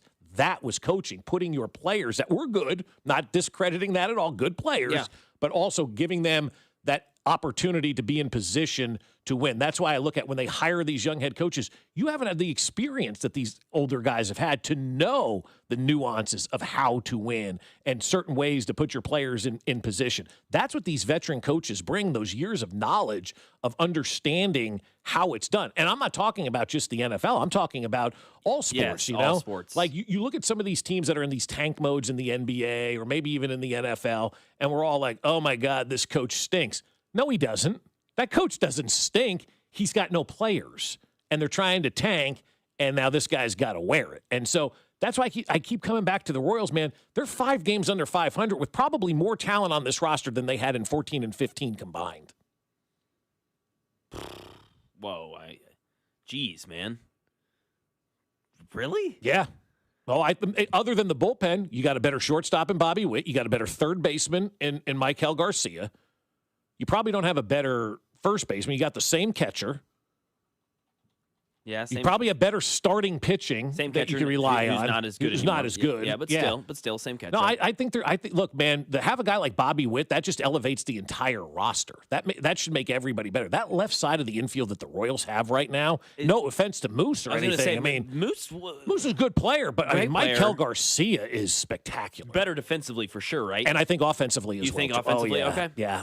Yeah. I go look at the numbers. I'm just, maybe it's prisoner of the moment type thing. But I defer to you on this sort of thing. Yeah. You know more than me on this sort of thing. I look at Michael Garcia, and I feel like that guy's getting a big hit every time he's at the plate. Every time he comes up there, I feel like that dude's getting a big hit. He is a spectacular defensive player. He's an unbelievable offensive player as well. What about, so the left side of the infield, what about the left side of the outfield with Gordon and Kane? Hey, Gordon and Kane were good, but I'll tell you what, man, Kyle Isbell's pretty damn good. Okay. Yes, he's pretty damn Kyle good. Isbell. Yeah. I'm not saying he's better than Kane. Lorenzo Kane? No, I'm not saying he's better than Kane, but he's pretty damn good. Right field, I don't know. We don't have a right field. We didn't really have a right fielder then. Don't really have, much of a right fielder now. It's right field, yeah. But no, I think if you're looking at starting pitching, Lugo and Waka and Cole Reagan's fighting for a Cy Young. We never really fighting for a Cy Young award in 14 or 15. Had a dominating bullpen, which was outstanding. But it's an interesting conversation. The more I think about it, I'm like, you can make a case for either side, probably, but I think at the end of the day, and this is not a fair way to look at it because the guy played for both teams, but this team right now has 2 Hall of Famers on it. The other one had 1 Hall of Famer on it. 14 and 15 had Salvi. This one has Salvi and Witt. Imagine Bobby Witt in that lineup in 14 and 15. Sure. My God. That changes. Yeah, that changes the conversation. They may not lose a game. Yeah, again, I don't think you can say this one has 2. Yes, it does have 2 Hall of Famers on paper, but again, Salvador Perez, as of right now, is not that player. It's in name only. Right. That's what that is right now. So I would push back, even though I know you've got the baseball knowledge on me. I don't think. I'd be shocked if that team had less talent than this team. Now, I will say this. That was a team. I don't think this is much of a team right now. Like, those guys were, together as a team. They did, that. That's the stuff that you've got to get to be that team. That's why they won in 14 and 15. It wasn't necessarily because they were the best players out there. They had the best team out there. And they found a way, as even Dayton was talking about it, knowing when the time is right to win and to push all your chips in. And they recognized that. Once all those guys came up from the minor leagues, they had this bond that is stronger than anything I've ever seen around here other than Mahomes and Kelsey. They all loved each other. It was all one for all for one. Like, that was a true team. That's why they were able to take it over the top. And then Ned didn't mess up the bullpen. And that's what's coming in a lot is maybe they didn't have more talent, but they definitely had better coaching. And they had cohesion, as you mentioned, from the 405. This team has zero cohesion, and that starts at the top. Yeah, I mean, this is not a cohesive team right now, right? They knew how to keep the line moving from the 816. They did. Yeah, Maybe some people agree with you, and then, of course, there's other people it's a good topic. There's other people that say, no, not at all. If we had more talent, we'd be at the World Series. Not the way that works. Sadly, again, if you just got the most talented players, we'd see a lot of different teams win throughout. If the most talented team won every year, sports would not be fun. No. Right? And the Chiefs were never the most talented team. Never. They were never had the best roster any year that they won the Super Bowl, and I will die on that hill. Never. They were actually most of the time, every time they've won the Super Bowl, they were playing the best roster that season. Both times the Eagles and the 49ers as well were the best 53-man roster. So, no, talent isn't always equal, and you've got to have the coaching and as you mentioned, that chemistry, that cohesion. And that's something that, the Royals definitely don't have, and I don't know necessarily how they capture that. That's not something you can't just create that. Yeah, exactly. Like, that's not something like, all right, guys, let's get cohesive. Let's get chemistry. Well, it's hard to be cohesive without when you're winning. not playing and without winning. It's hard to be cohesive when you show up every day not knowing. And I'll go back to that text that we had earlier if you tell Cags and Jensen they're going to be bad against lefties, they're probably going to be bad against lefties. Yeah. And that's what's happened. You don't play them against lefties, then you bring them in for one pinch hit, and they don't hit. Cags doesn't hit last night, and you're like, well, what the hell? Yeah, he went 0 for 1. Yeah. You gave him one chance. The last step out of the game. And guess what? Jensen 2 for 2. Yeah. And his pinch hit opportunity against a lefty. I don't know. So, anyway, that Belichick stuff was just very interesting to me when it comes to coaching. But at the end of the day, you have to have good coaching and good players, and they have to work together. The good coaches have to be able to put the good players in position to go out there and be successful. And to bring it back to the Chiefs, because we're going Royals-Chiefs kind of fluctuating here, to bring it back to the Chiefs, I think that you mentioned the offense and the questions we have there. Okay, wasn't a talent deficit. Coaching, Andy Reid, all the guys you hired, you're on notice. You're on watch. The magnifying glasses put on. And I'll say that vice versa for the defense. Hey, Spags, you told us, and we obviously thought we didn't have enough talent. So we went and did it. 2 first-round picks. Hey, here's a third-round pick. Hey, here's another guy. First 4 picks defense. All it is. We gave you what you wanted. You wanted Mansour Delane. You didn't want us to bring him in for a visit. Just wanted us to zoom. We listened to you. Right. So to juxtapose that, the pressure's still on Spags as well. Hey, man, we've got you the talent now. Is this going to be a good unit? Yeah, and I was thinking a little bit about Spags and the defense yesterday, because that's what I do on an Idle Wednesday. I dream about Steve Spagnuolo and defense, and for some reason I thought, God, this defense last year, I mean, it was like so pathetic at times. And then you look at the numbers and you're like, well, no, maybe not. I mean, the Chiefs right now in the last 5 years have given up the 5th fewest touchdowns on defense. That was a mind-boggling stat to me. Yeah. And you look about last year and you go, well, how were they so bad on defense last year? Well, it's pretty simple. They couldn't get off the field on 3rd downs. That ultimately ended up. They didn't let a lot of touchdowns go through, but they couldn't get off the field. They gave up field goals, and when you have an offense that was predictable and everybody knew what they were going to do, giving up field goals and not being able to get off the field on 3rd down is a big-time detriment. And so now we've got these younger players, these faster players. I am excited to see what's going to happen on defense with all these young players. But I do want to give a cautionary tale for a minute. And I'm really cautioning for you, for me, and all the fans on this one to not overreact in the first couple of games of the season when we see this defense. Because as we know, when Steve Spagnuolo takes over a team, takes a little bit of time for these defenses to gel. And I had the same conversation when Steve Spagnuolo was hired as the defensive coordinator after that 2018 season. And everybody was excited about Steve Spagnuolo. I said, here, be cautious for a second, because the first couple of games aren't going to be great when Steve Spagnuolo takes over. Go back and look what he did with the Giants his first year there. They won the Super Bowl. They gave up 72 points, I think, in their first 2 games combined. 72 points in their first 2 games. And everybody's like, this guy sucks. He's no terrible. good. Yep. And then it took over, and everybody went, oh, I see what we're doing here. And they held Tom Brady to 10 points at the end of the game, at the end of the year, right? Mm-hmm. Like, they went from the worst defense at the beginning of the year to a defense that was taking care of Tom Brady at the end of the year. And I was kind of thinking about that a little bit yesterday. I'm like, yeah, we got all these new guys that are coming in, And even when Spags took over here that first year, the first couple of games were rough from a defensive standpoint. Then they figured it out, and they found out ways to play, and they did their thing, and they moved forward. So what I'm getting at is the first couple of weeks of this season, from a defensive standpoint, everybody's going to be watching, paying attention, sitting on the edge of their seat. It may be rough for the first 2 weeks, but after that, they're going to pick it up. That's just the way the Spags defense goes. For sure. And you've also got young guys, too. How many rookies are going to be trying to learn this defense for the first time? And young corners specifically, Noah Williams didn't play as much as he should have last year, and then Mansour Delane, obviously a rookie corner, and their week one is going to be up against a Broncos team that I don't think has great wide receivers, but they have two of the best number 2 wide receivers in the league. Yeah. Jalen Waddle and Cortland Sutton, I think, are number 2 wide receivers. Those are the best second options, and they're playing together. So they're going to go up against some veteran presence, some speed right off the top, and a guy in Bo Nix who is all right at slinging the rock. I think he's gotten a little overrated as far as his throwing prowess is concerned. But either way, yeah, they're starting off with a pretty solid challenge. I think the Spags timeline of defense, it's similar to that of the game that is the season. The way he starts a season is like a game, because we talk about this with just individual games with Spags. Like, don't judge the first quarter. Right. Like, it's going to start slow. They're going to score that opening touchdown, but then wait for that second half. Wait for the adjustments. He's going to learn. Same thing within a season. Yeah. Just give him some time, especially with young players. I'm not worried about this defense, but I will say, yeah, you've got probably what is going to be a tough first 4 games. This schedule could be tough. We already know the Broncos week 1, that's going to be an offense that is above average, right? They have a good running game. They've got a deep passing game as far as options to go to now with the addition of Jalen Waddle. So what do those next 3 games entail? How slow does it start, and can you manage it?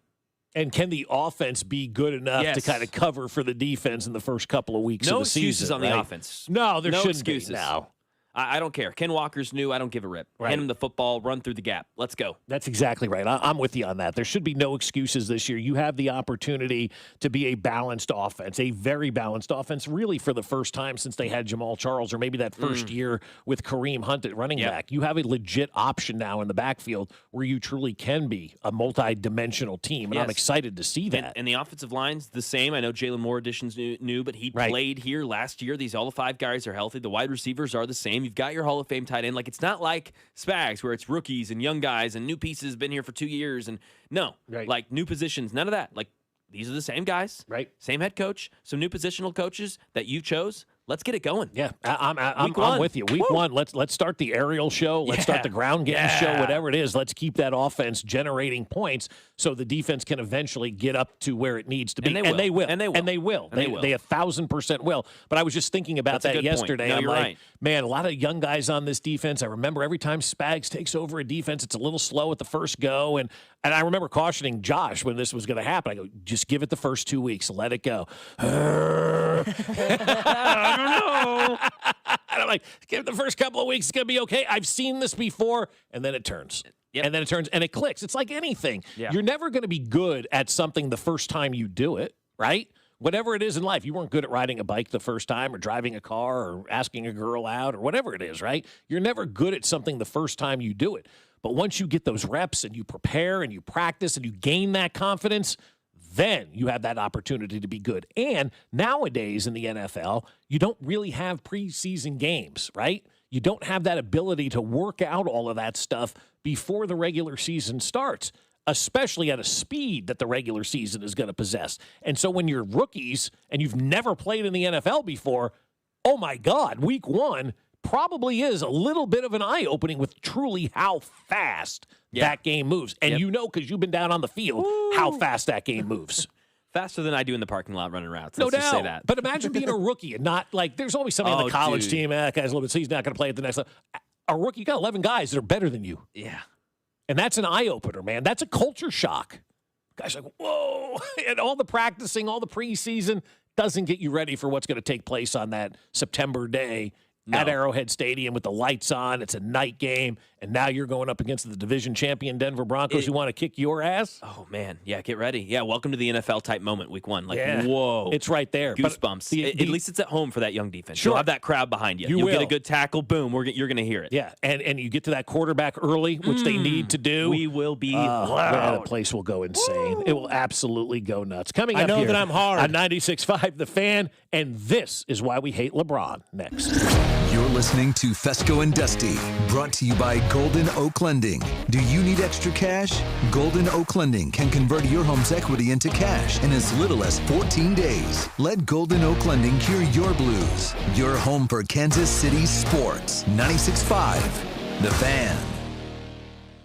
Well, my friends over at Jay's Southland Tow Service want to make your life easier. And I know for a lot of you, you're getting ready to do all of those summertime activities. Maybe you have a boat that needs to be moved to the lake. Maybe you have a camper that needs to be moved down to the lake like Ralph's brother Jamie did. You know what he did? He called Jay's Southland Tow and said, you know what? Take this camper down to the lake. I don't want to deal with it anymore. You guys can take care of it for me.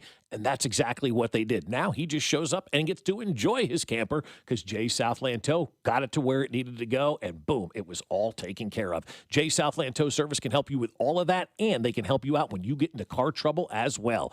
Accident, car breaks down, car doesn't start, lock keys in the car, whatever it is, Jay's Southland Tow Service is just a phone call away. And the best part about Jay's is when you call them, they will come. You don't have to worry about the insurance company, and you don't have to waste any more time. So keep this number in your phone and keep it handy right now for when you need it. It's Jay's Southland Tow Service, 816-779-4TOW or at southlandtow.com. Use the tow service trusted by most local police departments, and Tammy from the Weston, it's Jay's Southland Tow. There's nothing they can't do, so be in the know and use Jay's Southland Tow.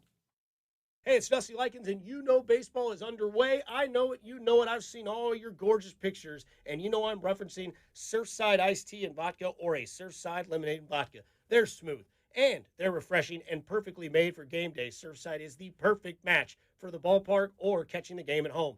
Surfside is only 100 calories with 0 bubbles, so it goes down easy with 0 troubles. It's not a seltzer. It's Surfside. Proud partner of the Kansas City Royals. Must be 21 and older. Please drink responsibly.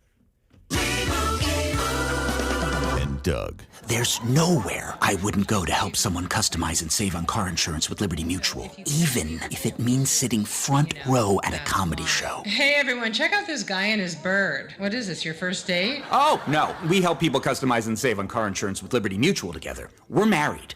Me to a human, him to a bird. Yeah, the bird looks out of your league anyways. Get a quote at libertymutual.com or with your local agent. Liberty, liberty, liberty, liberty. This is the story of the one. As a procurement manager for a hospital system, she keeps every facility in her network stocked and ready. That's why she counts on Grainger to be her single source for thousands of products, from disinfectants to lighting, air filters, and more. And with fast, dependable delivery, Grainger helps her keep every facility stocked, safe, and running smoothly. Call 1-800-GRAINGER, click Grainger.com, or just stop by. Grainger, for the ones who get it done. Finding great candidates to hire can be like, well, trying to find a needle in a haystack, but not with ZipRecruiter. Its powerful technology actively finds and invites qualified candidates to apply to your job. So while other companies might deliver a lot of hay, ZipRecruiter finds you the needle in the haystack. See why 4 out of 5 employers who post a job on ZipRecruiter get a quality candidate within the first day. Try ZipRecruiter for free at ZipRecruiter.com/team. That's ZipRecruiter.com/team. ZipRecruiter. Need a new suit? This week only, Peter's Clothiers is taking half off all Jack Henry suits. Choose from a selection of colors, styles, and sizes at Peter's Clothiers. But hurry, this sale ends soon. Half off Jack Henry suits only at Peter's Clothiers, 124th and State Line Road. Shawnee Mission Ford, on a mission to do more. Shawnee Mission Ford. Gold, I have exciting news. Ford has announced employee pricing for everyone. Over at Shawnee Mission Ford, you pay what they pay, and you still get the rebates and incentives offered by Ford, along with the top trade-in value from Shawnee Mission Ford, who's on a mission to do more in 26. Here's your traffic report on 96.5 The Fan. Brought to you by SWL Injury Law, the Car Crash Kings. It's what they do. Visit SWLinjurylaw.com. Heading towards downtown, 35 northbound, new trouble past the merge with Southwest Trafficway. Center lane blocked with a stall. Delays onto the Kansas side from South 7th Street and Building. 35 southbound, very slow from 635 down past 67th. Lee Summit, US 50 westbound, heavy from Todd George over towards 3rd Street with an accident. Only the right shoulder getting by. Allen Carr, 96.5 The Fan, traffic.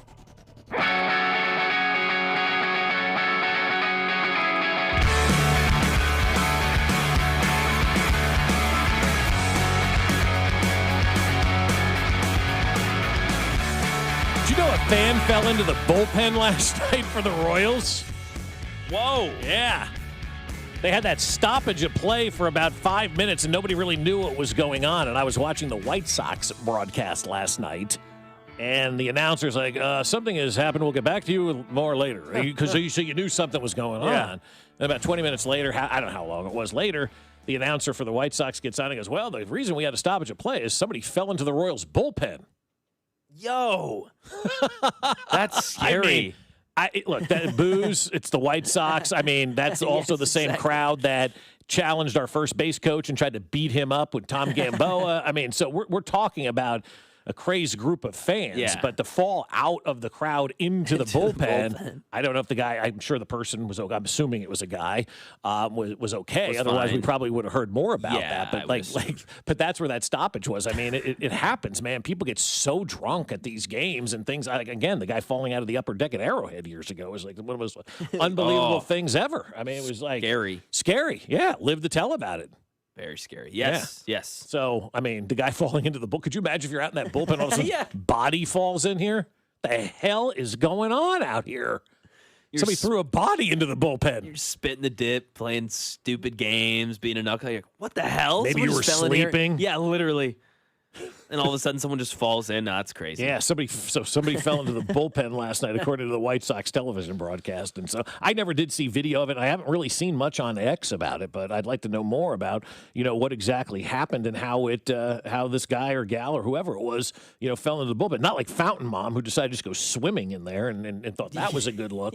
But this one tells me that somebody maybe had too many cocktails out there and they decided that they could get into the bullpen and do the job of some reliever or whatever the case may be. So. 913 says White Sox fans are the Oakland Raider fans. They really are. Yeah, no, that's it's a good comparison. It really is. It's a great comparison of that fan base versus the Oakland Raider fan base. So LeBron James, I mean, this is peak LeBron, and I love your question that you have in the doc, Mac, about this. Bleacher Report reports on March 31st, the Lakers defeated the Cavs to secure LeBron his record-breaking 1,229th win. In the same game, Luka passed 15,000 points, and Redick coached his 100th win as a head coach. The GM gave the game ball to Redick over anybody else, and LeBron feels now it's another example of the Lakers taking him for granted. I mean, is that not just peak LeBron? I mean, so this is via Dave McMenamin, so very legit NBA reporter. Right. So you think LeBron had this purposefully leaked. Is that correct? You think after the season this was like a LeBron, hey, let's let everyone know why I'm unhappy? I'm guessing probably something like that. Planted, kind of like... The Darren Peterson stuff was planted to show everybody he's okay and what happened, and you need to plant that kind of stuff. It's also LeBron's camp probably planting some of this stuff so when he does leave, you don't have Laker fans maybe mad at him. I don't know. Like, do Laker fans care, though? I mean, and I'm being serious about that. Like, you don't look at L.A. fans like you do a Boston fan or a New York fan or a Chicago fan or somebody like that that's going to get really pissed. You look at an L.A. fan as like, oh, LeBron was here? They may be more stunned to think, oh, LeBron played here? Wow. Than LeBron leaving. So that's where I'm like, you don't really need to do that for L.A. If you were leaving Cleveland, I understand maybe you want to get that out there. The organization's bad. This is why I'm leaving.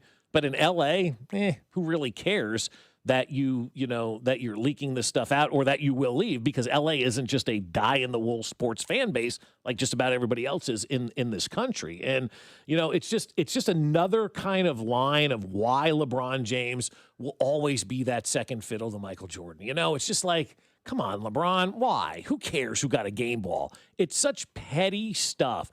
You think the Lakers took you for granted? For what? You guys didn't really win anything. How did they take you for granted? They drafted your damn son. I will say it is funny how we do this with LeBron. Oh, he's so petty, but we praise Jordan's pettiness. We love that he's petty because he is. Yeah. He is. He is petty. But it felt different, though. I know because we didn't have media. We didn't have Twitter. We didn't have David McMenamin saying this story. It was just LeBron in his house going, and I take that personally. Yeah. Or I heard that what that fan said, or, whatever, Reinsdorf, whatever idiotic comment he would make about the team or about MJ, and he would take that personally. Yeah. And, you need that sort of fuel. You need that edge. Mahomes does that. Of course. All the greats do that. Tom Brady, I'm sure, did it in multiple all the time. ways. Bill Self does it with his team all the time, too. I mean, at some point, Tom Brady's pettiness became not outwardly, but inwardly towards the coach, and was like, you know what? Actually, I'm going to prove you wrong, Bill Belichick. Tampa Bay, let's go win a Super Bowl, right? Kind of thing. But with this, I mean, is he wrong? 1,229th win, and you're giving it to Reddick because he had his 100th win as a head coach? Get bent. LeBron James just had a record-breaking win, so also I do think it's a reason to be upset. I just think it's funny how with LeBron, if he's upset or if he's petty or if he's mad, LeBron bitching and moaning yet again. Here he is. What a whiner, flop, cry. But MJ does it. Oh, badass, dude. But he bookmarked that. Yeah, but it's just different with Michael Jordan. Like you mentioned the pettiness that he has that was kind of inward, using it for himself to fuel his fire. You didn't see Jordan out there complaining about people getting a game ball or that kind of stuff. And it just continues to add to the narcissistic personality that is LeBron James. Like, be happy for your coach, because now that you're going to be gone, and who knows if Luka's going to ever play, to the level that he needs to play, how good is Reddick going to be out there? And so I don't have a problem with a GM honoring a coach who everybody gave him all that static about hiring. I still don't think it was a great hire, obviously. But if you're the GM, you're like, this guy got 100 wins in 2 years already. Has it been 2 or 3 years now? For what? Reddick, this will be his second season, I think. Yeah, I think so. So he's had 2 full seasons there. I believe so. Okay. Yeah. Not 3. I don't think so. Okay. I'll look it up, but he's got 100 wins. I mean, that's a milestone. You're the GM. You hired this guy. You want to, how many game balls does LeBron have? That's the other thing. Like, LeBron's probably got 1,000 of these game balls. Reddick did something early in his career, and they wanted to honor it. I just don't understand why that's a big thing for LeBron James. No, I get that. I understand. I just think the LeBron hate. I'm a Jordan GOAT guy, to make every listener aware of that. Okay. I do think Jordan is the GOAT, but I am on here defending LeBron a lot because I just feel as if the disrespect gets way too far. It does. And I think if Jordan was around, when social media was around, we'd have all this stuff with Jordan just as we do with LeBron. I mean, we've got this text. Jordan earned the pettiness. LaFlop has done nothing but complain. And then this next 816 is a different number. The difference is Jordan would go out and win. LeBron went to 8 straight finals. He's the winningest NBA player of all time. Stop. Yes, he doesn't have the titles. Jordan won more titles. The finals. I understand those things that matter. But he won more regular season and playoff games combined than anyone else. Anyone. Michael Jordan's not second on that list either, by the way. I'll add. So don't we don't have to. Both things can be true at once. Sure. LeBron does complain. Yeah. He is annoying. The flopping's a lot. Like, the bitching to the refs, way too much. I'm with him on that. I'm with the text line on that. But also, he knows how to win. Both can be true. He's pretty damn good. He knows this. how to. Yeah. 8 straight finals doesn't happen because you're luck complain. And that's like we're comparing, Mahomes to Brady and LeBron to Jordan. Those records may never be beat. Yes. And it's okay. You don't have to have those titles to be considered A, the greatest of all time, or B, the second greatest of all time. The eye test gives you a lot of that. And for me, because I don't go back to Wilt Chamberlain, I don't go back to Dr. J, I don't go back to Pete Maravich. Like, totally. The guys that I saw play, Jordan and LeBron are the 2 best. It's not a conversation. I don't even know who number 3 would be. I mean, Steph Curry, maybe. I don't know. But it's those 2. Yep. And they're the best that have ever played this game. Yeah, Kareem, Magic, Bird. Magic, yep. There's some great players that were out there. How glad are those players, to be honest with you, that social media didn't exist? Yes, 100%. I mean, what would our perception be of our sports heroes from when we grew up to where we are now if social media existed? Because I think social media has hurt LeBron James more than LeBron James has hurt himself. Because, LeBron, at 25 years as a superstar, not one scandal. We're from Marlins, man, a scandal out of his mom bigger than anything we've ever heard about LeBron James, right? 25 years, no marriage issues, kids, Nothing. Good family. Great guy. Yeah, opened that school for kids in need in Ohio, which I love. All that sort of stuff he does. But, yeah, because of the social media, because of the quotes, because of him having reading books that he doesn't actually read and saying things that he doesn't he has some cringe quotes I knew Kobe was going to 81 that night. Like, LeBron, no, you shut didn't. up. You sound like such an idiot. Yeah. But so I get that, but also it's just I think being, like you said, Larry Bird or being Kobe Bryant at this point or any of those guys, I want to be right below the first or second best because then you just kind of sit there and you get glorified. LeBron, he gets nothing but trash and he's the second greatest. Right. I kind of wish I was the 4th or 5th because then you just kind of get down. And Larry Bird. Yeah. Oh yeah, Kareem. He's awesome. Right. But if LeBron just did basketball, right, and didn't get involved in everything else that is out there, and he's always in your face, whether it's a movie, a TV show, a podcast. He's there. He's everywhere. He's everywhere. And I think I think it wears on people. That's true. It's like the Kelseys. That's starting to happen with them. You're right. It gets to a point where people are like, all right, enough. Yeah. Seen you too much. Yes. Move on. Yes. Find somebody else. And that's exactly what we will do. Coming up here on 96.5 The Fan, a pitcher's pissed, a caller is done, and a former GM provides hope. All next.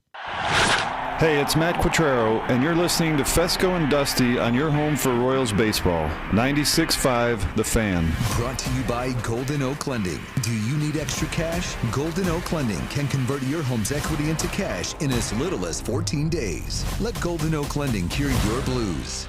96.5 The Fan. Well, if you're not feeling great and your joints are bothering you and you can't do the stuff that you used to love doing, like hanging out with the kiddos, being outside, playing golf, walking, enjoying life, then you need to see my friends over at QC Kinetics, because it's not okay not to feel great when it comes to your joints. And I want to lead you back to the normal you, the one who was active and carefree. The medical team at QC Kinetics wants to do the same, and their long-lasting regenerative treatments for joint pain will help you get to that level that you knew before all of this pain has settled in. The science is real. The treatments are natural. Your body already knows how to heal, and QC Kinetics finally gives it the right tools. There's no operating room. There's no hardware. There's no surgeries. There's no drugs. It's all about going in there and getting back to being you, the version of you that doesn't map out a route based on where you can sit or avoid stairs. And now's the time to lower that inflammation and get that free consultation at QC Kinetics.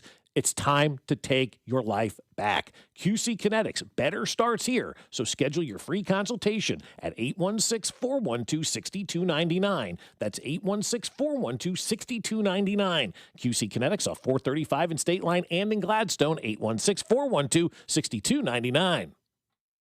By now, you've heard that Booth Creek Wagyu steaks and beef are the best tasting, most flavorful cuts you've ever had. And if you don't believe us, try it for free. Try Booth Creek Wagyu anytime at 95th and Null or 135th and Metcalf. Stop by our store and we'll prepare a free mouth-watering sample of your selected choice cut. Heart-healthy, low-cholesterol, authentic American, full-blooded Wagyu steaks and beef. We know you'll love it as much as we do. Crafted for exceptional beginnings. Join the Booth Creek Wagyu revolution at boothcreekwagyu.com. Lunch was great, but this traffic is awful. Can we stop at a bathroom? Are you all right? I keep having stomach issues after eating, like diarrhea, gas and bloating, abdominal pain, and sometimes oily stools. Sound familiar? Those stomach issues may actually be a pancreas issue called exocrine pancreatic insufficiency, or EPI. Creon pancrelipase may help manage EPI. Creon is a prescription medicine used to treat people who can't digest food normally because their pancreas doesn't make enough enzymes. Creon may increase your chance of fibrosing colonopathy, a rare bowel disorder. Tell your doctor if you have a history of intestinal blockage or scarring or thickening of your bowel wall, if you are allergic to pork, or if you have gout, kidney problems, or worsening of painful swollen joints. Call your doctor if you have any unusual or severe gastrointestinal symptoms or allergic reactions. Take Creon as directed by your doctor and always with food. Do not chew capsules as this may cause mouth irritation. Other side effects may include blood sugar changes, gas, dizziness, sore throat, and cough. These are not all the side effects of Creon. Call 800-633-9110 or visit creoninfo.com to learn more. That's creoninfo.com. I'm asking my doctor about EPI and if Creon could help. Royals coverage is brought to you by Comedy Bang Bang, the ground beefing tour at Uptown Theater, June 8th. Join host Scott Aukerman along with Paul F. Tompkins and the Comedy Bang Bang All-Stars as they perform a totally improvised version of the award-winning podcast. Come see us. It would be our greatest wish to see you in person. Comedy Bang Bang, ground beefing tour, June 8th, Uptown Theater. Get tickets now at Ticketmaster.com. Here's your traffic report on 96.5 The Fan. Brought to you by SWL Injury Law, the Car Crash Kings. It's what they do. Visit SWLinjurylaw.com. Lee Summit, US 50 westbound, solid from Todd George over to 3rd Street with an accident. Only the right shoulder gets by. 35 northbound past the merge with Southwest Traffic Way. Center lane blocked. Delays across the state line towards 7th Street. Southbound 35 still heavy from 635 past Antioch. Alan Carr, 96.5 The Fan. Traffic. What's up, KC? It's Chris Bubich. Tune in all season long to the play-by-play with Denny, Jake, Brian, and Stu right here on your home for Royals baseball. 96.5 The Fan. KFNC FM and AM, HD1 and HD2 Kansas City, an Odyssey Sports Station.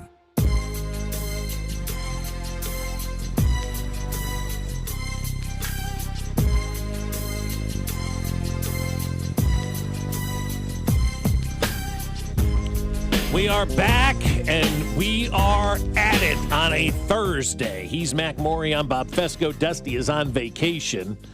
If you're just waking up, just joining us, the Chiefs will now be playing on Thanksgiving night in Buffalo, baby. Here's a tweet from Warren Sharp at Sharp Football. You follow old Warren out there? Mac, do you know Warren Sharp? Oh, yeah. Love Warren. Sometimes. He's really smart. Yeah, oh, yeah, no doubt. No question. Sometimes he posts bait, but he's really smart. Yeah, but this is a good tweet. Yeah. Say goodbye to your family before Thanksgiving, the most deadly serious Thanksgiving slate I've ever seen. This is ridiculous. Seriously. And it is. He's right. I mean, it starts Thanksgiving Eve, Green Bay and L.A., and that could be seeding, playoff type thing that late in the season. But Thanksgiving Day, this is the best slate of Thanksgiving games that I've ever seen, and I am excited about this. You start with the Bears versus the Lions, 1 o'clock Eastern time, noon Central. That's a great way to start your Thanksgiving Day. Then it rolls into Cowboys and Eagles, 4:30 Eastern, 3:30 Central. Eagles at Cowboys. And then we finish it 8:20 Eastern, 7:20 Central, Chiefs at Bills on Thanksgiving night. What's better than that? Yeah, I honestly don't know, and I'm going to have to talk to my whole family and say, listen, guys, maybe we do Thanksgiving on the Wednesday or something, because this is going to be so much good football. I really don't know how this – I mean, there's obviously one of those 6 teams won't be what we think. No, sure. You're absolutely right There's one about that. game Buffalo. That's going to be a let. Hey, it could be. It could be. No, it absolutely could be. There's a new head coach. Tell me why you think that. I mean, what team has had more drama and negative newsworthy articles come out about them other than the Bills over this whole thing? Not only with the Brandon Beane saga, because the Brandon Beane saga, that's now long ago. It's a couple months ago. We've forgotten about it. That was huge. That was massive. Him getting to keep his job, and then Sean McDermott getting fired, and then them promoting an offensive coordinator that was already there, so you're not actually changing any of the regime or changing anything, even though you said as the GM, Brandon Beane, that everything needed to change, but you're keeping it in. Such a weird situation over there in Buffalo. And then you add on to the fact that from a roster perspective, can I just jump in real second? Yeah. I want to get your second. They probably thought they wanted a real change, and then when they fired their coach, anybody that they wanted to hire went, why would you fire this guy? I'm not going to work for this place. And you've got... You can't beat Patrick Mahomes, so you lose your job? Terry Pecula, standing by Brandon Beane, and then I think you're right. I think they make that decision, then they see the aftermath, and they go, man, okay, maybe we just keep it with Ken Well, that's Dorsey. the problem when you fire your coaches, it's like everybody wants coaches fired. Everybody wants this guy gone.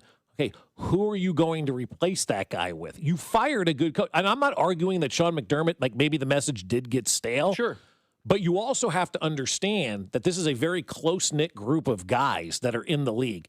Coaches, for the most part, there are some that obviously hate each other. We're not going to, mince words on that one. But for the most part, all these coaches are looking at each other and they just wanting to stay employed because they know how valuable these jobs are. And so when you do what Sean McDermott did in Buffalo and you win at the clip that he did, and the only thing you couldn't do legitimately was beat Patrick Mahomes, right? Yep. That's really, and I know you lost to Denver, and that may have been the breaking point for the owner because Mahomes wasn't here and you still lost in the playoffs, and so maybe you did that. But the perception is Buffalo wins all the time, and they fired their coach. What's the expectation like going to be for me if I take this job?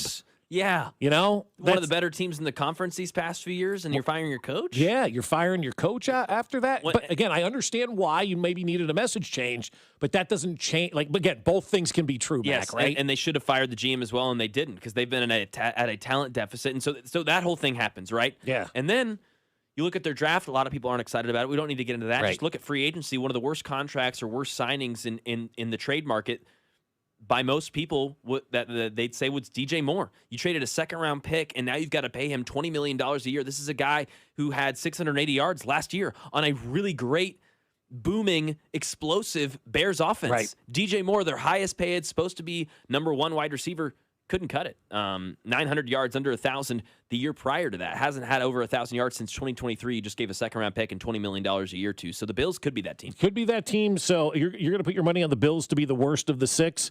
I'm going to go, boy, this is a tough one. Because I'm looking at 2 teams, and they're playing in the same game, the Bears versus the Lions. Yeah. And I don't know. I'm not sure where we are. I think the Lions did some good stuff this offseason, it feels like. The Bears are going to be interesting because now they are a team that everybody knows is good, and that changes a lot. You know, you're not the team that's getting everybody C effort because you got the Chiefs next week. Or you're not getting everybody that's getting the C effort because they're looking at it and they know they're playing on Monday night against the Cowboys. So you get a little bit less of an effort. But now it's the Bears. They went to the playoffs. They know that they're one of the top teams, believe that they're one of the top teams. And your competition now understands that you're one of the top teams in the league. And so the perception is going into that game, you're going to get everybody's best effort now because what do teams like to do? They like to beat what they perceive to be the top teams in the league. We see it all the time. Everybody plays their best against the Chiefs. Are the Bears good enough now to withstand everybody's best for 17 games? It's going to be interesting to see if they are ready for that challenge. So I'll take the Bears in that one. I don't love my pick there with the Bears, but I'll take them from that reason only on that. No, that's fair. That's fair. It's a lot of pressure on them. Easy to do it once. Can you do it twice? Yeah. Now everyone knows. Everyone knows your tricks. Everybody's very familiar with what you do. Really excited about that, though. Going to be a good Thanksgiving. It is. It is going to be a good Thanksgiving. And I'm glad we do have some good games on Thanksgiving. Oh, do we have another release? Schultz, just a few minutes ago, the Bengals will host the Ravens on Thursday Night Football in Week 17, New Year's Eve. Oh, that's cool. 4 straight years, the Bengals have played the Ravens in Baltimore in prime time. This year, the flip is happening. So the Bengals will host the Ravens this time. So, yeah, because I do remember that being complained about a lot. Like, hey, why are we playing the Ravens in primetime 4 straight years in Baltimore? Now Bengals fans get to host that game New Year's Eve in Cincinnati, Week 17. That's That'll a fun be one. Fun. Yeah, a New Year's Eve game is a lot of fun. It's a good one. Yeah, that is really good. I like that a lot. I think that's going to be good. Is there anything that you're kind of looking forward to with this schedule release tonight? I know we were going to get to some Royal stuff. We'll get into that in the next segment, we can do that next. and we'll because there's a lot to talk about with them. But with the schedule release that's coming out tonight, is there something that you're actually looking forward to with the schedule to see where they play this team, where they play that team, what this game holds? Is there something that you're holding out hope to see in tonight's schedule? Because I feel like now that we're playing on Thanksgiving, maybe we're not playing on Christmas, but hell, we played on Thanksgiving and Christmas last year too. Yeah, exactly. I would not be surprised at all if that's the case again, right? Because it's the Chiefs, and we're seeing now Mahomes and Kansas City is still the premier team. If anyone had any questions about that, you can file those away as answered because we know that they're still going to push Mahomes and push the Chiefs as the premier market and the premier team, and they probably should still to this point. The main thing that I'm going to be looking at is obviously rest, holidays, but yeah, those 3 games in 11 days, I want to see if we have a stretch like that. And then the away opponents, that's the thing that I'm most concerned with. I think the home record could be awesome. This could be a 7-1, 8-0 type home season. Arrowhead's going to be partying. And I don't even think they're going to have to fight for the right that much to party. I think it's going to be that easy. But at away, I mean, again, the division opponents, of course, will provide challenges. And then the Bills, the Bengals, the Rams, the Seahawks. And I'll throw the Falcons in there as a team that's feisty. And that's not just a rollover team. I mean, the Dolphins are the one away game that I'm like, yeah, and maybe the Raiders if they end up sucking. So maybe 2 games out of those 9. Those other 7 are going to provide some real challenges. So I'm looking at how they space those out. Is there back-to-back, short weeks for those away games? That's what I'm really looking at. And as we know, some of these teams that we're talking about right now won't be good during the season when we get an opportunity to play against them. But it still doesn't change the fact of my point here, I think anyway. It's amazing how many teams in the NFL, Mac, have gotten good over the last couple of years. Like, a lot of these teams looked at what the Chiefs were doing and said, all right, enough is enough of getting bullied by these guys and pushed around by these guys. And you just went through the entire schedule of teams that they're going to be playing on the road this year, and every one of them you could make a legit case for being a very good opponent. And that wasn't the case a couple of years ago. This league has now come back to where there are so many really good teams that it's becoming harder and harder by the day to get victories. Yeah, you're gonna have listen, like the rest of the league is coming. I think this is a conversation that we could have amongst all sports. Sure.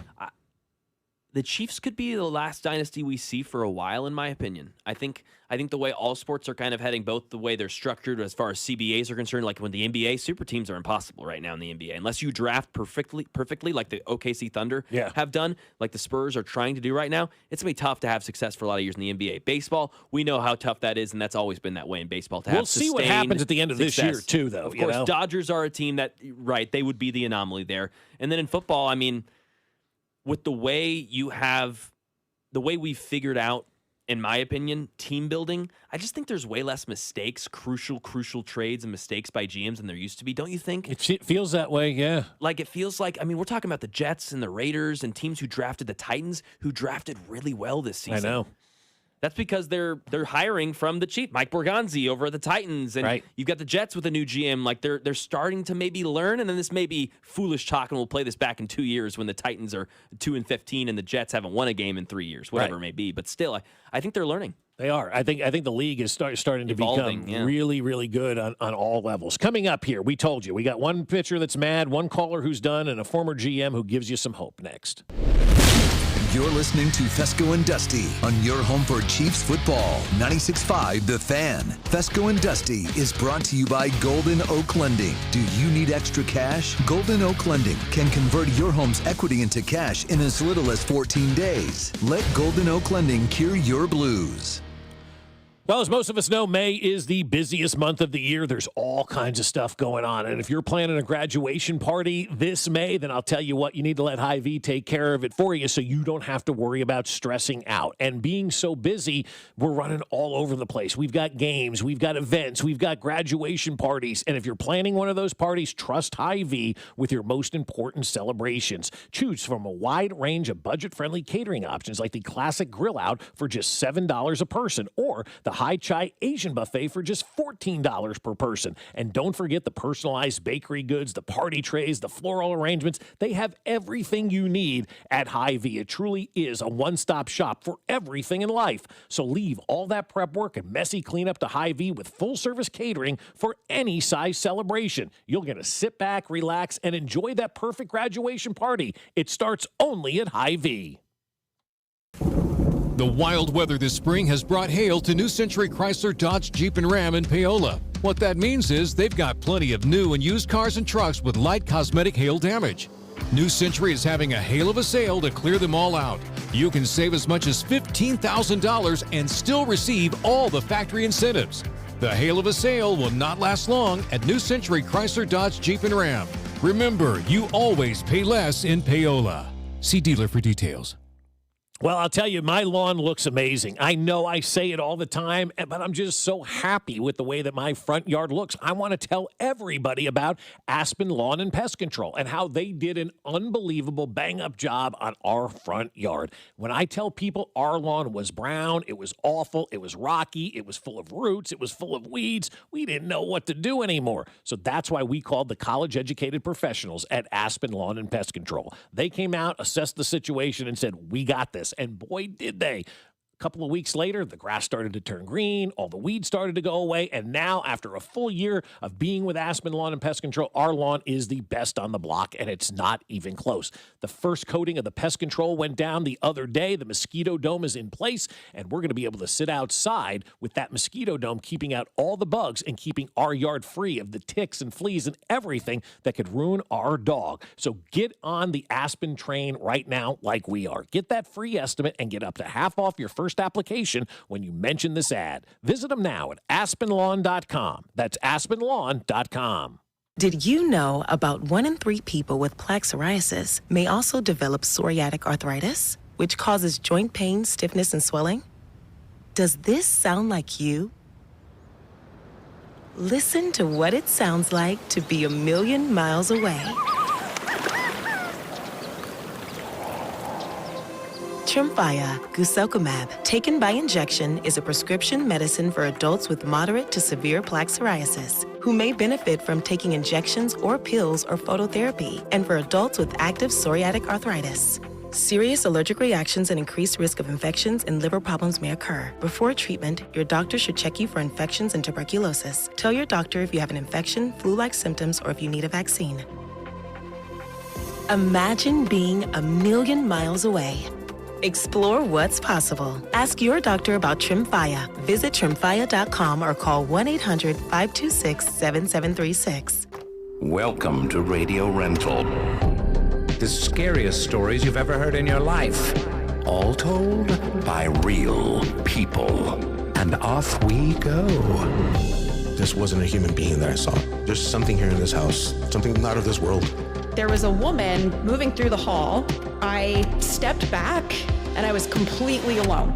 Radio Rental is available now. Listen for free on Apple Podcasts, Spotify, or wherever you get your podcasts. Performance matters in intimate moments. Don't let ED ruin them. This is Jeff for Heartland Men's Health, and I want to assure you that if you're like the vast majority of guys, you don't have to suffer with ED anymore. In fact, you might be pleasantly surprised at how the right treatments could positively impact your love life. At Heartland Men's Health, our advanced medical therapies go far beyond pills. We have treatments that are effective in well over 90% of cases, and we offer specific and combinative treatments that can dramatically enhance both your performance and your stamina. You could even last up to an hour or more and bring a far greater level of intimacy to both you and the one you love, perhaps performing like you haven't in years. So call us today and find out why our advanced treatment strategies offer so much more. Your first visit is just $99 and gets you blood work, a medical consult, and if medically advised, a test dose. And if that test dose doesn't work in the office, your visit is free. Call 844-447-6600 or go to heartlandmenshealth.com.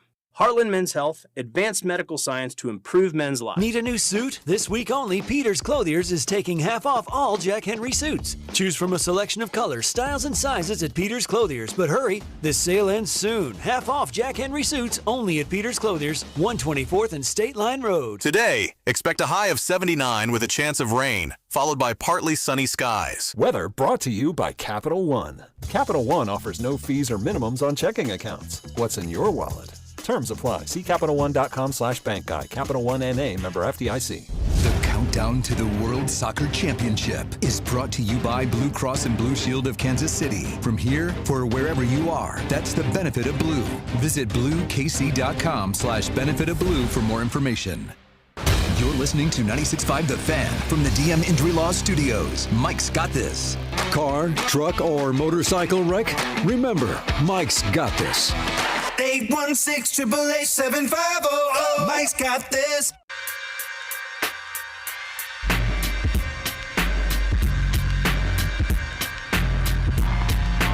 All right, this is big, folks. Ladies and gentlemen, we got a big moment happening here. We got another schedule release leak involving the Kansas City Chiefs. Are you ready for this? Drew Nixon's in studio. You know where this is going. Drew. Chiefs I think so. Chiefs at Bengals, Week 14, December 13th, 4:25. Let's go. How you feeling about the Bengals getting beat by the Chiefs that day? Well, let's hope Joe Burrow is still playing for that game. Nice. A little self-deprecation there. Nice, Drew. Yes. Do you think he'll play in that game or miss the early part of the season this year for Cincinnati? Well, I would rather he kind of did what he did. If he's going to miss any time, I'd rather him miss the first half of the season, you know? But yeah, I think it's great. It's no surprise that I'm guessing it's the CBS game. It's going to be, Jim Nantz and Tony Romo. But yeah, I'm hoping that obviously both quarterbacks can be fully healthy and both teams are good because it's still, even though the Bengals have not been in the playoffs the last couple of years, it still feels like the teams hate each other so much that as long as they're fully healthy, it's going to be a good game. We know that, like it was a couple of years ago when the Chiefs won late in that game. But then you add, if the division is on the line for either of those teams, if it's a playoff berth potentially on the line, like putting it in that spot makes a lot of sense because of what the Bengals have done. And with Mahomes being back, you would assume the game is going to have some sort of playoff implication for at least one, if not both of those teams. So I like the spot of it. I'm excited for it. Obviously, we're going to talk a lot of trash on our show. You guys will talk trash to me during that week as well. It's part of the deal. Can't wait. I think it's good for it's healthy though it's healthy for the NFL to have these rivalries where teams genuinely hate each other. I know because Chiefs fans can say, well, we hate the Raiders. The Raiders aren't good enough to be... The Raiders are not good enough to hate. Like this is a real hatred rivalry. Yes. This isn't like the rivalry with Buffalo where it's well-respected, and I think the fans genuinely do like each other on both sides. I don't like Cincinnati. I don't like the fans. Jamar I don't Chase, like the mayor. all of it. All of it. Yeah. So it's good. We need that. my ass. We need it, right? We need that. That rivalry. Yeah, it feels like a non-division... It feels like... a non-division Packers-Bears sort of thing where there's disrespect, there's trash talk. Both teams genuinely don't like each other. It's like a Steelers-Patriots type thing. Yeah, something along those lines. Yeah, absolutely. All right, one other Chiefs leak. We got Chiefs at Raiders Week 4. Okay. 4:25 game, October 4th. So the Chiefs and Raiders. Is Mendoza starting in that one? No, I don't think. They're smart. Well, they're not smart, but if they don't play them all year, that's the best thing. That can't be a nooner. No. Because it's at Raiders? At Raiders. Gotcha. Yeah, So it's got to be 4:25. They might as well play the game at 10 a.m. Come on. Yeah, they should. Go ahead. Right? 10 a.m. Yeah. local time. Yeah, so those are the latest on the Chiefs-related schedule leaks, according to NFL Nerd, who does a great job, with the schedule release. This guy's all over this thing. He must have a friend, as Binkley said about that other guy back in the day. So, all right, you can go about your day. Thank you for coming in, Drew. Yeah, thank you for coming in. Before you go, just real quick, I've got an 816 number telling me how trash LeBron is and how amazing Kobe is. Can you just tell me where Kobe is roughly in your top 10 all time? Roughly. Ballpark. 8. Yeah, there you go. Thank you. Thank you, Drew. And I'm not Skip Bayless where LeBron is 9. Yeah, exactly. LeBron would be what, 2 or 3? He's 2. Yeah, there you go. Thank you. Thank you guys for having time, me. Drew. You got it, Drew. Thank you for being a Cincinnati punching bag here on 96.5. Get bent. The Fan. All right, we got a pitcher that's pissed, a caller that's done, and a former general manager that provides us some hope when it comes to this Royals team. So we'll work forward, I guess we could say. We'll start where Lugo was yesterday. And I'll say this for Seth Lugo. Since April has ended, since really April 26, Lugo's last 4 starts, he has a 7.59 ERA. So the frustration is definitely building with Seth Lugo. This frustration is there, and it sure sounds like, based on what he said yesterday, the frustration is now with his manager. I think we need to, me personally, need to just be a little more conscious of, if I execute a pitch, then be willing to waste a challenge, instead of worrying about getting it wrong and losing one for the hitters. So I think that'd be beneficial. Do you want to challenge more yourself personally? I know you guys as pitchers have stayed away from that. It's the early part of the season. I mean, the top part of the zone, it's pretty hard to tell. I knew in the first thing I got at least a couple of them right in my mind, and then I went back and looked and they were all right. So after that, I was challenging when I knew they were there. I did one, but DS got credit for it, but I was ready to go after that. So I think just getting better about how we're playing the game, the different rules and how much of a difference that makes. I mean, for years, you get one off the plate and it's not there, but batter can't do nothing. So if they're going to get us, then we got to get them. So we just got to really be more strategic with how we use it and make sure that we know what we're doing out there. Do you like that it's in the game? I do. Yeah, absolutely. I mean, I can think about just about every game I had, good or bad. I think the size of the strike zone was a contributing factor. So if we're going to be more fair and we're going to have the challenge system, then we got to use it the right way. We got to use it the right way. It sure sounds like frustration is building now with Seth Lugo over what they're doing when it comes to the challenge system and to the strike zone. And if you have a pitcher right now that is now worrying about that and worrying about challenges, it's time to hit the reset button and figure out what's going on with Seth Lugo, because he's focusing now on something that at the end of the day, he really does not have control over. But maybe this is where Q and the front office need to get together and say, okay, Seth Lugo's been around this game for a very long time. Seth Lugo has seen more baseball and pitched in more baseball games than anybody on this team other than Salvador Perez, most likely, right? And so this guy's got a pretty good feel at what he does. He's a craftsman. He knows the strike zone. Pitchers do, for the most part, guys like Lugo anyway, they know the strike zone. They know he's an artist out there. Yes, he's a perfectionist out there.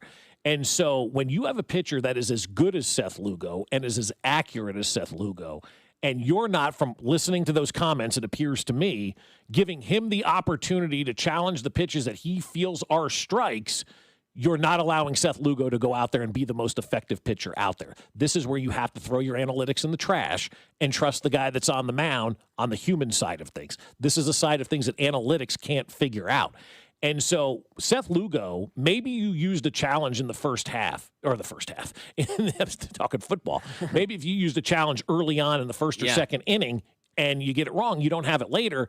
But if you get it right, the whole dynamic of the game could potentially change, because you go from a pitch that was maybe called ball 4 to strike 3, and you find yourself out of that inning, and that ball 4 does not lead to 3 runs coming across the plate. You've got to find a way and find a happy medium to allow a guy like Seth Lugo, who's clearly fighting it right now, both in command and wanting to know that he is throwing strikes, but not being given the ability to challenge them.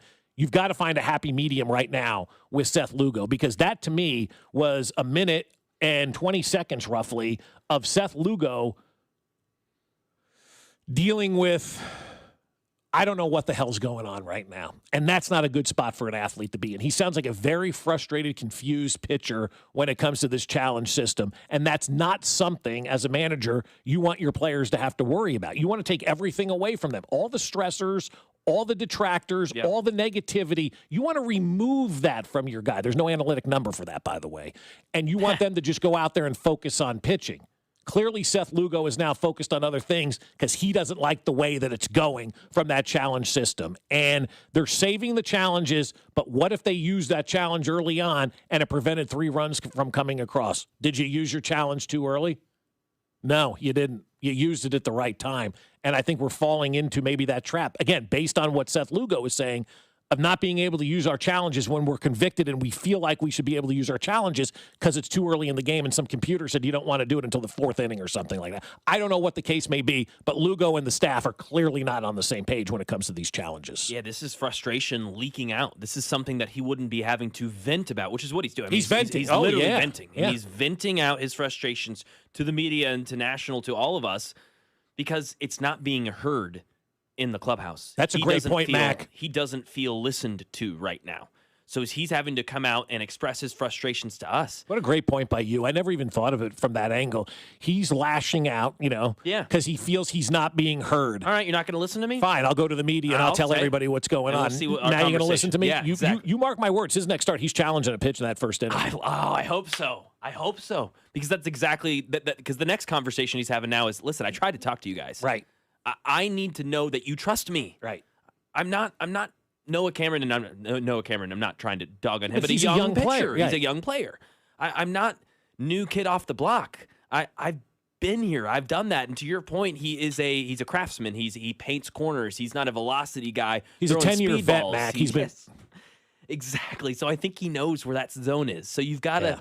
And so much of and we've talked about it with Cags and Jensen, invoking confidence in them against lefties, but invoking confidence in your pitchers and your leaders of the team, and say, listen, man, we trust you. We trust your arm. We know your placement. We know your accuracy, and you're going to be great. And that can go so far. And so this is showing that within the clubhouse right now, there is not good communication. I want to come up with a better word for productive communication going on within that clubhouse right now. And because of that, it's being leaked out, and we're seeing lashing out. And I hope right now that they're having a different conversation this morning. Yeah, I hope so too. I hope Lugo and Q and the whole staff are sitting down and they're having conversations about this, because you do need to have conversations about this. But I think, Mac, your point is brilliant, because you're like, I've tried to talk to you about it. I haven't said anything in public yet, but now it's come to the point where I am going to say something in public because I'm frustrated that I'm not being heard. And how many other players are not being heard right now?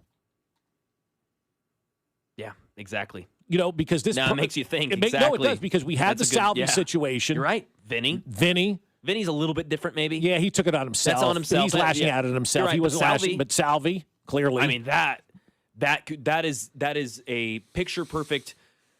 What is not productive communication? I mean, that is two guys not on the same page. Right. Q and Salvi right there. That's exactly in that situation right. A couple of weeks ago. Right. And then Salvi having to go to social media to lash out on this. And now we got Lugo going to the media to lash out on this. So are the players not being heard by management? Because if the players aren't being heard about what they want to do, well, we're done for the year, because they're just going to go into a shell. You're not listening to me. I'm trying to do this stuff. I'm trying to get you to allow me to call for a challenge early in the game. And if it's going to help me mentally to get that strike instead of that ball, you've got to do that. Again, I know there's no analytical number for that, but you've got to go out there and allow these guys the mental freedom to play baseball. And I don't believe that these guys have the mental freedom to play baseball right now in the Royals. And that can go such a long way. And then I'll also add on to the fact that just forget the mental side of things. Just from a baseball perspective,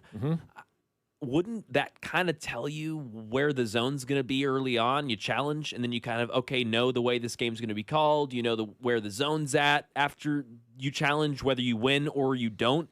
It kind of gives you more knowledge about the way that rest of the game could go and where your arm's at. Am I wrong? I'm just trying to think about. You're absolutely right. It changes the whole dynamic. Okay, I know, I got the high strike now, exactly. Right. I'm just kind of thinking, okay, I'm locked in or I'm not. Okay, now I can adjust to where that is early on, and if you don't, and now I'm kind of left in this.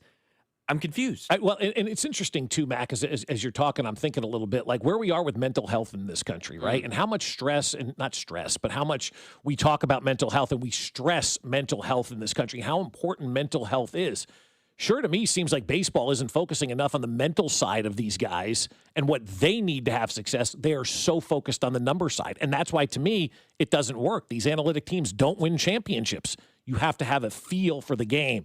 Seth Lugo has a feel for this game. That guy has pitched 10 years in Major League Baseball. He knows what the strike zone is. And if he would have challenged one and he would have won, the mindset on Seth Lugo is completely different, and I bet they win that baseball game yesterday because of it. I really do. Now that I'm hearing all of this from Seth Lugo, you wonder how much of that has been a factor as to why he has a 7.59 ERA over his last 4 starts as well. So it's crazy. And Vicky's pissed about the pitch. Yeah. She called in and let Vern know. This is horrible to watch. I have to turn the game off. Can't watch them lose. I can't see pitchers giving away games when the batters are getting runs. You can't do that. What is wrong with a manager not letting Lynch go? 5 innings. Half an inning ain't just going to cut it anymore. I'm paying too much to watch the game. Yeah. To have no production from people who were supposed to produce. Am I not correct? Not sure. Well, yeah. They're getting paid to do the right job. They can't do it, then say, I can't cut it, so get out of the game. Let's go, Vicky. Vicky's not happy. No, Vicky's upset. I don't know why she's upset with Lynch yesterday. He didn't pitch. He didn't pitch. Pitched 2 days ago. 2 days ago. And he only does like about an inning at a time, but that's his job. I was going to say, I think that's what he does, Vicky. Yeah, he does that really good, and they're putting him in a situation where he excels. Like we had HDH where they went one inning and they were really good. One inning. Nothing wrong with that. I'm not sure why she's mad at the pitching. I just think it's an overall being upset because the bats have started to get some runs. He scored 5 runs again last night, but I think ultimately, Mac, what the real thing is that we need to pinpoint here is that. You didn't just lose a baseball game last night. It's not that Lugo's mad or Vicky's mad. What has officially happened right now is that the Chicago White Sox have now passed you. Yep. And they are now a better Major League Baseball team than you are. And Carrington pointed out that the last 2 years, the Royals had 22 wins against the Chicago White Sox alone. Well, now you're 2-4 against the White Sox. They've won 4 of the first 6 games against you. Where are you making up those wins? How are you creating more victories? You're not. And so not only are you losing and you're under 500 and your pitcher's mad and the catcher's mad and all this kind of stuff, you're 5 games under 500 right now, and the Chicago White Sox have usurped you as an organization. And that goal that we've been trying to reach, that 500 goal, I mean, the White Sox did it yesterday. Yeah, they're a 500 team now. They're a 500 team now, and they have the chance to be above 500 thanks to the Kansas City Royals. That hurts your little brother. Right. And that does. It hurts. It's not supposed to be that way. The White Sox were not supposed to be a better team than you. And so far through 6 games, they are a better team than you. They're finding those ways to win. They find a way to get a lead. Then the Royals tie it. Then the White Sox fight back. They're showing that fight. They're showing that, the White Sox have arrived. Now, Detroit, Minnesota, Cleveland, all those other teams, everybody else in the division isn't doing all that great right now. I shouldn't say who's in first place right now. Cleveland's in first place right now. Detroit, Minnesota, and the Royals are all with the same record. The White Sox at 21-21 are in second place, but they've got minor leaguers that are going to be coming up soon. They got Kyle Teal that's going to be coming back. There's a lot that's coming to the White Sox that is going to make them considerably better as a team than they are today. I don't see any of that with the Royals. I don't know what players are coming up, what reinforcements are out there, what possible moves are going to be made to make this ball club better just from an internal spot. The White Sox have about 3 or 4 guys that are going to be up at the big league level before the end of the year. You look at the Royals minor league system, they don't have that. And so when the White Sox are getting ready to bring up their top talent, we have no top talent to bring up. They're already here. but they're already beating us without some of that top talent. Without them, yeah. What does that tell you about the future, too? Because the White Sox are only going to get better. I don't see anybody that's going to help the Royals get better. But Dayton had a good kind of positive spin on this. I think part of the reason we're so frustrated, Bob, is because we thought this was going to be better, and there are reasons to believe that it could still be better. As you said, Dayton Moore talked about it. And I've always said that the key is to have 2 good months and play around 500 the rest of the way, or 1 great month and play around 500 the rest of the way. That should get you into the playoffs. And I think a lot of teams are poised to do that. The Royals are certainly poised to do that. I mean, when you look at the Royals, they've got 2 of the most dynamic players in all of baseball, in Garcia and Junior, at the top of their order. And then they got, guys like Isbell that are having a really, really good year at the bottom that can get on base and hurt you. And then they've got some power and in the middle of that lineup. And those guys will get going. One of my kind of idols growing up, and we worked together with the Braves, was Big Frank Howard. And that might not be a name that a lot of people don't know, but Frank Howard used to say all the time, he'd say about June, those big guys get going, those power guys start finding their rhythm, and then they'll carry you, the rest of the way. And you just hope the hole isn't too deep by then. Well, again, as we've pointed out, and I think Dusty, as he's pointed out when he's here, has been like, well, the rest of the AL is in that hole too, and that gives you that opportunity to still dig yourself out of, because you mentioned the Guardians 24 and 21, and the White Sox, we said they just reached 500. Twins, Royals, Tigers 19 and 24. Right. You're even right there, -5, but you've got to start digging now, because that infamous date of June 1st is approaching. Yeah. Quickly. Fast. Very fast. It's going to be here before we know it. It's 2 weeks away. Yes. But it's not just about the division. You got to overcome Baltimore and Seattle and Texas and all these teams that are ahead of you when it comes to the wild card as well. You're in a spot in the wild card where the Twins, the Royals, the Jays, and the Tigers are all tied with the same record, And Boston, who everybody thinks stinks, has 1 fewer win than the Royals. They have 18 wins. The Royals have 19 wins. And everybody thinks the Red Sox stink, Everybody thinks the Red Sox season is over. They're 18 and 24. The Royals are 19 and 24. And one more thing about the White Sox, too, people forget. They also have the number 1 pick in this draft, Jeez. So that's an organization to watch out for. And they may have arrived a little bit earlier than most people expected, because now they're better than the Royals. And that's the biggest thing that came out of these first 2 series with the Chicago White Sox, is that you always thought that was the team you could push around. 22 wins over the last 2 years, Carrington said, against the Chicago White Sox. That was your gift. That gift isn't there anymore. 82 wins last year. 11 of them came against the White Sox. Over 10% of your wins right there against a bad White Sox team. That ain't the case anymore. Where are you getting those wins from? Yeah, exactly. How are you going to find them? Beating up against the Minnesota Twins, maybe? I don't know. They're your record. Yeah, exactly. The Tigers, they're your record as well. The Guardians, they're your record too. I mean, they're everybody's right there in that mix, in that mess. But stop being, as my mother always told me, if everybody was jumping off the bridge, would you? No, just because everybody else is playing bad baseball doesn't mean you have to. And just imagine if they would have had good baseball. So you didn't have a good April. You're not off to a great start in May. Dayton said you need 1 good month, right? 1 good month. And then two good months or 1 great month. Right. So you got plenty of time to do 2 good months.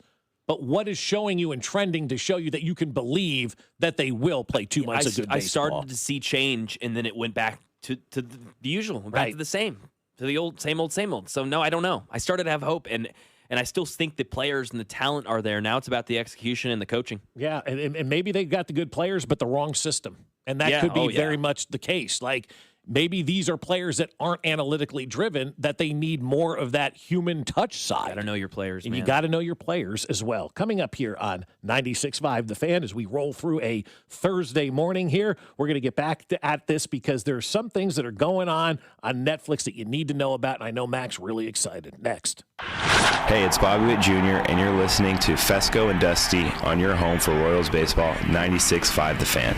Brought to you by Golden Oak Lending. Do you need extra cash? Golden Oak Lending can convert your home's equity into cash in as little as 14 days. Let Golden Oak Lending cure your blues. 96.5 The Fan.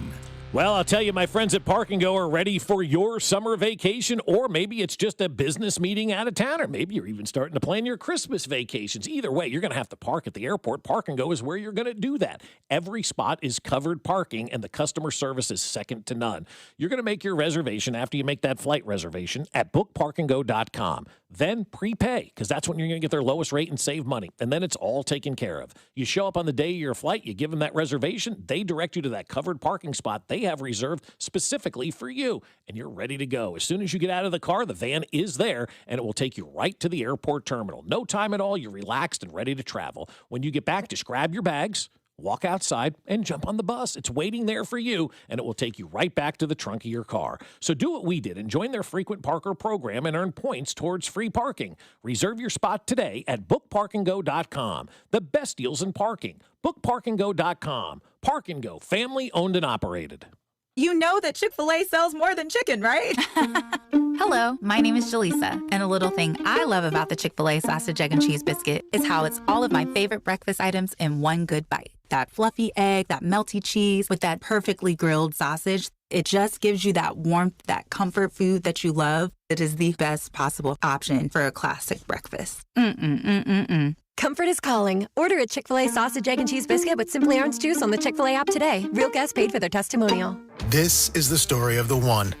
As a maintenance tech at a university, he knows ordering from multiple suppliers takes time away from keeping their arena up and running. That's why he counts on Grainger to get everything he needs, from lighting and HVAC parts to plumbing supplies, all in one place. And with fast, dependable delivery, he's stocked and ready for the next tip-off. Call 1-800-GRAINGER, click Grainger.com, or just stop by. Grainger, for the ones who get it done. Ready or not, summer is coming, and Wayfair's Memorial Day clearance is on now. Right now through May 25th, get up to 70% off everything home at Wayfair. Plus, score amazing doorbuster deals all sale long and surprise flash deals on Memorial Day. We're talking thousands of products at every style and budget. Now is the time to save big on must-haves for your patio, backyard, and beyond. These savings won't last, so don't wait. Shop Wayfair's Memorial Day clearance now through May 25th. Wayfair, every style, every home. Yo, it's Jay Uso from WWE, and I'm Jimmy Uso. Chumba Casino and WWE are hyped for the biggest event of the summer, SummerSlam. I know, I can't wait. There's nothing better to do while we're waiting than playing Chumba Casino. Sign up today, and you could win a VIP experience with Chumba Casino and WWE for SummerSlam. So what are you waiting for? Play Chumba Casino and enter for your chance to win. Let's Chumba. Yeah. Sponsored by VGW Group. No purchase necessary. See terms at ChumbaCasino.com. Must be over 21 and present in a state where it's legal to play. Not loving your AT&T or T-Mobile bill? Yeah, we've been hearing that a lot. Good news. Bring your AT&T or T-Mobile bill to Verizon and we'll give you a better deal. So get away from that unfortunate phone bill and get to Verizon. Run, ride, canoe. Whatever it takes, we'll be here. Bring your AT&T or T-Mobile bill to a Verizon store today and we'll give you a better deal on the best network. A better deal. No surprises. That's Verizon. Best network based on root metrics, best overall mobile network performance, U.S. second half 2025. All rights reserved. It must provide a recent consumer mobile bill and the name of the person redeeming the deal. Additional terms, conditions, and restrictions apply. Liberty Mutual customizes your car and home insurance. And now we're customizing this ad for your morning commute to wake you up, which could help your driving.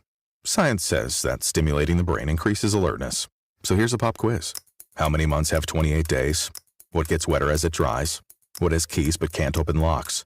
If you don't want to hear the answers, turn off this Liberty Mutual ad now. 12 months, a towel, piano. Enjoy being fully alert. Liberty, liberty, liberty, liberty. This is Stories from the Pitch, brought to you by the first ever Infinity QX65 and by Lowe's. Give your yard its own moment with new limited time deals from Lowe's. Saint-Denis, Stade de France. France had never won a World Soccer Championship. They'd never even played in a final. Zinedine Zidane, son of an Algerian immigrant from Marseille, the elegant playmaker with the bald head and the soft first touch, stepped up to a corner kick in the 27th minute. Emmanuel Petit swung it in. Zidane rose between two defenders and powered a header into the net. 45 minutes later, another corner. Another Zidane header. France led 2-0. Petit added a third. The Champs-Élysées became one continuous river of blue. Black, blanc, pure. The slogan of a multicultural team that had just changed France's image of itself. Zidane wept on the pitch. So did a country. Stay tuned to this Odyssey station for more Stories from the Pitch.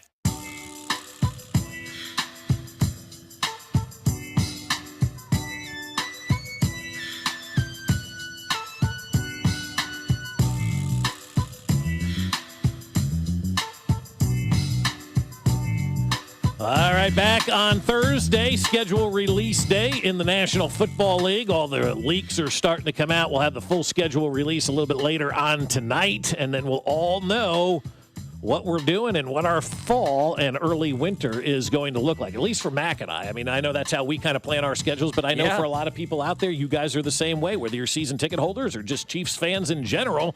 Everything kind of gets planned around when these games are going to take place. You look at where the bye week is, you look at the night games, you celebrate the noon games, and so over-under of 2.5 noon games. Under. Oh, okay. I'll go under. All right. We already know we've got the Thanksgiving. Yeah. We know we got the Monday Night Football. Right. There's a good chance they get Christmas. There's going to be 5 primetime games, at least for the Chiefs. Yeah, we already know the Bengals and Raiders are at 3:25. So now I've already got over half the schedule I know is not at noon. Yeah.